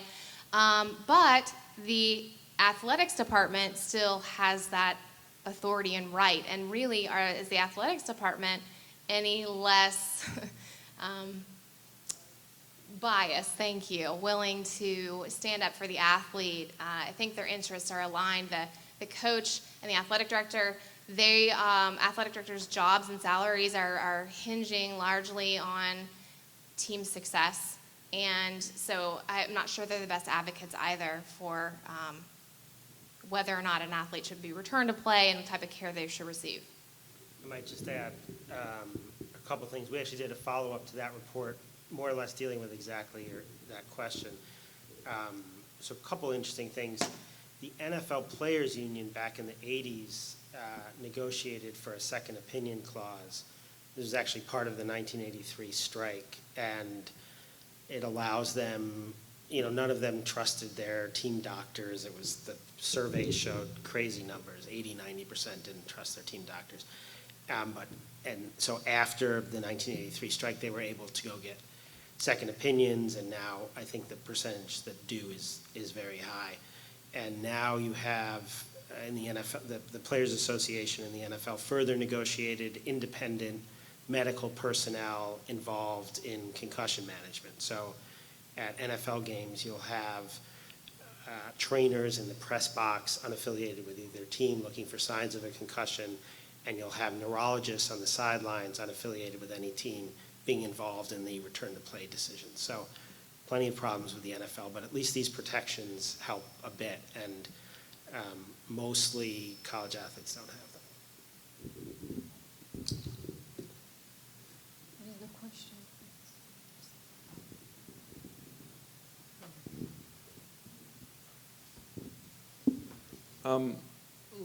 One of the things that was interesting to me from the video was the comment about how the only contact he heard from the university was from soliciting him for donations as an alumni. And thinking of the standard admissions policies for universities in which they specifically target individuals who will have a lifetime relationship with the university, right? Wanting them to be the best students possible because they'll have the best careers, which will then lead to them providing the most donations and having legacy students and that sort of thing. So I was wondering if there's any kind of role that alumni or alumni associations play with these students, even if there's encouragement for, right now the university is saying we don't necessarily want responsibility, we don't want to pay for it, but if there are fundraisers or nonprofits, is there any method of being able to acknowledge, yes, they were from us and we want to try to assist them, whether it's from the institution or from those aligned with the institution? I have a couple thoughts. I know of nothing. I think that sounds like a great idea, but is that shifting responsibility from the institution that should be paying for it, which is the college themselves? And, I'm not sure there's going to be a consistency of care with alumni. How much can they provide? Will they provide? Are they going to cherry pick the athletes they provide to? I think there's complications with that, but I think, maybe that's a great source of funding potential. What we found in reporting that story is that does occasionally happen, whether it's alumni, whether it's the school. A player will go to the school and ask, can you please help me? Sometimes they will, sometimes they won't. Extraordinarily ad hoc, and leaving in more than a gap, really, like leaving the bulk of the problem still in place. All right, can we have a round of applause, please?